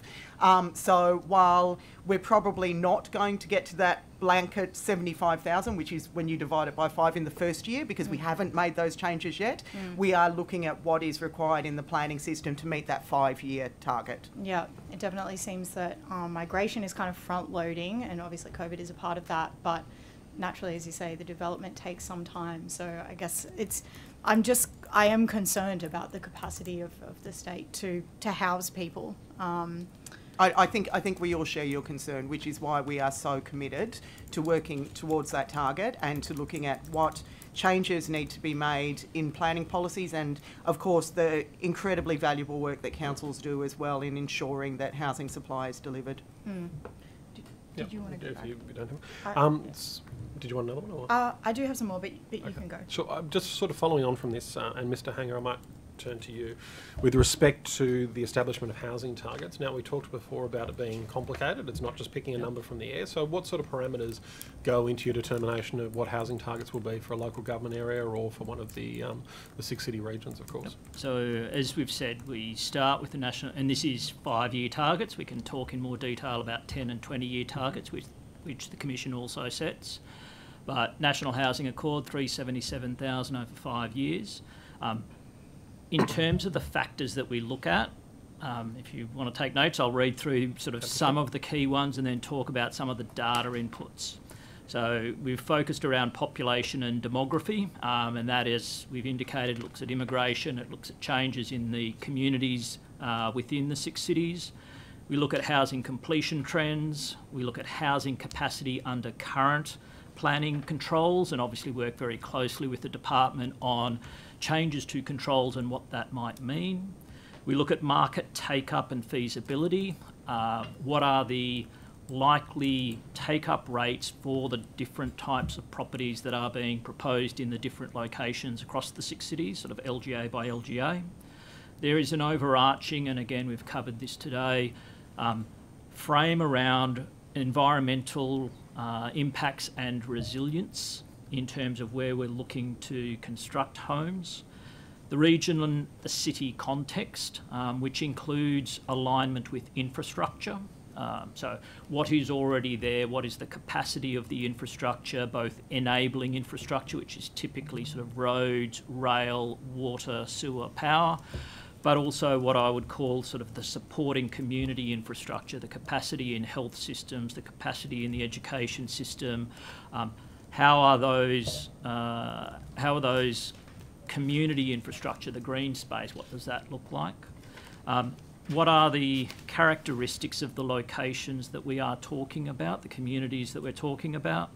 And really importantly, we work very closely with councils around their own local housing strategies, their strategic planning context.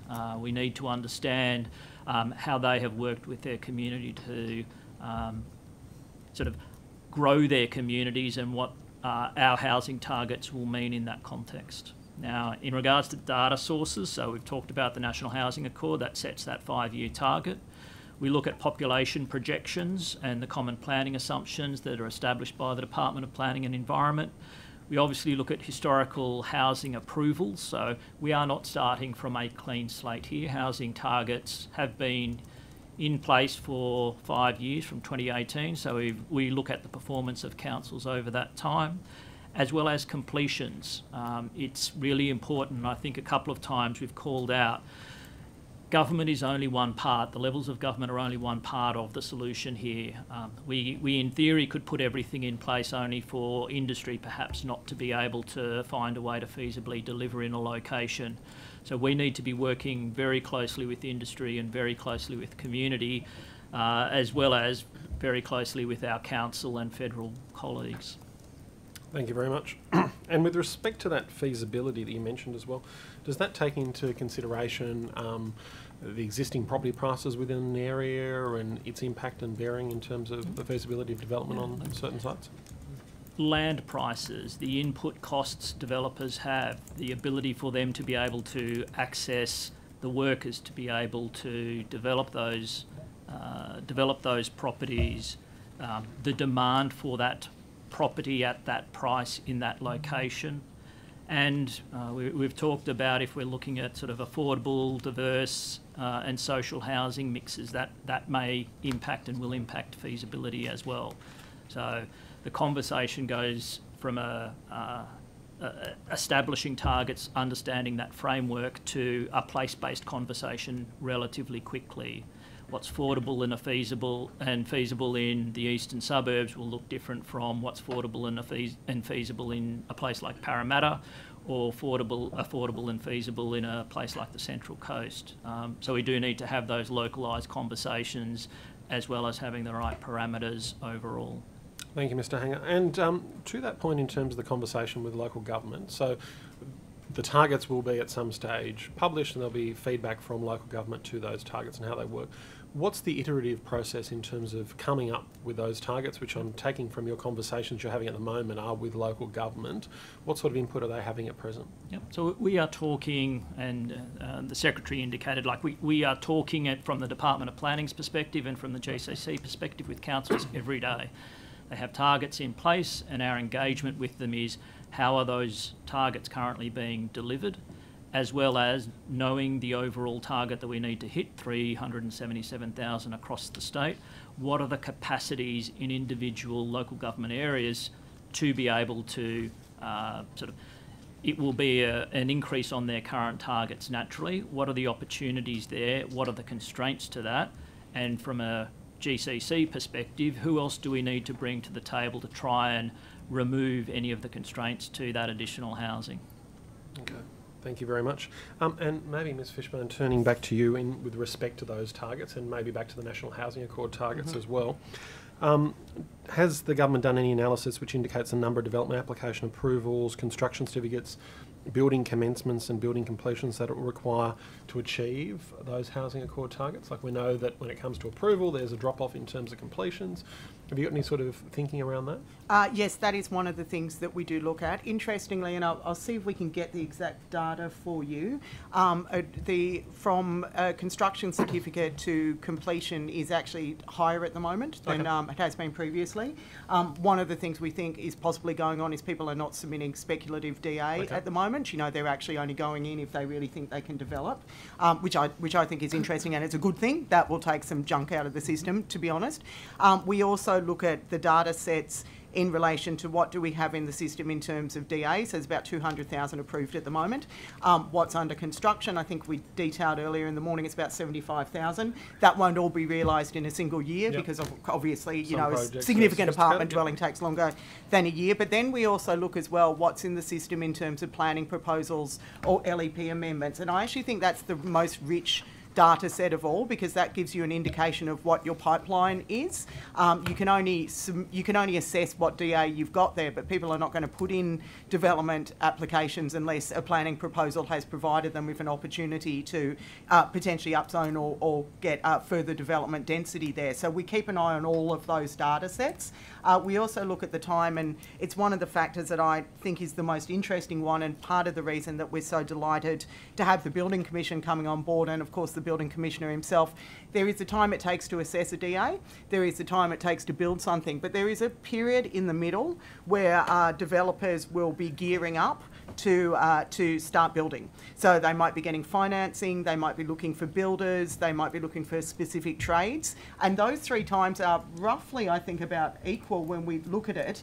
That time in the middle is one where the building commissions work to really look at how do you reskill some builders to move from one type of class to another, can really help to be part of the solution. So yes, to answer, that was a long answer, to really say yes, we do look at a whole range of data sets and how they interplay on keys indoors. Okay, thank you very much. And if there is any of that data, were you going to say something, Ms Gibson, at all? Or? No, I think in terms of we have information that Happy provide on notice about the number of rezonings that have occurred this year, the number of dwellings in those, as well as the number of approvals of dwellings in state significant applications, regionally significant applications, local development applications, as well as the complying development certificates. So we can provide that information for the financial year, as well as where we are in this year to date. Yep. Great, thank you very much. And now just in terms of the Greater Cities Commission and its role in terms of the Department of Planning, has this led to an earlier completion of the housing targets in terms of the coordination? Is it improved with having the Greater Cities Commission sitting now within the Department of Planning? You're asking the question to the person who gets to have that responsibility, which is an interesting one. Look, I think bringing the Greater Cities Commission into the department is a really good outcome. Chris is nodding, thank goodness. That's good when your staff agree with you, isn't it? I'm really proud of the work the department has been doing to look at aligning all of the complexities that get something out of the ground. In particular, that infrastructure planning piece is one that is absolutely critical. And I think the GCC have some really strong strengths in all of the work that Chris detailed, working with the councils, understanding the granular, getting into the place-based outcomes, as does the department, and being able to bring those two things together. So you're doing strategic planning really from, essentially, if you look at when a planning proposal comes in to take time to assess, you're looking at a 3-year horizon to the GCC's work, which really goes out to 20 years, and in fact, in some of the economic senses, out to about 40 years. That can only make for better planning. We've talked a lot about the housing accord targets, and absolutely, our eyes are on that prize, and that is something that is really, really critical. But housing supply takes a long time, and we want to make sure as well that we don't have this crisis again in another 5 years, that we've actually assured supply for 5 to 10 years, and then the type of infrastructure planning that will assure supply for 10 to 20 years. So in answer to your question, I do think having the GCC more closely aligned with the other areas of planning, which, look at obviously development assessment, but then the local type of planning, that's been a terrific outcome.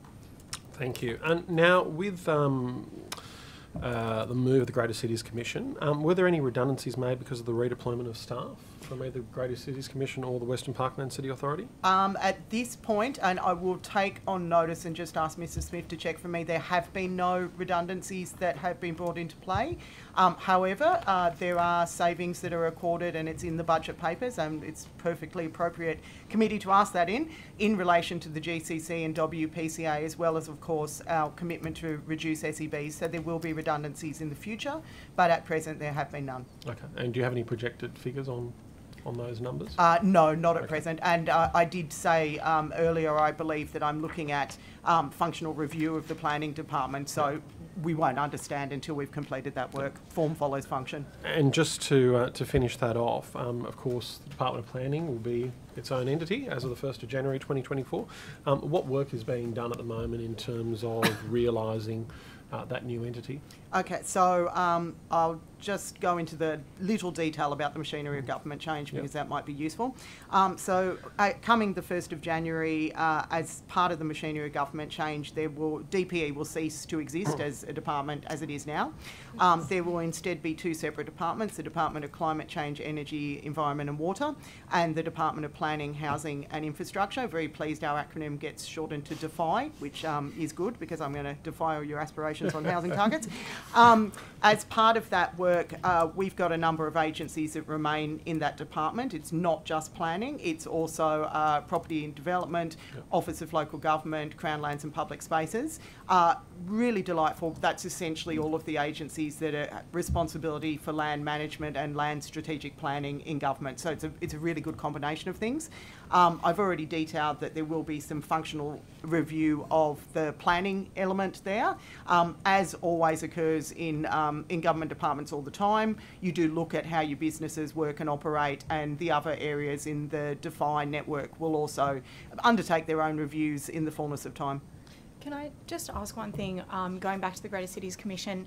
I have heard from industry stakeholders that there is a lot of confusion still about essentially what is happening with the GCC and what its functions will be, whether they will change, who they should be speaking to. Have you been communicating with stakeholders, and how? And do you have a plan to ensure that stakeholders understand what the GCC is now? Well, I'm disappointed to hear that stakeholders don't have that clarity, because the GCC's work is continuing, as the Minister did detail. There are legislative requirements for them to continue that work. If we need to make that clearer, obviously we will make that clearer. You are always going to need a strategic planning arm in planning. I think that's an absolute given. The work of the GCC is of exceptionally high quality, and those planners who work in strategic planning obviously will continue to do that quality work. If we need to make that clearer on the commencement of Defy as a network, of course we will. And just quickly, I mean, are stakeholders okay to contact people that they were contacting prior to the change? Oh, absolutely, absolutely. So it's the same staff, kind of same structure, all the positions are the same. It's at present, yes. Although, as I said, I am doing that functional review. But yes, if you were speaking to Jane Smith in relation to, and you're a council and you've been speaking to Jane Smith in relation to your council planning, please continue to speak to Jane Smith. I don't think I have a Jane Smith, so I haven't thrown anyone to the wolves there to get 1,000 phone calls from Jane council. Smith's getting a lot of emails. Yeah, exactly. Thank you. Thank you, Ms. Fishburn. Thank you. The Hunter Regional Plan 2041 makes diversification of the region's coal-dependent economy its first objective, and flags the government or the department's intention to review the regulatory framework to identify barriers to achieving the development and adoption of post-mining land uses. Where is that work? Have we identified barriers, and what are we looking at? Ms. Gibson, can you? So the Hunter Regional Plan, the new plan that you just mentioned, has picked up that post-mining diversification as an important action, an important direction to consider for the Hunter, like a number of other mining-affected communities across New South Wales. Work needs to be underway to plan for the change that is happening in those areas, both from the land use planning elements, but also working across government and with local government and federal governments, as well as industry and the landowners, about how the social changes will also come together there. There are some actions that are underway. We are looking at the timing and programming of those works in conjunction with some of the other strategic planning that is happening across the state, and with the Greater Cities Commission and work that is happening in the preparation of the new region plan for the 6 cities. So just on that then, is there... So the specific objective of achieving the development and adoption of post-mining land uses, and the barriers to those, have we identified any of those yet? Is there any early conceptualisation of what we think where that scoping kind of focuses? So there is early work that is underway and that has been prepared in order to prepare that Hunter Regional Plan and inform the preparation of that Hunter Regional Plan. That sort of work has involved consultation with the councils directly affected in that area, and particularly Muswellbrook Council, also Singleton Council, and the work that they have also been doing at looking at this at their own local and local community level. There's also been work across government to consult with our colleagues who work in the mining and resource space to understand that, as well as, of course, work within the Department of Planning around mining assessment and the plans and policies that relate to that. The sorts of things that we're looking at include, and I think the Minister mentioned some of this earlier today, what is the infrastructure that is either on the site or connects those sites? So investment in roads, in rail, in power, the access and supply of water and water licensing as it's been available. And then looking at the different future planned uses on those mine sites through their development consents. So looking at what might be areas set aside for conservation offsets, as well as what pieces of the site might have been planned to return to an agricultural or a rural use, which would have been the original use of that site before mining took place. So there's a complex number of matters to consider there in terms of that, the planning consents that are on those sites and what those conditions might be in those planning consents, but also to look in and understand what is on site and might need to be retained, reused, repurposed, and to understand the aspirations of the local community and the landowners in coming forward with a good plan for the future of that, for those sites. And is there a view that, are we looking at sort of those, are we looking across tenures and like does the strategy look across that, or are we looking at the kind of the obligations of closure in, I suppose, okay, I think this is what I'm going to say. When we consented to a lot of these projects, we were looking at and delivering those consent conditions and those closure conditions in rehabilitation plans and things. We were, generally speaking, whilst notwithstanding all the excellent efforts of the people that were doing these, we were constrained by a system that really was, cumulative impact was very, constrained in terms of what we could consider.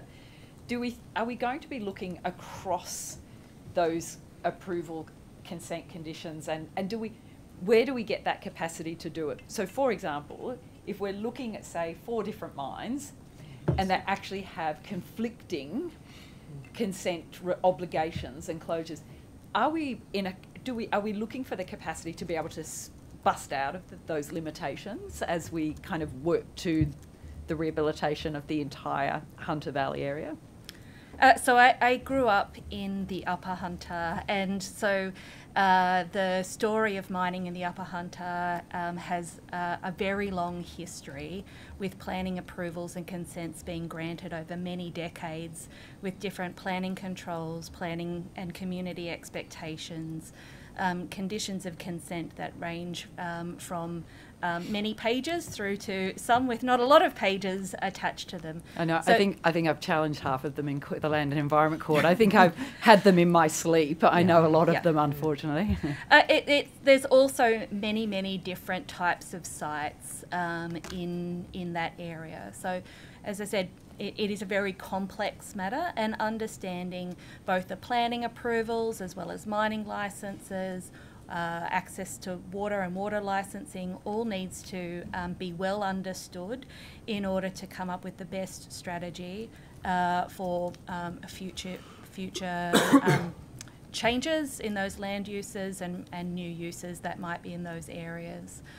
There's probably some easier sites where it might be sites that are currently the edges of the mining operations, where there might be more of the sheds, it might be more of the staff buildings and other things that are there that might lend themselves towards other industrial or type uses, and that might fit very well with the types of infrastructure that's already there or accessible to the sites.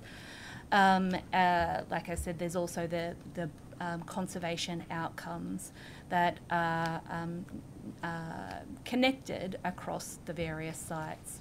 So there's quite a lot of work to do in that space. And is I suppose, are the you know, the proponents of those projects and the landowners.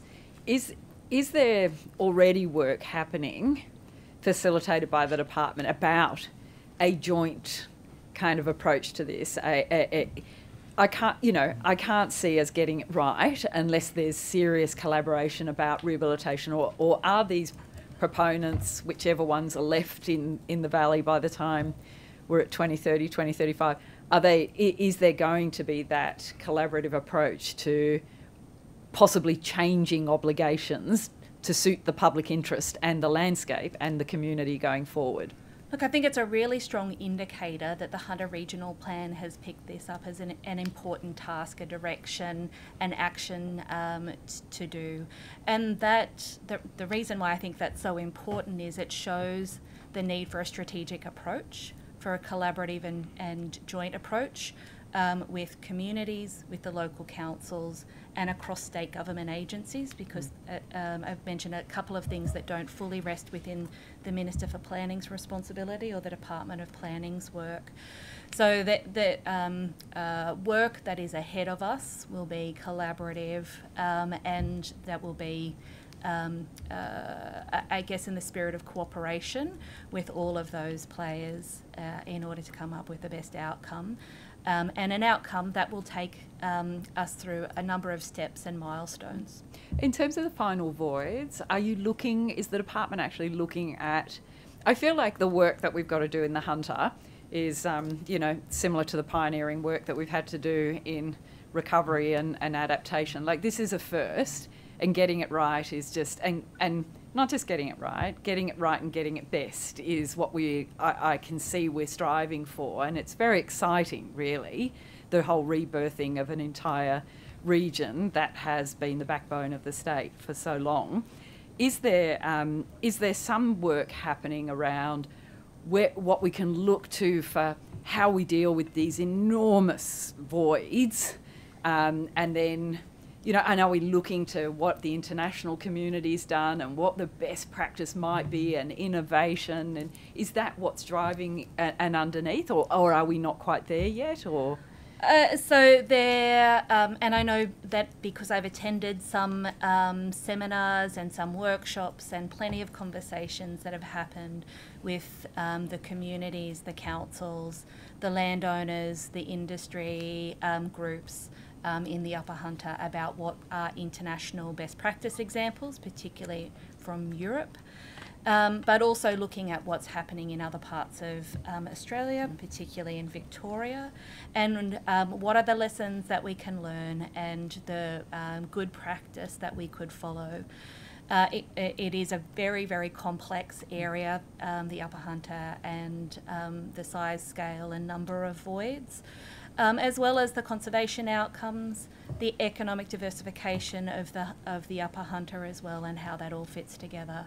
So it is a big task, lots of work to be done in that space. So I'm sure we'll be talking about this at a few more budget estimate hearings over the next way few beyond years. my life, that's for sure. And so, but the government the department sees itself as a real kind of leader and broker in this work.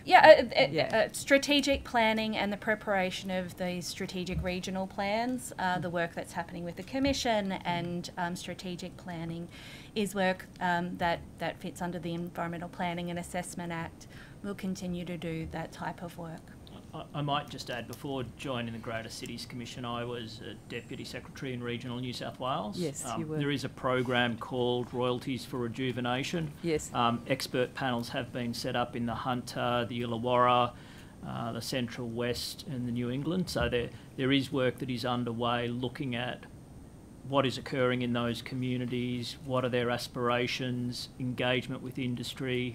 And you're right, sort of post-mining land use is called out as a key issue in all of those locations. So, yeah, there is work underway. I'd be happy to sort of provide details of that. Do you from your lens, do you have do you have confidence in those processes? Or I mean, I think it's iterative and there's a lot to learn. Yep. Is there has feedback systems for improvement in that driving that process being built into it from the outset? Mr. Farlow. Yeah, these processes commenced last year, so they're still developing, and I will say with an election and sort of caretaker. Yeah, I feel things got a bit messy in terms of the structure of them, but... Yeah, but whilst I was working in regional New South Wales, absolutely the work that has been done to understand similar communities to Ms Gibson's point around the world who have gone through these transitions and drawing on that sort of world's best practice and what's required in the context of whether it's the Hunter, the Illawarra or elsewhere in New South Wales. That work is absolutely being done, and the independent panels that have been brought together to sort of inform that work, I think just looking down the participants, particularly for the Hunter, these are people who are absolutely committed to that region, know the region really, really well, and bring a range of expertise that will help those communities as they transition. Thank you. The wind energy guideline that was the 2016 one, is that still the operating guideline that we have, and is there any plan to update that or vary that? I'm just looking to Miss Sargent. Yeah. Yep. Sorry. It's cruel, isn't it? They're just random. We should have a list of, this one's coming up next. Sorry. No, that's okay.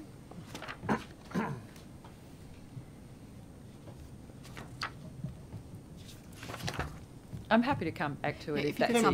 Can we come back to that, or alternatively take it on notice? Yeah, thanks. It's a 2016 guide, and I'm just curious. I feel like there's a lot happened since 2016 in terms of wind development and what we've learned. I just wanted to refer to. Actually, I just want to ask if I can. I know that there's instrument of government changes and things will happen, but what does the department do, or does it do anything to assist councils in any proactive way around the conservation of land and biodiversity outcomes through strategic planning? Like, I know that we were heavy on, we did a lot of work many years ago, and I'm just not seeing a whole lot in terms of, since the standard instrument was introduced, there was a lot of discussion about conservation zones, E-zones, that sort of thing. Is there any program of works that the department does on that front? Well, there's Cumberland Plain Conservation Plan, which is probably one of the most significant pieces. I was going to ask you about that next. We did discuss it in yesterday's estimates to some extent as well. We obviously work with councils, and I'm looking to my staff to give me more detail here, but we obviously work with councils to understand their conservation needs and requirements in their local government areas as they're developing their LEPs. Is there any further detail you want to add there, Monica? It is obviously a key consideration. As you know, it's one of the three objects of the Act, essentially, and it's something that the department does take very seriously. Monica, Ms Gibson? Yeah. There are directions and actions that sit in the 9 regional plans for the councils that are outside of the Greater Sydney area, and if memory serves me correct, that are in the current region plan for Greater Sydney as well, that talk to conservation outcomes and the importance of strategically planning for conservation outcomes. There, the CPCP is an example of that. There's also been work that has been done at different times with councils. I can think of one in the Riverina. I can think of work that has happened up in the northern parts of the state as well, where there have been similar strategic environmental plans prepared. We take a lot of signals from council where they might need some assistance, or where that's something that their local community wants to pursue. Thank you. And so do you think most of that is in response to council's request for assistance, or is there more, like if you had a kind of state view of where, or do you have a state view of where conservation priorities are lacking, or is there any audit of that through the department, looking through the instruments that we have that apply to land? So some of those matters are matters for the Minister for Environment about those conservation outcomes. In terms of working with councils on environmental zonings or conservation zonings in their area, there are a series of guidelines and policy statements that we work with councils on, and we assist them during a rezoning process to make sure that they are properly considered and consistently applied. Does it concern you that from a land use regulatory framework that there are still, I understand, councils that have deferred matter as opposed to, clear land use planning in deferred matter areas that have been identified as being conservation areas, but the council's a bit reluctant to do it? So a deferred matter and the use of deferred matter is a standard part of LEP making in New South Wales, and has been in place since the 1979. Since the plan, since the Act Yep. has been in place. It is used in a number of different situations. I think you're probably referring to environmental zonings in some of the northern region councils, where some time ago there were a range of decisions that councils were taking on a local level about how they would apply conservation or environment zones at the time. Well, I think it was a very politicised process, unfortunately, and I feel like we're still caught up in it, and I'm just wondering if it does still provide concern in terms of, a strategic planning approach across regions. I somewhat feel we're being asked to speculate there, and Ms Gibson has given the facts in terms of the planning system. Yeah, I just saw an absolutely stellar response from the department recently in relation to a Ballina Council request, and to me it reeked that there must be some concern amongst planners in terms of getting planning right for good strategic outcomes, especially when it comes to getting conservation priorities right. But I take your point, Ms. I think as a general statement, planners always want to get great conservation outcomes. We'll just put that on the record. Fantastic, I'm with you. All right, over to you guys. Thank you. Thank you very much. Might turn to some questions, Mr. Draper now. Give Ms. Fishburn a bit more of a reprieve. I'm sure we'll come back to you before the end of the day. Mr. Draper, just with respect to funding, which is coming to councils after natural this late stage of the day, after natural disasters, betterment funding. I've heard some criticisms from some councils with respect to betterment funding, and that they can't actually improve infrastructure to be more resilient to flooding or other natural disasters. What's your perspective on that? Yeah, look, it's a very good point. The way that disaster funding is managed is through an arrangement with the Commonwealth called the Disaster Recovery Funding Arrangement. It's not legislation, but it's an administrative policy of the Commonwealth Government. Under that arrangement, there are different categories of funding, and the Commonwealth agrees to fund. It's called Category B, is for public infrastructure reconstruction, but they have pretty strong rules, and they also have very strong auditing arrangements around it that require that reconstruction to be effectively rebuilt more or less as it was before, so no improvement or betterment included. That's not the way we'd really like to approach disaster funding in the future. I guess you can understand the Commonwealth's position is that it's a pretty uncapped liability for them. But more recently there have been another category, or Category D programs, where the Commonwealth has agreed to fund different types of betterment, some of them on roads, for example. So it makes a lot of sense to rebuild roads and bridges in a way that they're not as vulnerable in the future to hazards and disasters that happen in the future. So there have been a number of programs around that. The only, the comment we would make is that should become, we think, more the norm rather than one-off individual programs that are done on a kind of application basis.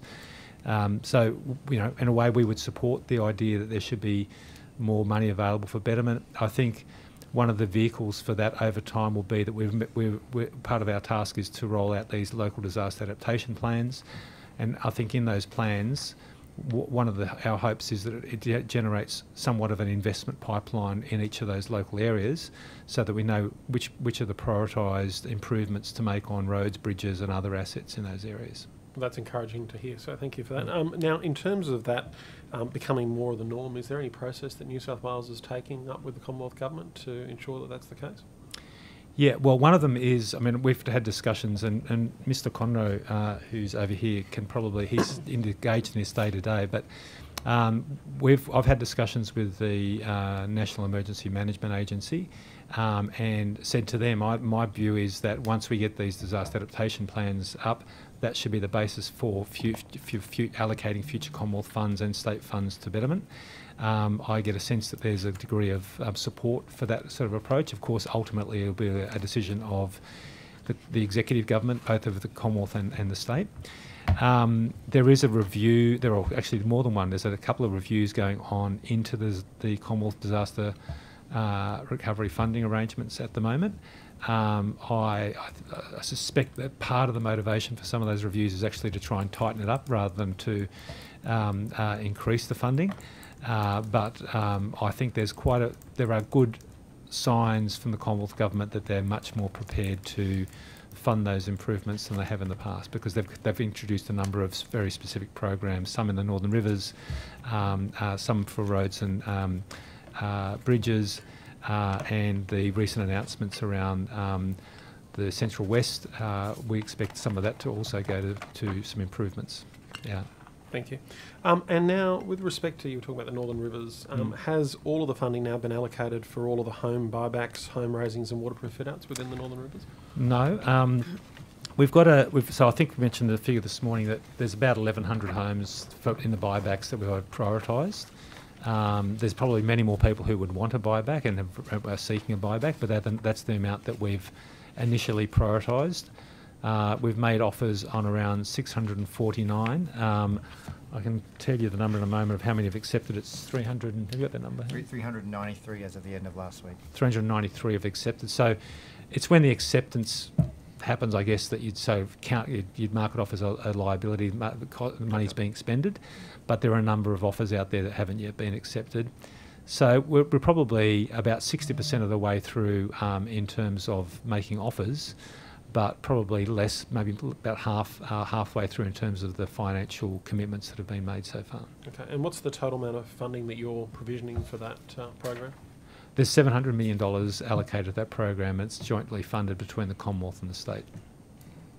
Now, in briefings and community meetings, Northern Rivers residents were told that around 6,000 homes would be eligible for either a buyback, house raising or waterproof fit-out. Is this still the case? No, that's not, and it was really never the case. And we've talked about this, not with you, but in other forums and in the media a few times. So what appears to have happened is that there was a funding arrangement for $700 million that was announced, I think it was the 28th of October last year, by the Prime Minister. It was that jointly funded arrangement. At the time when they announced it, they said 2,000 homes in total for all the potential treatments, both buybacks, raising and retrofits. There was a subsequent communication from the New South Wales government at the time that talked about 6,000 homes, and there being 2,000, 2,000, 2,000 for each of the treatments. That was wrong. There was never enough money allocated for that. That was a miscommunication by the government at the time, and that was repeated in different forums, unfortunately, and that's really unfortunate because in addition to the sort of trauma and the angst that people have experienced from the actual disaster, they've then had to have this disappointment when it's been explained to them there isn't enough money for that many buybacks. That would be at least $1.5 billion or potentially more to fulfil that number of homes. So what's the criteria that your department's using in terms of actually making that assessment in terms of what's eligible for a buyback or a house raising? There are some eligibility requirements, but they're fairly minimal. It's more, I think we'll refer to it more as prioritisation, but because we've got a limited set of funds, we have to try and Mr. Hendicott was kind of referring to this a bit earlier, what we've got to try and do is allocate those funds to the homes first that are assessed as being at the highest risk to life in future floods. The sort of 1 in 20, the 1 in 100, 1 in 500 floods was the types of floods we're talking about there. And that goes to, there's really two contributing factors to that risk to life. One is the expected height of the water, but there's also the velocity of the water, because floods are violent events. That's where a lot of the risks come from. I mean, a slowly rising flood is not as risky as a torrent, which people did experience in the Northern Rivers last year. So that's the criteria. It's a risk to life categorisation. We talked a little bit earlier during Ms Higginson's questions a little bit about some of the grey areas around that and the assessments, and Mr Hendicott's described some of the processes we're going through to assure that that methodology has been well implemented, including a peer review that's happening at the moment. Okay, thank you. And has all the assessments been done and complete across the Northern Rivers? Well, it's not a case so much of going, well, Mr Endicott might clarify this, but it's not so much that we go and assess the homes unless we need to find out more information about them. We know from the flood mapping that was discussed a bit earlier which homes fall into that category of being at a high risk to life. So it's not a question of necessarily inspecting the home itself, although in some cases the homes that were brought back because they were so badly damaged or they were actually destroyed, and that meant that those homes were built back as well. Okay. Thank you very much, Mr Draper. Ms Fishburn, moving back to you. Now, there's been some talk of DA withdrawals recently, and the new DA withdrawal guidelines which have been put in place for councils. Could you tell us what's changed in those in that new DA withdrawal guideline? Yeah, sorry, I'm just getting a note next to me. That's something you'd need to discuss when the Minister for Local Government, Minister Honig, appears. Okay, so this falls under the It's an Office of Local Government. Okay, yep. Thank you.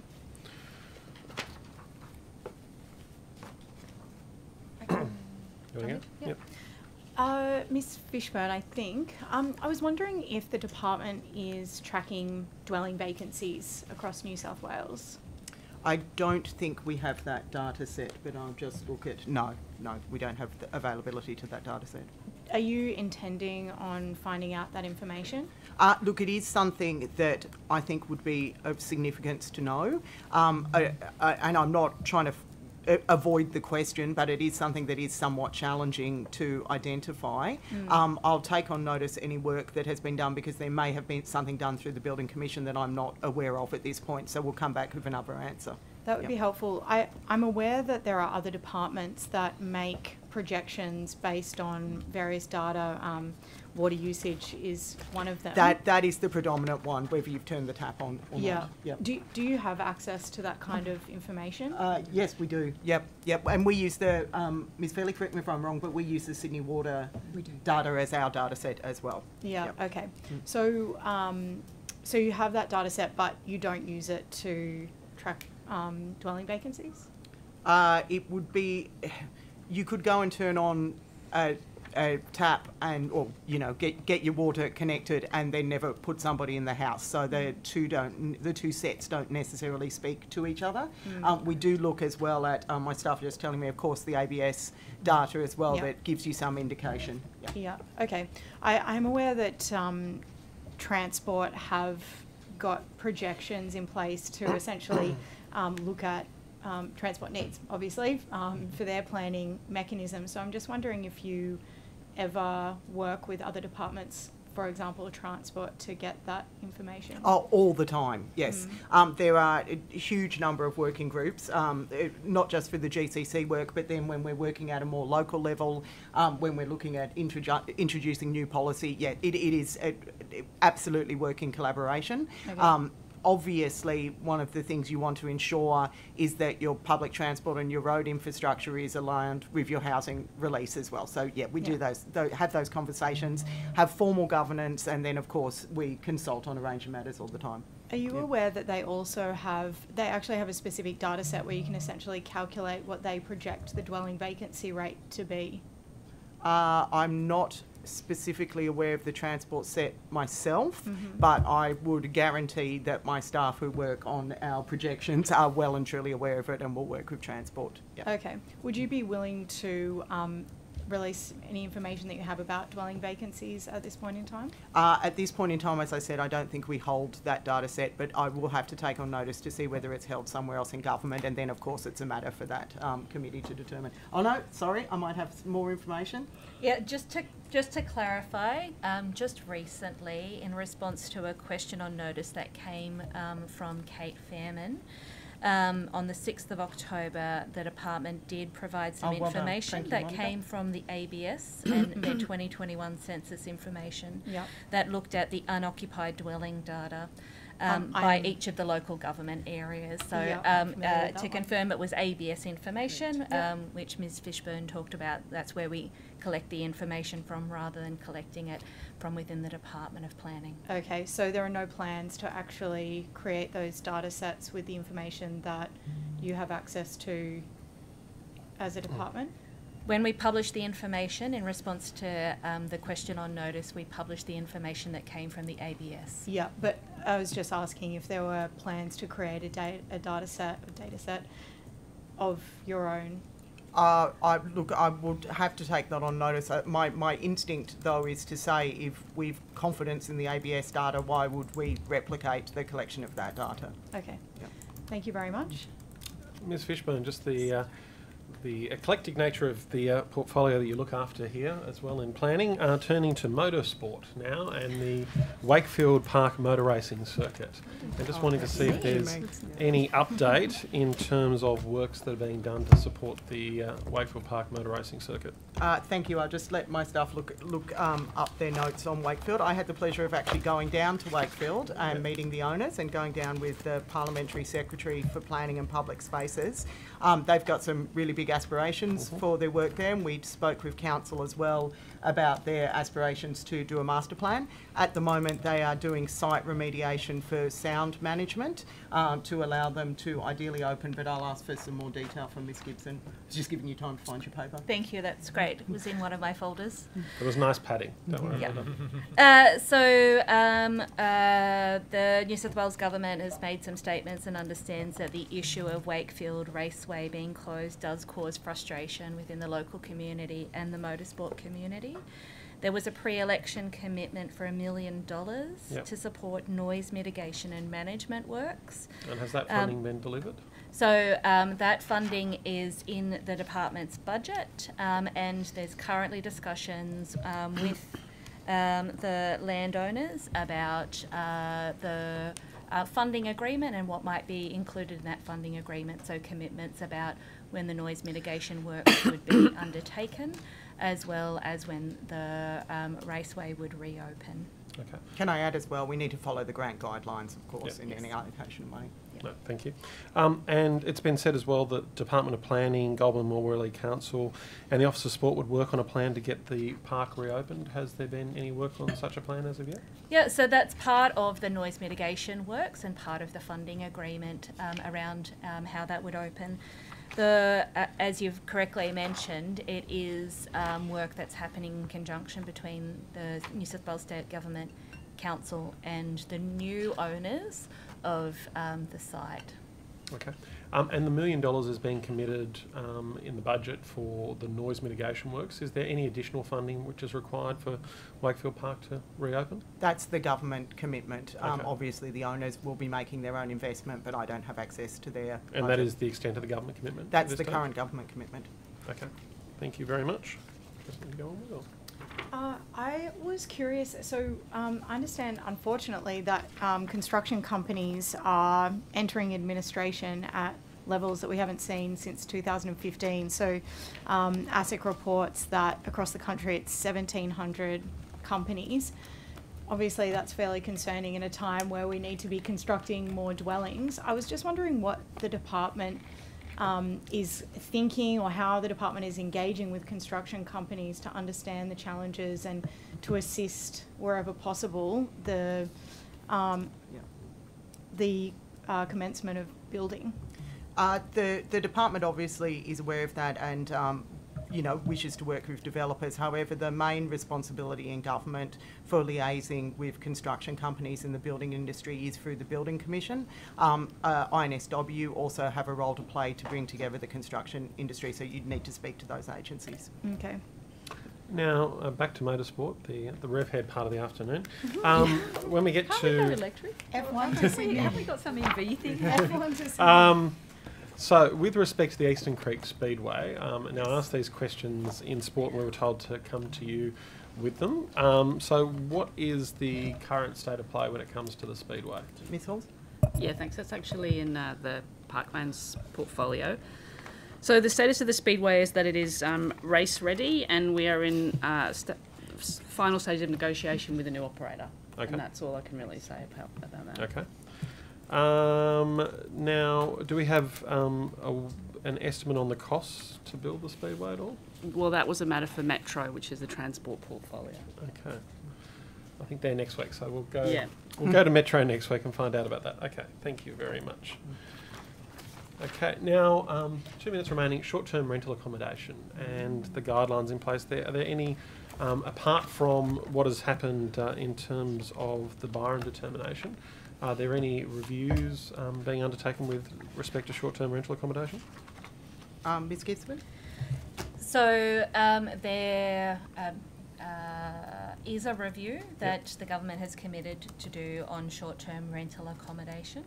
Has that started yet, or? So there's been some preliminary work to prepare the terms of reference of that review that is happening within the department, and matters to be discussed with the Minister. So we haven't formalised all of our advice on that matter at this point in time. Okay. Is there any anticipated completion date for the review? There isn't a specific date about when the review would be completed. Let me just check and see if there is something where we have said a date publicly. And I don't think that we have. I'll take it on notice in case there is something where we've made a public commitment. Right, thank you very much. And of course, following the granting of a 60-day rental cap in Byron Shire, calls had come from the mayors of Kiama and Blue Mountains for short-term rental limits in their areas as well. Is the government giving that any consideration at all? We are aware of that, and as Monica detailed, all things are in consideration. Okay. I don't want to speak to the specifics. No, that's fair enough. Thank you very much. Now, as I understand, the Commonwealth Government are considering new reforms to force adequate mobile phone reception in new developments. Now, what involvement have you or the department had with respect to this proposal? Can I also just add on to that Wi-Fi, or internet connection? Ooh, hold on, sorry. What was the question? In relation to 5G in new developments. Commonwealth requirements, and is there any input that you've had into that proposal? There have been some matters that have been raised in discussions with other states and with the Commonwealth around telecommunications in new development. I'd like to take that on notice about the extent of those conversations. There also has been a trial in a new development that's been led by the Smart Cities area in transport, so you may wish to ask that question. Thank you. At the time. Can I just turn back to the RA possibly? How are we going with pods and the pod villages? What's the snapshot of where we're up to and what that looks like at the moment? I'll start. I'm not sure if any of my colleagues can actually help me much with this, but so, I mean, I'm sure, because you're from that part of the world, you know the layout there, but there's 11 pod villages, there's 546 pods, I think, in those villages, and generally it varies from time to time, but there's usually about 1,000 people living in those villages.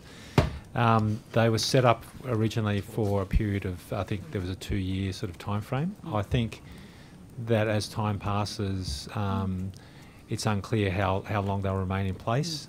There's, as you know, a very big demand for affordable homes. There's not necessarily other homes for those people to go to at this stage. We have sort of raised with us councils the question: would they have any views about the future of those sites? Because they've all got aspirations for for more affordable housing.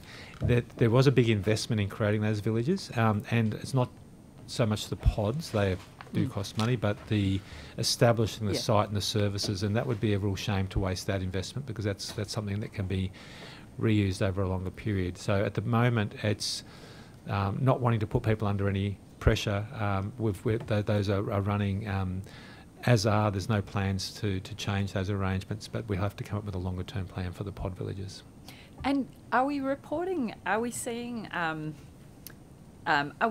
sort of any positive outcomes? Are we is there a sort of is there a wellness mechanism around how they are tracking? Yeah, look, well, actually, we have done more recently some door knocking in the region to check in on wellbeing and try and get a gauge of how people are travelling and whether they've accessed all the sorts of supports that they can get. I don't know that they've been door knocking in the villages, in the pod villages, because actually they're serviced by community housing providers who have other wraparound services. So the focus has been more on people in the community who may not have those contacts. So, and I think, mine is going to that broader idea of how we're doing this and how we do it next time and how we do it, and so I suppose, is there some kind of system feedback? Is that built in at some point that the RA will get good information about what we've done well, what we could do better, that sort of thing? Is that in there? Yeah, look, well, I think we've already learned some lessons because there were floods in the Central West, as you know, in November last year, and we did have a lot of we had a pod program in the Central West as well. That was done very differently. So in the Central West, we tried to focus on establishing those pod homes on people's own home sites, even where their homes were badly damaged or destroyed, so that they could stay in situ, stay in their community. If they were engaged in rebuilding their home, then they could live alongside their previous home. That got a lot of really good feedback, and I think that's a much preferred way of doing it if possible, but not all.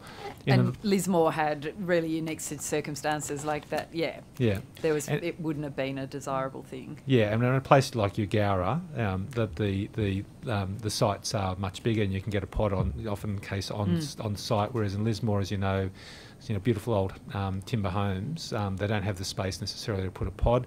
There are some great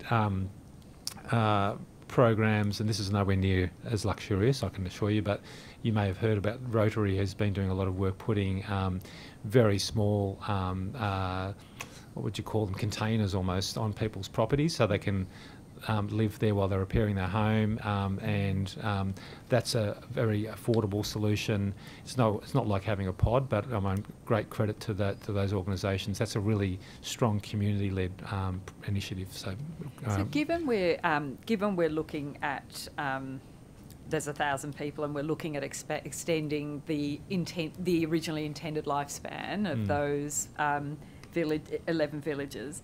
Are we looking? Have we had to reassess, and have we reassessed what the facilities are in terms of, do we need to improve things? Are there nature outcomes, transport outcomes, that sort of thing? And I appreciate that there are those other services, but are there any? I suppose, are we certain there's no gaps, and that we're not that we're doing the best we can? Look, I think it's almost certainly the case that there are gaps if you're thinking about them as longer-term places for people to live. If our colleagues from planning were looking at it and saying people are going to be living here for a really long time, they probably would have a different view about how we established those places. And the people living in them, it's not emergency accommodation, but it's definitely it was close to it. It's meant to be temporary. They do vary. Like some of them are in really good locations where people can access services. They can walk to services. Others are in a place where it's not so easy without a car to get to services. And sometimes when I've visited some of those villages, I really feel for the people there, because they probably previously lived quite close to town, down by the river, really, pleasant environment, and then they find themselves quite a long way from services. So I don't think that's ideal. I think if we were looking at those for the long term, working with the various councils involved, I think there'd definitely be changes to the way they're set up. But I don't know if Mr. Hendicott's got anything you want to add to that? No, nothing further. Only just as a matter of principle, I guess the program evaluation and benefits realisation is a routine element of what we do.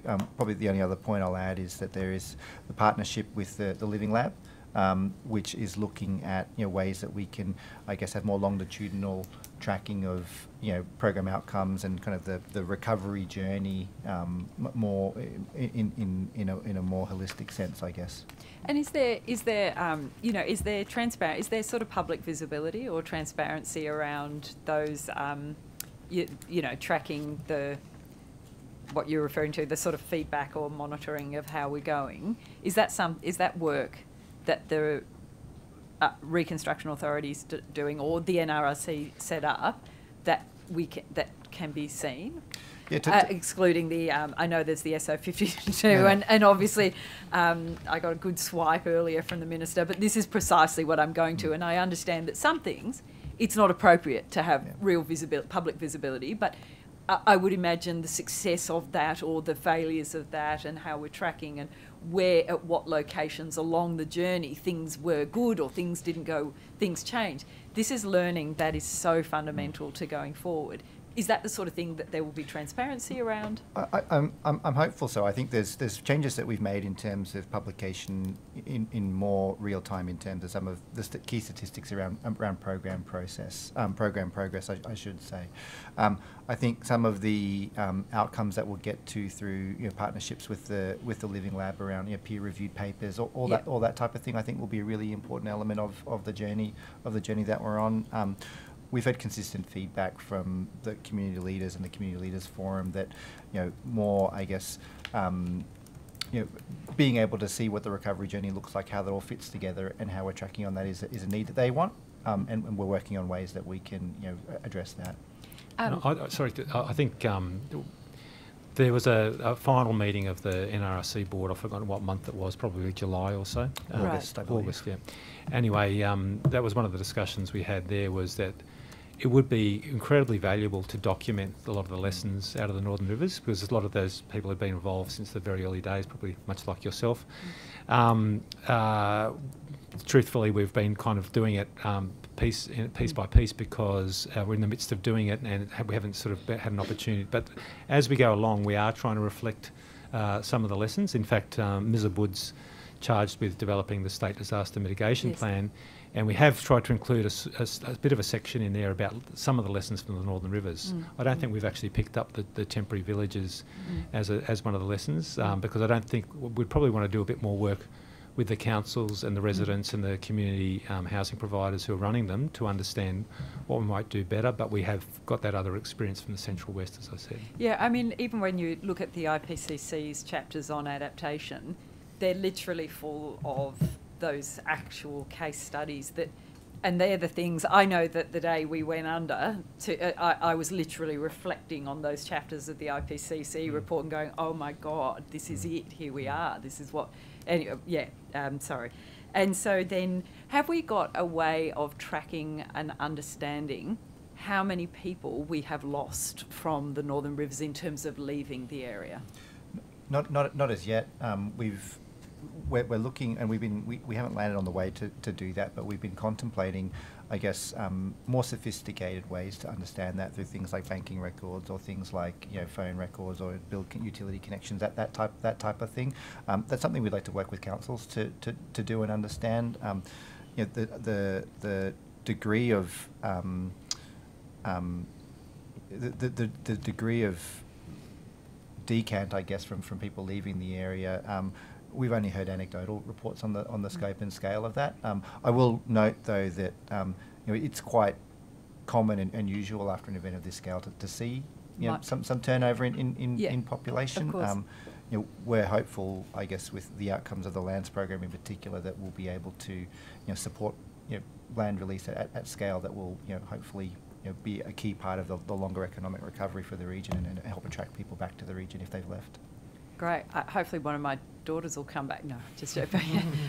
In terms of that, I think it's important as well to remember that as an agency, it is really good to have those opportunities for anecdotal public input, because sometimes we learned from day one that was actually the best access to real data we had, who was where, needing help, and how could we get there. I know we have a tendency to really try to over-model and overdo these things, and that because they're beneficial, but we sometimes tend to forget the most important collection point of data is actually real people telling us who's gone and why they've gone and where they are now. We're all still connected in some way or another to the people that have gone, and there are lots that have gone, so it would be great to track this kind of movement of what happens when these things happen.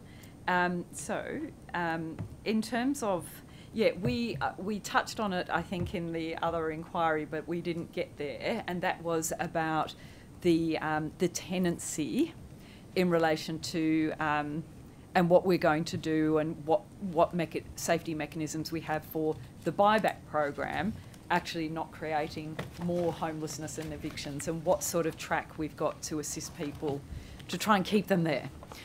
Yeah, I've got some notes on because it was a high rate. Look, of tenancy. it was. So just to kind of play those figures back, and I've got some more precise data as well where we're currently at. So 30% of all the properties in the homes program are investment properties. So that's sort of our best estimate is in total. Some of those are vacant, have been vacant for a while. So our best estimate is around 20 to 25%, equating to around 200 odd properties will be rental properties in one way, shape, or form. Of the 400 offers, the near 400 offers that have been accepted, there's 50 of those that have been tenanted in one way, shape, or form through either a formal lease agreement or through other informal arrangements. We've had considerable feedback from the community around the issue of tenants, and the rental. I fully appreciate the rental market up in the Northern Rivers is very, very challenging. Vacancy rates less than 1%. We really do not want to create sort of that perverse outcome where we're fostering additional displacement of a vulnerable community. We've initially provided a minimum 6-month settlement period for all properties that are being transacted that have a tenant in place, whether it's a formal or an informal arrangement. We're asking the homeowners to sign a stat dec to make sure that they're honest about the I guess tenure arrangements that are in place. As our kind of relocation element starts to crank up, we're establishing really quite hands-on support measures to support both homeowners and tenants to find new accommodations. That's kind of akin to a concierge service. So that'll be really quite granular stuff in terms of helping people be connected to real estate agents, filling out tenancy applications, helping with utility connections, helping find movers. Like really, tactile, hands-on support for those cohorts. We're also looking at other measures to, I guess, make it possible for people to stay in place a bit longer and give them additional time beyond what that settlement period provides. So it's an issue we're really live to. It's really difficult, but we're really committed to trying to find a way to make it easier and better. And can I ask just about there's some big there's some big public spaces and buildings in that Lismore Basin area, and particularly I'm referring to the old TAFE site, the school sites, those sort of things, the ones that... Are there clear plans for those, and can the community see those plans at this point? And I realise that there's different agencies involved there. Look, I probably can't speak to the specifics of particular assets. Probably the important thing I'll note is that we're very keen to support council, I guess, shape the future for their place, and the role of those spaces and the role of those assets and the role of the city going forward. That's something that we strongly feel that council should lead, and we'll support them as needed. That's really wanting to give effect to that locally led sort of adaptation and that locally led vision and blueprint and what that might look like.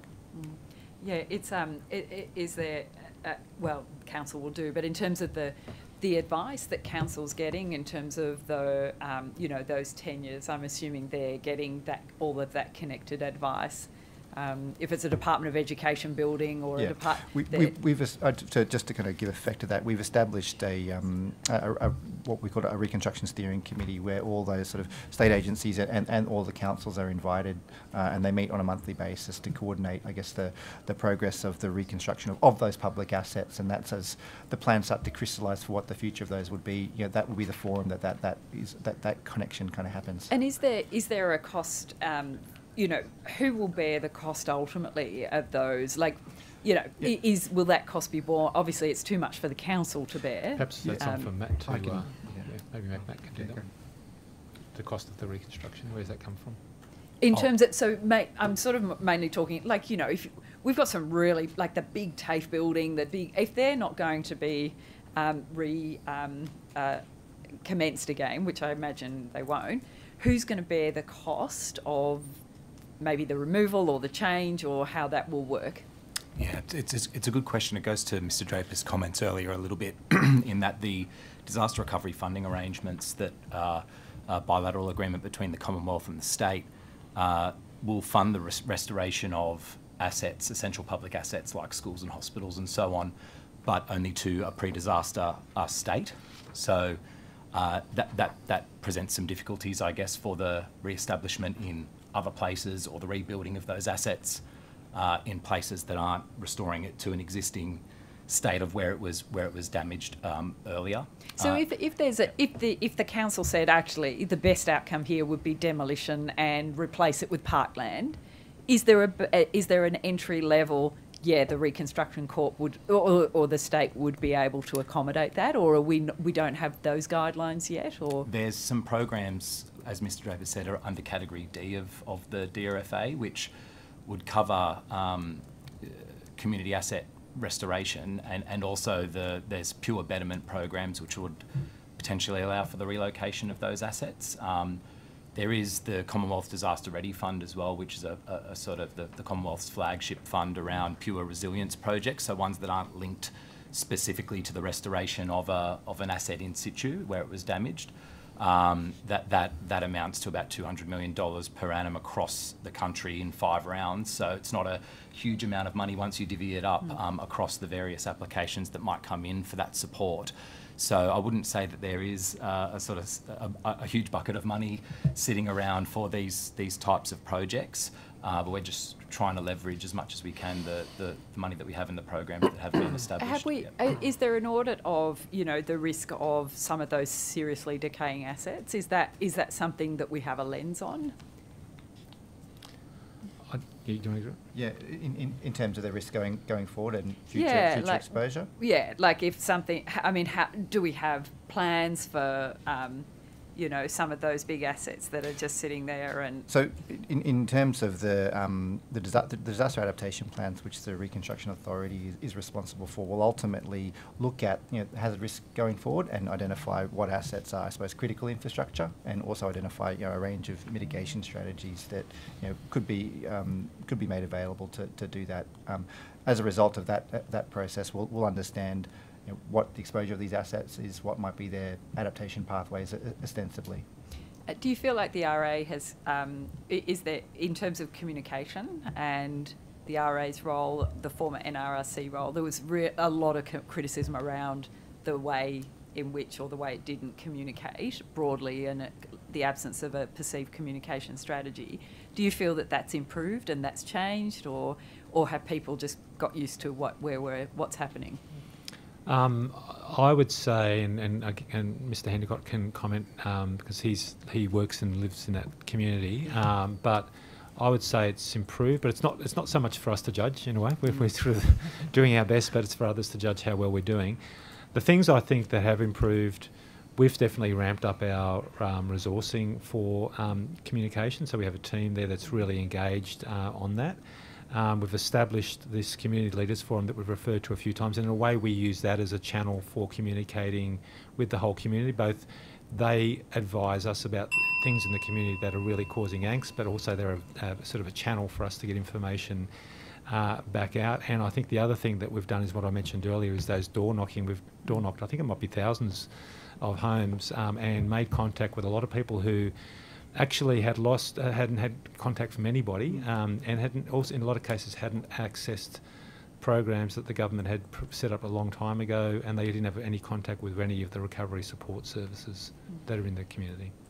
Thank you for all that work as well. As you guys, we have a few minutes. Thank you, Chair. Thank you. I wanted to go back to the development capacity modelling tool that we were speaking about earlier. I'm just curious, what is the reason that it's not available publicly as a tool to help people create plans, essentially? I'll ask Ms Gibson for some more detail, but essentially the modelling tool is used to help us, as Ms Gibson detailed, set essentially the envelope for planning. Once that envelope is set, that is obviously publicly available for people. So to give a base example, we'd use it to look at the amount of density you'd put in a specific area. Once we have determined that in consultation with the councils, then we will make the planning instrument that sets that density, and that is publicly available. Ms Gibson, is there anything you want to add further to that? Yeah, part of the reason why it hasn't been made publicly available is that there are some inputs into that model that is government information and has been held sensitive to New South Wales government. Okay. As I mentioned this morning, we do want to work in a partnership with council around that and the tools and support that we offer them, which, you know, many different things. Understanding what information we might be able to share with them while still maintaining the sensitive to government information would be the types of matters we would consider in making that decision. So there's two elements to it, obviously, I guess the data input and then the algorithm or algorithms themselves that are actually going into the kind of final calculation or the kind of playing around with the model. So what are the inputs that would be considered too sensitive to publish? Could I take that on notice to come I just back want to be you, a little bit just cautious because because of the sensitivity to government around some of that information. So let's come back to you we'll just about seek some advice from our GC about what we're able to put on the record. Okay, thank you very much. And obviously Mr Roddick asked earlier about AI tools that are being used, and I think this is sort of similar. There's like a relevance and a kind of crossover in some ways. What kind of guidelines are you adhering to in terms of use of AI technology? Ms Fairley? Sure. So the New South Wales Government, and I'm sure you're aware of this, actually has an AI strategy and an AI ethical strategy. And the work that we do, we absolutely work to those strategies, and we'll continue to update and have that reflected in those documents. The department is also looking to have a cascade down of all of that work as well. Okay, so are those AI tools being made available generally? Like, am I able to find out what AI tools are currently being used or recommended to be used? Ms Fairley, can you talk about the couple that are in the system now and then the work that we'll be doing from the 16th? Sure. Yep. But just for context, I'll talk to what we have within what we call the New South Wales Planning Portal environment. Yep. There's actually 32 digital services that the portal supports beyond just the standard document workflow, which was always the original concept. Yeah. The AI features that we have currently enabled are a chatbot facility. So that's where, using machine learning, of course, it can interact and it will learn and adapt to be able to provide advice. Yep. There's also document word recognition as well. So, of course, it can go in and scan documentation and be able to use that. We did mention the pilot that we want to work through, which is looking at the use of AI features specifically, again, to look at document inputs and quality, but also we had talked about, and we haven't got it implemented yet, we're still building the rules engine part of it, but of course you'd be very much aware of the rules of code products that people are looking at. So our goal is, again, to understand the true challenge statements of these different areas and see what products are out there that we can bring into that environment to really sort of, I guess, complement those things that we've got and enhance them. Would you be releasing that code publicly so that people understand? Which code? To go into that pilot program for determining, I guess, what approvals, like where approvals are going in the system and how they're being determined by the end of the process that they go through. Like I guess it's about giving people, developers, architects, planners, an opportunity to understand like how their applications will be able to best match the requirements of the tools in the portal. I have to be, I'm not quite sure I understand your question, but I'd be very happy to, if through a form of question or notice, I'd be very happy to talk to you about or provide more detail around some of the specific AI features and products that we have got or that we're looking to. Yep. As much as possible, we definitely want to be able to provide a level of transparency, but I think you'd appreciate that, particularly when it comes to legislation, and I've mentioned rules of code.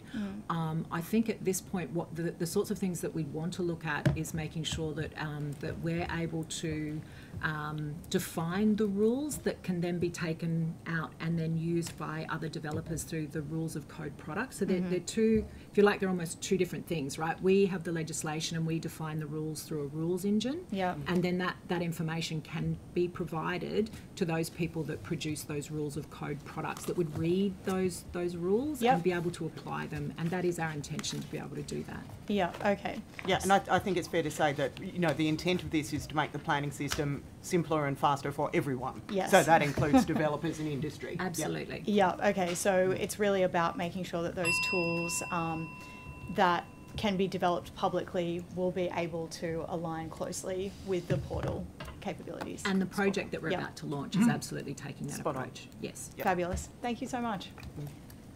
It is now government time. I'm again quite satisfied. Appreciate all the work and effort that's gone into the answers, and I look forward to reading the Hansard this afternoon, so I fully comprehend it all. Thank you. Thank you. And Ms. Fishburn. Can we clear up just a few matters before we close out? Saves us writing it as well. A few quick ones. There are 28 mining voids in the Hunter.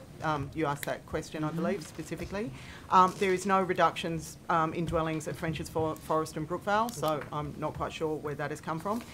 Ms. Fairley, can you speak to Strong Start? We've got the data on that. So you asked for the details. It is statewide. There's 74 councils that applied that did receive the grant funding, 13 in the metro councils and 61 regionally, and they have until June next year to demonstrate that they have those new cadet planners in place, or that they've been able to upskill existing council employees.